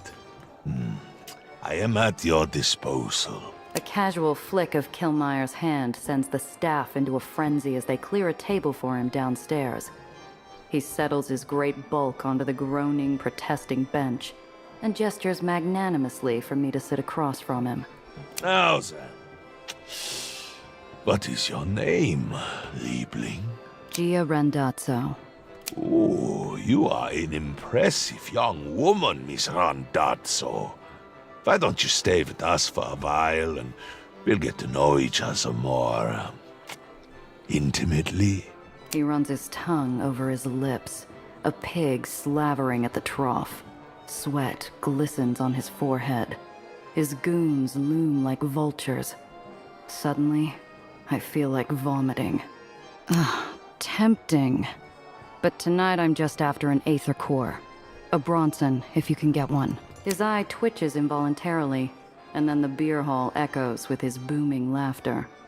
I wait, impassive, while he wipes the tears from his ruddy cheeks. Seeing my expression, though, he gapes in disbelief. You are serious? But this is impossible, Liebling. I was told nothing's impossible for the great Kilmeyer. What's one little Aether core to the Baron of Klein Deutschland? As susceptible as I am to flattery, I am also not a fool. It is true, I can get anything I want, but nothing comes free.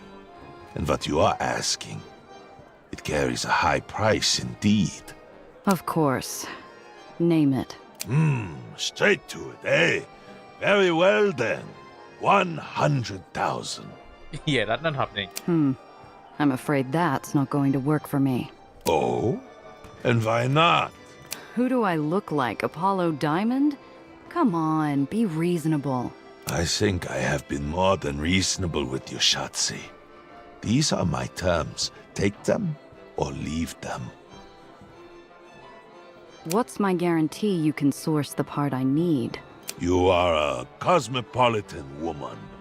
You must know there are no guarantees in life, but perhaps it will soothe you to know I have many contacts in the free homes here who have access to such things. If you have the money, I will find your trinket. That's it? Not enough for you, eh? All I can offer is my word. That's what's making me queasy. You didn't even ask for details. That tells me one of two things. Either you really can get anything, or you're full of it.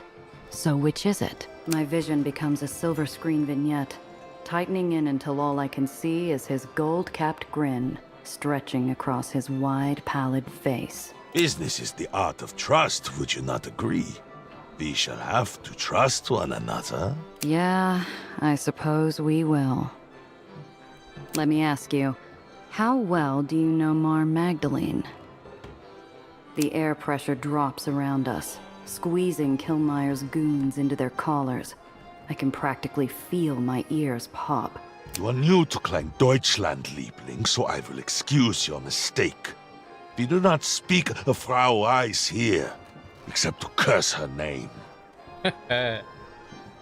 Alright, yeah, she ousted him as the new Baron. Ah, I see. Must be tough having your barony stolen out from under you. I get why you'd be sore. I'm pushing my luck. The fat man draws in breath and expands, like the next thing out of his mouth won't be words, but a jet of flame. I caution you, Fraulein. You amuse me, but my patience has limits. Understand this. I will have my barony back from that elderly witch, and if you speak of her again in my presence, they will be your last words. Okay, take it easy. I get the picture. I'll drop it. Fine. You got a deal. Excellent. Give me some time to find your little trinket. In the meanwhile, you are free to enjoy the accommodations here. On the house. Thanks. And just so you know, I'll have an expert verify the part's legit before you see a single dime from me. I would be disappointed if you didn't, my dear. Thanks for your time. I've got to go. Ah, shame. I shall count the minutes until our next meeting. Auf Wiedersehen, my dear.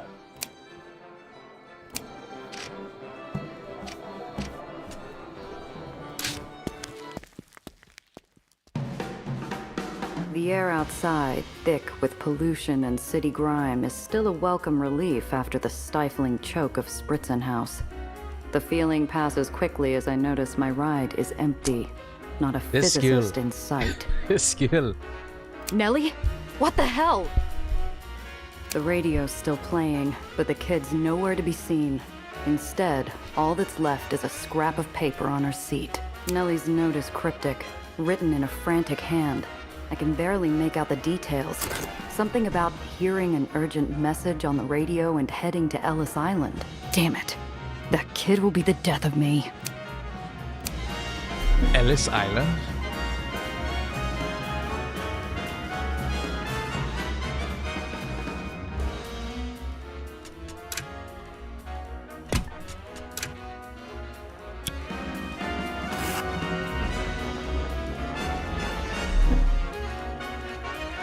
I'm like a filly wearing blinders as I gallop towards Ellis Island, which is why I don't see Dufresne's night black ride until it's right up alongside me. He's looking distinctly worse for wear. Oh, wait, he's still alive? I thought he was dead. What? I thought he was dead. Found you. Ugh, you again? Leave me alone, you drip. You went and bruised my pride back in White Street. Afraid it's personal now. I thought you were just after the kid. Oh, I am. I'll find her and bring her home. You can tell me where she is now, like a good girl. Or I can dig it out from under your fingernails. You'll have to run me off the road first. Suit yourself. How are we doing this one? Eliminate or survive 5 rounds? Where is he? He's here.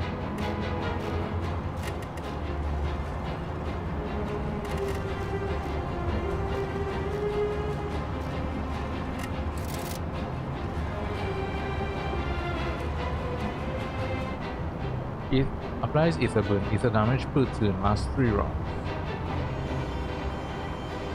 The damage to... Okay.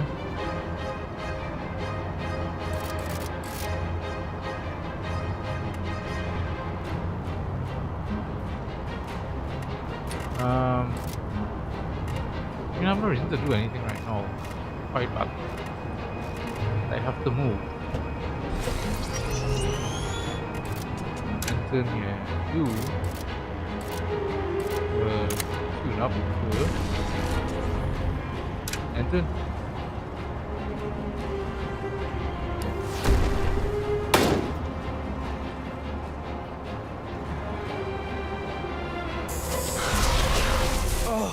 These roads are falling apart.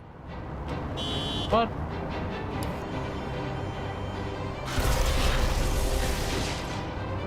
What is up? I'm confused. What is up?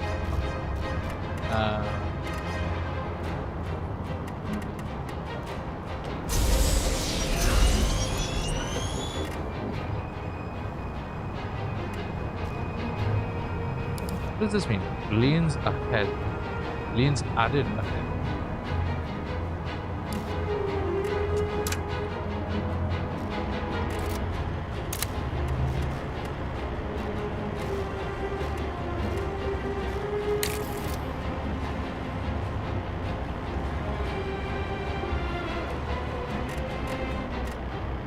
I could have probably put a flamethrower on her.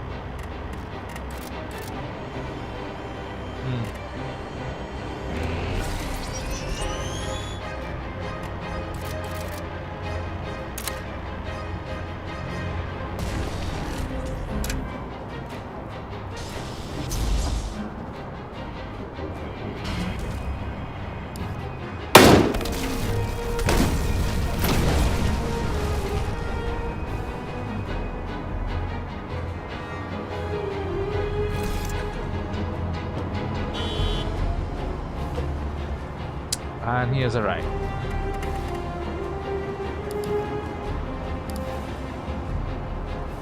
Here we go.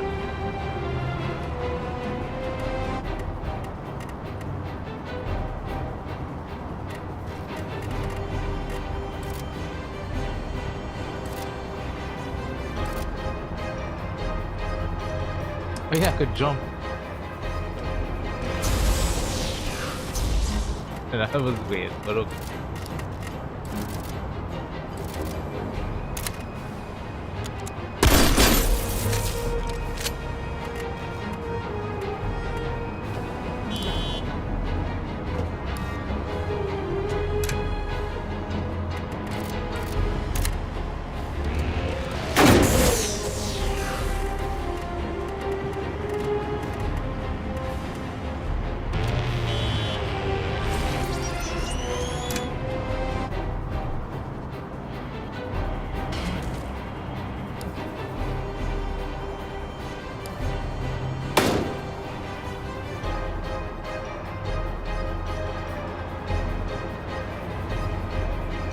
What? How come? Oh yeah, no? How come that hazard didn't hit him? Today you got lucky. Okay. Something else needs my attention. Besides, no sense killing you in such a public setting. We'll meet again, smuggler. You better hope we don't.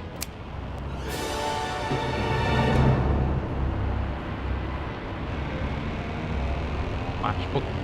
Another pistol. Improved pistol. With more damage. It might be interesting to get rid of the shotgun and use that. I don't know. Reduce some of the weight.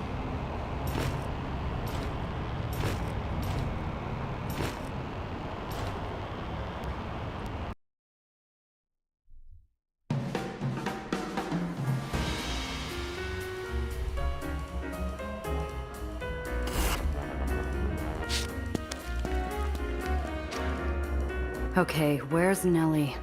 I suppose the main building would be the first place to look. Alright. Broken Statue of Liberty. A shattered concrete base and a broken heel is all that's left of the Statue of Liberty. She fell into the well years back, and nobody's seen her since. Something about it reminds me of a poem I've probably forgotten. Passenger liners shuttle people in from all over the world, and smaller ferries escort them to their new homes in the city's baronies. Above the bustling hum of the ferry, I hear the distinctive ringing of a bluebell, making his rounds to collect fares.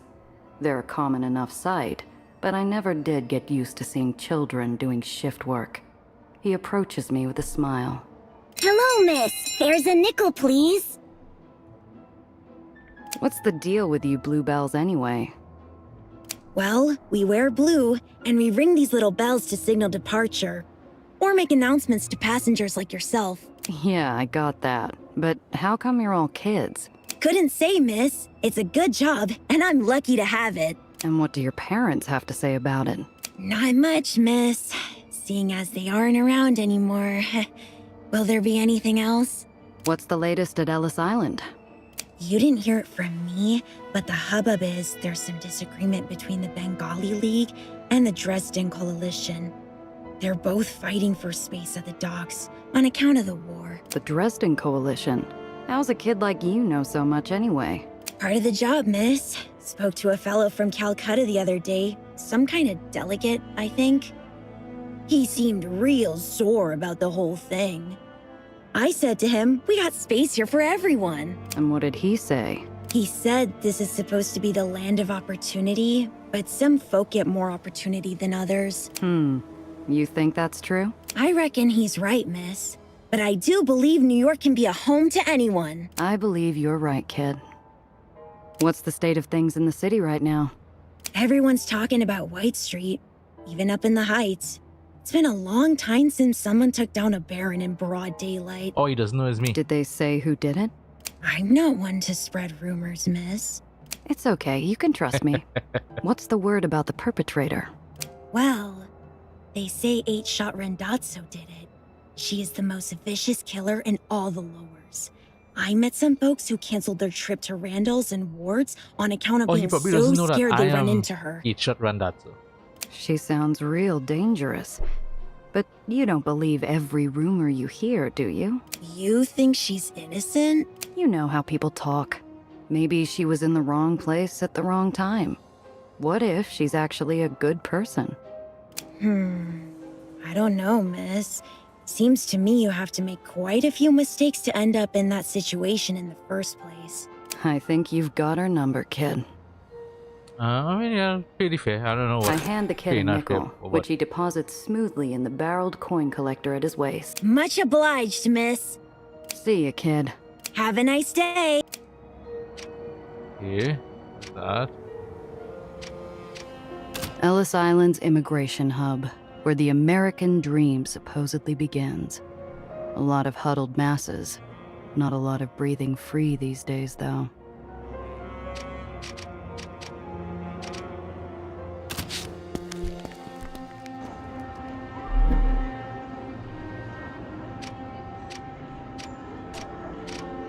The immigration officers are doing their best to keep things civil amongst the din, but they look like they haven't had a break in hours. A few haven't even had a chance to shave. Banners representing some of the city's baronies hang like advertisements on a marquee, selling hope and prosperity to desperate newcomers. Too bad for them, it's all snake oil. Anything Customs raises their eyebrows at ends up here. I peer inside the crack of the door and notice the alarm wire, rigged to detect entry.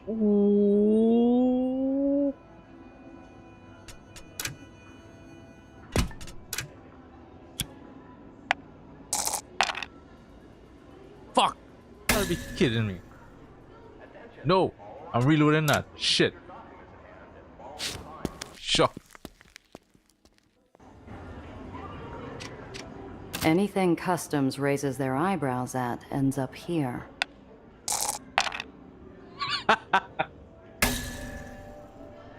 I wrote even worse this time. We'll do one more time. I just want to see what's inside. Anything Customs raises their eyebrows.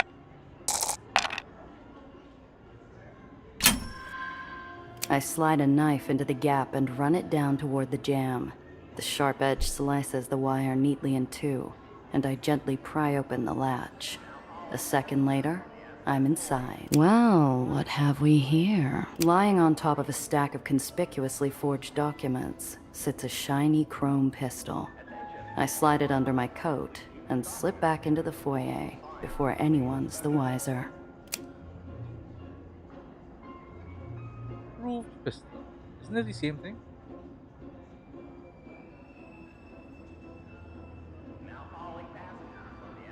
Yeah, same exact.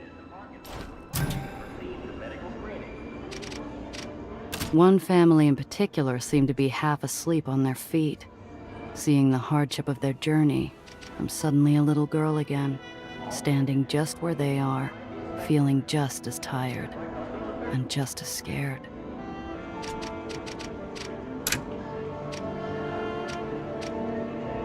Scanning the crowd, I finally pick out the shine of Nellie's distinctive platinum blonde hair. She's talking to a middle-aged man I don't know. I make sure to keep her in eyeshot and keep my temper in check as I make my way downstairs towards them.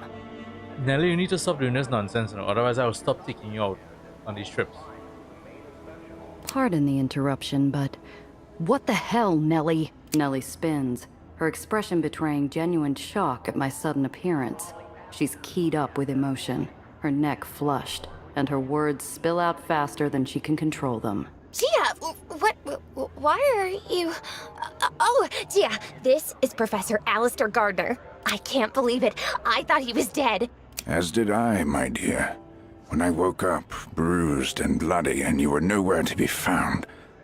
Ah, but we're together again, and that's what matters. I know. Gia, isn't it wonderful? Oh, hello, Miss Randazzo. I've heard so much about you already. So you're the mentor from the Heights. Indeed, it was a pleasure meeting you. Now, Eleanor, don't you think we ought to... It was extraordinary, Gia. He wrote in the radio show and left a secret message just for me. Between segments, they read personal advertisements. You see, the professor didn't use names, but I knew immediately it was him. I'm sorry I had to leave so quickly. As she babbles, I cast an eye over her companion. He seems Yeah, pleasant, if a bit fidgety, I don't like he's something impatient or is fishy something. here. What's going on here exactly? Something is fishy here. I heard about the attack at the Institute. Surprised anyone made it out. So am I. A terrible, terrible tragedy. But we're still here, and we're together again. We certainly are, my dear. The Something scholar is seems fishy. reluctant to share more details about the attack. I suppose it's understandable. Who'd want to relive that? Clutched in his hand, I can see a pair of ferry tickets. They're close enough for me to read the words Olympus Gates stamped across the top. That's the entrance to the Heights. And those ferries aren't cheap. Gardner clocks me eyeing the tickets in his hand and smoothly pockets them. Going somewhere? Well, of course! We've got to get back to Olympus Park. There's so much to do. Indeed, my dear. And if we want to make our ferry, we better get going. Wait a second. Nellie, you can't just leave. But Professor Gardner... You have to fix the well. And I just ran into our old friend Dufresne. Did you know he's still looking for you? You can't go back to the Heights. It's not safe. Nellie seems pulled in opposite directions, like she's stuck between magnets, her mind rapidly computing the factors separating her new life in the lowers and her old mentor who's suddenly back in the flesh. Yeah, I don't trust him at all. Professor, Gia is right. I'm being foolish. I have to stay and fix the well. I don't think these tickets are refundable, but if you think that's what's best, I know enough by now not to try and stop you. All right then. I'll stay and finish my work. We've got a well to fix. I wish you the best of luck. Please contact me if you need my help. Professor, don't be ridiculous. You're coming to stay with us at the No, hole, no, isn't he, Nelly. Gia? No, Nelly. No. Oh no, I couldn't. I won't impose myself like that.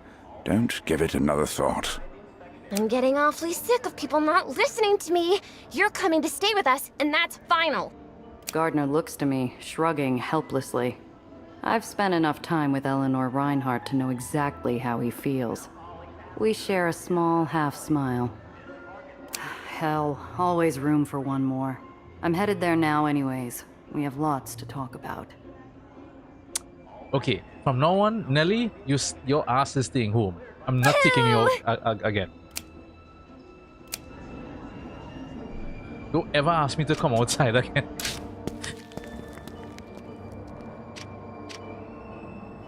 Above the bustling hum of the ferry, same thing? I hear the... Hello, miss. There's a... See ya, kid. Have a nice day.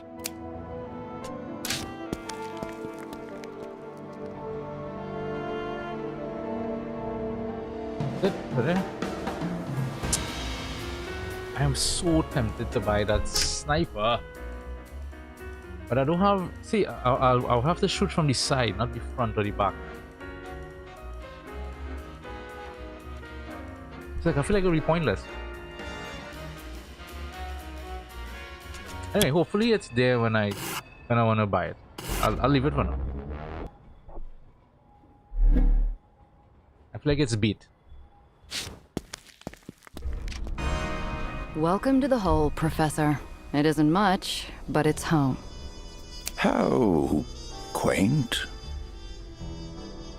Yeah, because I feel like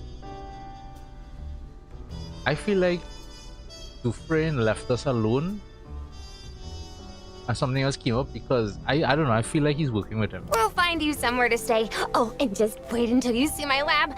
Wait, I've got to clean up. Thank you again, Miss Randazzo. I'm going to get myself situated. I'll see you both very soon. As he totters off on his cane, the kid turns to me, her eyes sparkling like twin gemstones. Thank you, Gia. I can't tell you what it means to me to have him back. Enough to run off on me without a word. Oh, of course. How thoughtless of me. I'm sorry, Gia. Did you get my note at least? Well, you did find me. I had no choice. I had to go. I thought he was dead. You understand, don't you? I feel two spiteful wolves circling each other within me. The kid's lucid, pleading stare makes one thing clear. My next words will burrow straight into her heart. I better choose them carefully. Look, I get it. If I had a chance to see my Zio Alfonso again. But kid, you're in it now, understand? Whether you like it or not, you've got other people along with you on this ride. Nobody knows better than me why a girl has to look out for number one. But you're not alone anymore. None of us are. Nellie smiles, and my whole world lights up like fireworks. Thank you, Gia. I really needed to hear that. I just never expected to hear it from you. I got my moments. Nellie practically sprints off to rejoin her mentor, and I adjust my hat before setting off to visit our resident movie star. But I have to go and talk to that idiot again. Have anything, by the way, to get rid of? Oh yeah, we have some of these. I'm gonna talk to him. I'm about to knock on the door when I hear muffled voices on the other side. I lean my ear against the cold wood, snatches of tense conversation fluttering past me like crisp leaves on the wind. And for the birthday bash, if there's enough money... Need help now. How many more islands before... Understand that, but if we... Not good enough. I'm alone out here. Oh, damn it, Sam. Tell her. The divide between the two erstwhile leaders of the underground seems to be widening. I'm no politician, but it seems to me they're in dire need of unity in their ranks if they don't want this campaign to fall apart before the votes are counted. I give the door a few sharp knocks. Apollo's face and his expensive aftershave are there to greet me when it opens. He ushers me in. Sophie's agitated. You heard her, Sam. The situation is becoming more unstable, and Mom's birthday is only days away. We have to move. Sophie? Sophie Seltzer, leader of the Does and our mole in Dreamland. Sharp as a switchblade, but thankfully she's with us. And she needs my help dealing with Marm now. Look, I agree. Mom is a loose bolt who wants tightening. The Aethenians are the only thing holding that monstrosity up in the sky. And I can't say the labor talks are going great. But you saw the girls' demonstration. We can't ignore the well. You know what I can't ignore? The pledge you and I made. You remember, don't you? The strong, the weak, the worthy, the meek, etc. Should I come back later? Apollo and Sam deflate, letting their hackles down like a pair of chastised dogs. Sorry, Gia. We tend to get carried away. How'd the meet with Killmeyer go? I want to know more about this Sophie of yours. Sure. You ever heard of a fellow called Dropper Brody? You saying she was the one who finally got the drop on him? Nothing gets by you, darling. Finnegan Drive, the Peony Parade, even the baseball debacle in 33, all Sophie. Every one of the city's sleazy urban legends involves her in one way or another. Suppose that's why I like her so much. Sounds like she and I are cut from a similar cloth. But how can you trust her? I'm running a rebel cell, Gia dear. How can I trust anyone? Everything eventually comes down to needs and wants. She wants Mom gone. So do we. For now, that's enough. I want to know more about this situation with Marm. What's she up to exactly? She's expanding her territory recklessly and amassing huge wealth for her birthday bash. At a great human cost. Which is why we have to act quickly. What do you mean? What human cost? She's taking over entire islands and grafting them onto Dreamland. Blackmail, extortion, force, nothing's beneath her. We're not sure where she's getting the technology she uses, but whenever she absorbs an island, people die. What kind of technology is Marm using? It's far too powerful for simple black market refits. It has to cost a fortune to do what she's doing. Meaning it's specialized. The kind of kit nobody in the lowers has ever seen. So where's she getting it from then? Oh, that, Gia darling, is the million-dollar question. And you've got to help us answer it. The meet with Killmeyer went well, I think. He says he can get the Aether core. But he's asking a king's ransom for it. Damn. Maybe we ought to just steal it from him. Killmeyer has connections with people that don't exist, who get supplies from places nobody can find. Marm may have embarrassed him, but that's only made him more dangerous. And we don't have a mole in his camp like we do with Marm. What he's asking, it's ludicrous. I'm rich, darling, but I'm not that rich. Are we going to ignore the girl's warning about the well? People are dying, Sam. We can't just stand by. So what do? Countless more lives will be lost if we don't consider the bigger picture. We need to reprioritize our plans. Let them argue. Interject. I'll say this much for sure, gents. We don't just sit here flapping our gums about it. Apollo looks ready to lash out at me. But at a stern look from Iron Hand, he thinks better of it, and the pair cross their arms in unison. The squabble that had been building like a storm front above our heads dissipates. They fume silently for what feels like an eternity. I mull over their words, and the image of Marm wading through piles of gold, snatching up other baronies like a shark swimming through crowded waters. Then it hits me. Wait a second. You said Marm's loaded, right? Gold, treasure, the works? Ah, we're gonna get the money from who? They nod at me in sync. Tweedledee and Tweedledum. That's the best way to describe them too. Tweedledee and Tweedledum. Let's steal it. They stare at me, then at one another, dumbfounded. In an instant, they snap into focus and lean in close as they weigh the risks in hushed, excited tones. Not as crazy as it sounds, Sam. She might be onto something. It's robbing Peter to pay Paul, but might be our best shot. Killmeyer's on the alert, but Marm's not. She's distracted. We can use that. And she can't keep expanding without capital. We'd stop her dead in her tracks. The girl can fix the well. And Marm gets a sucker punch where it'll really hurt. So, are we robbing a casino or what? All three of us burst out laughing, and Apollo embraces Sam as he whoops with excitement. Their passion is infectious, and Apollo's eyes are alight with purpose as he clasps his hands together. Ha! All right. Here's the plan. 1, I'll hook Gia up with Sophie. They can coordinate and figure out how to access Marm's vault inside the Pandemonium Casino. 2, we stage a distraction, grab the loot, and get out. And finally 3, you meet with Killmeyer again and get that Aether core. Well, what are we just standing around for? Let's get to work.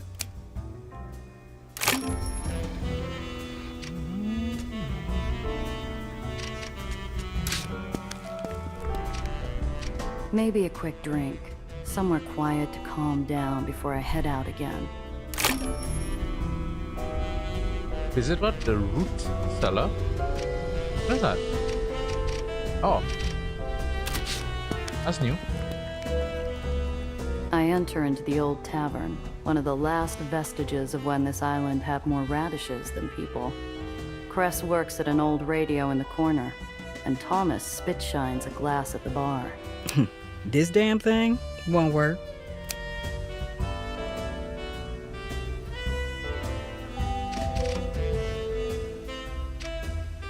There you are.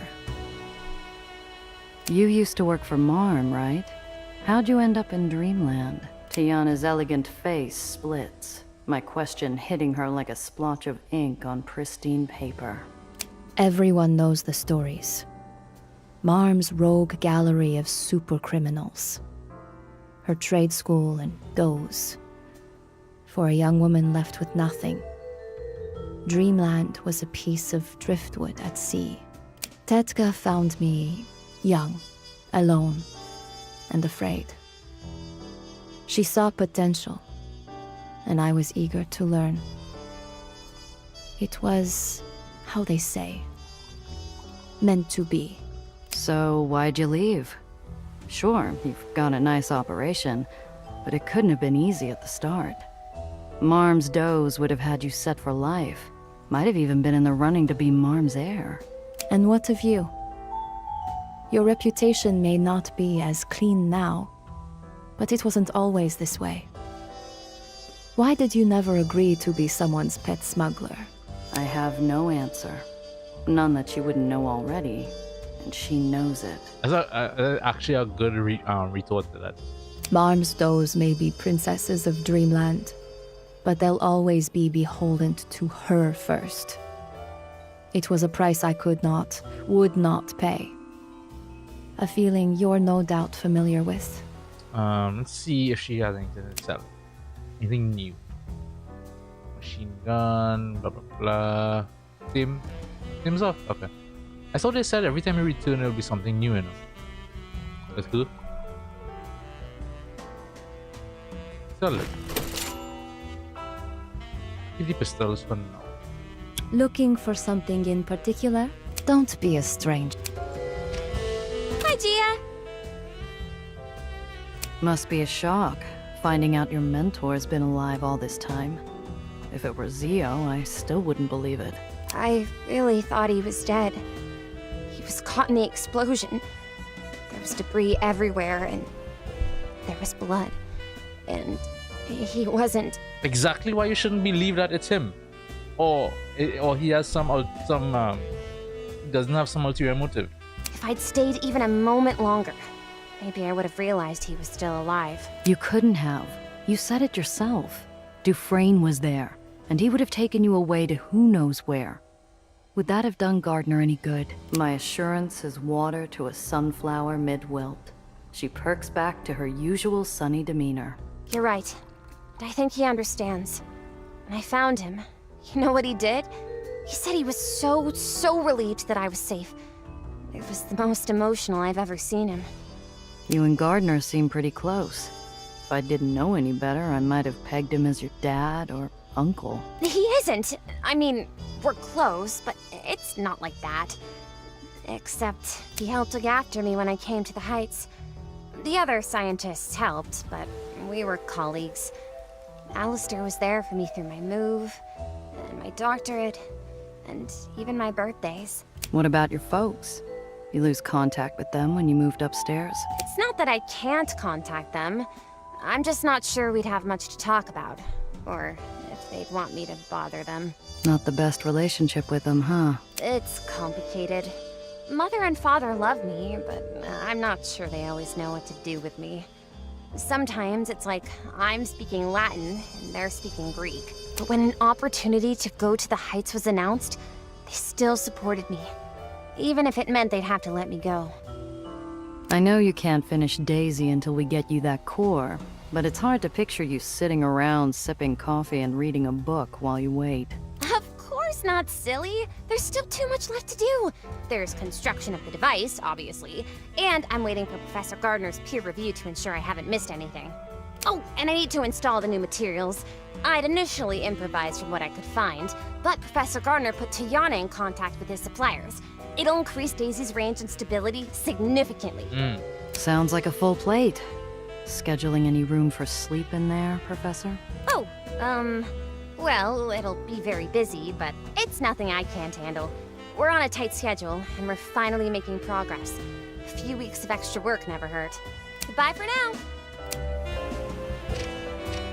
The old boatman hunches on his stool, kissing the wood and dancing cheek to cheek with an empty glass of amber. You all right there, Throg? I was just... He straightens up, eyes closed, resting his head on his shoulder while he puts together his next words. I was just thinking. Looked like more than that. You caught me. He resumes his position and begins to hum a sad old tune that reminds me of a place I'd never known. The man sits sanguine at a table, sipping something warm while reading a book. In French? Nothing like some light reading. Getting comfortable? Why, yes. Yes, I am. Thank you, Miss Randazzo. I appreciate you asking. Not what you're used to. No, but it's... I'm glad to be near Eleanor. And Thomas is quite the brilliant mixologist. Made me a tea cocktail I'd never even heard of. He waits for some reply. Perhaps some witty repartee about tea variety. I'm just going to have to disappoint. Well, if you need anything... Don't worry, it's not your job to play babysitter. I can take care of myself. Thank you, though, for offering. I've got the other shipment coming in soon. But it will be later than you wanted. Come on. Everything is late here in the hole. Why do you think I'm planning on dying here? I better get a couple more years at least. Thomas, I will get you your spirits before the end of the week.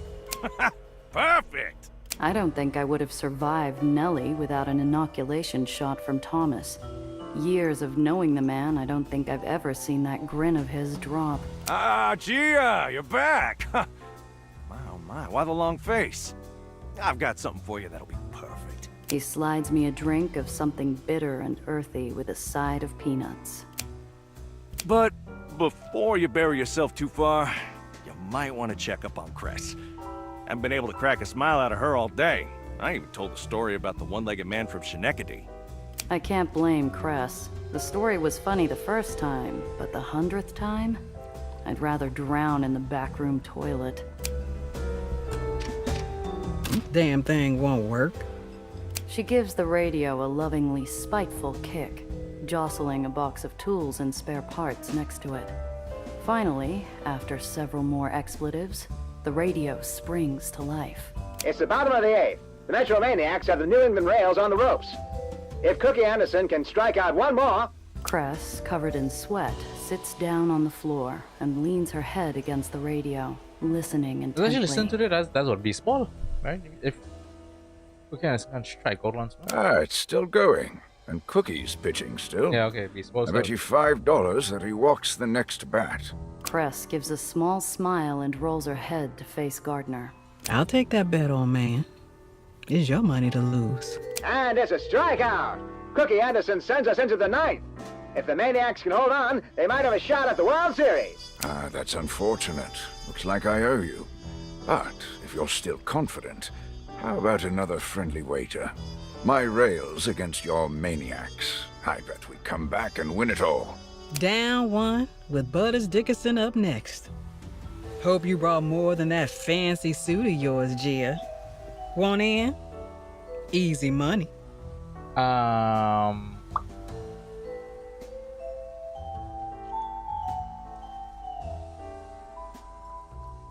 know what? I think let's bet. Let's go with the professor. Why not?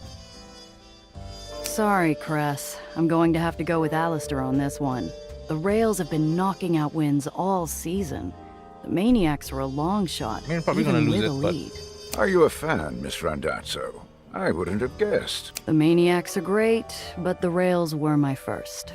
I've been a fan ever since. Oh, okay, well, it just goes with me. Huh? Traitor. I find a spot near Gardner and put my feet up too close to the man's tee. Gotta hand it to him. He fights the urge to move his cup and saucer right away. And without a single base gained by the Maniacs in the top of the 9th, it's up to Fatty McDaniels to win it for the Rails here in the bottom. Pancho Dukes is on third. Fatty McDaniel. It's not looking good, Miss Carter. Now, if you want, I'm willing to give you a chance to pull out.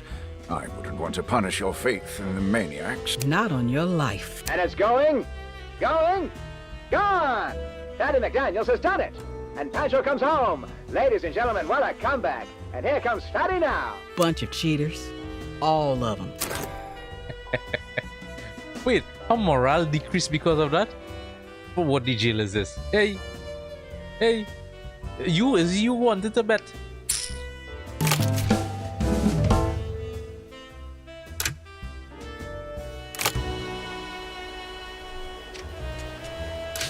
You wanted to bet. What do you have?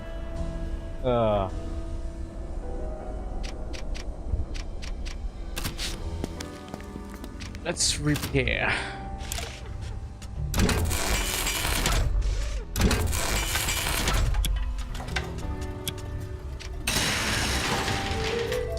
I think I want to replace because this is a single vehicle. I think I'm better off with a flamethrower. But the good thing with the flamethrower is the flamethrower basically caltrops. It's basically caltrops, just it lasts like a few turns. This is heavier though, that's the only thing. But that's fine.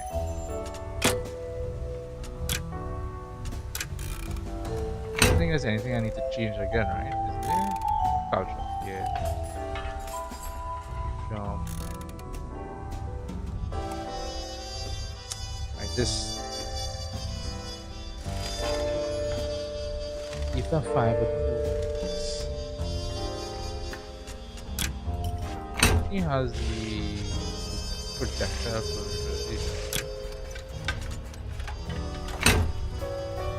Yeah, not EP, 6 EP to use this guy. I don't know if that's worth it.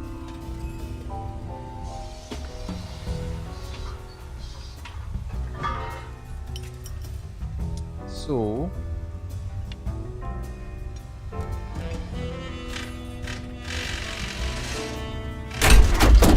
that's better.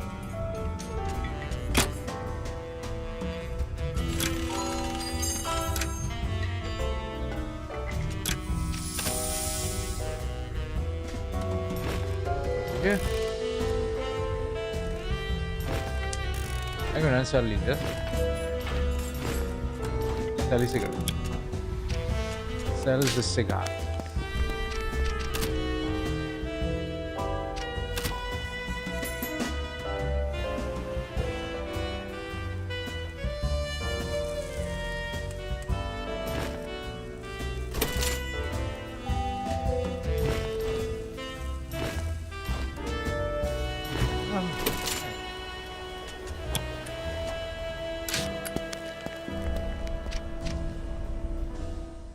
Alright, we'll stop there for now.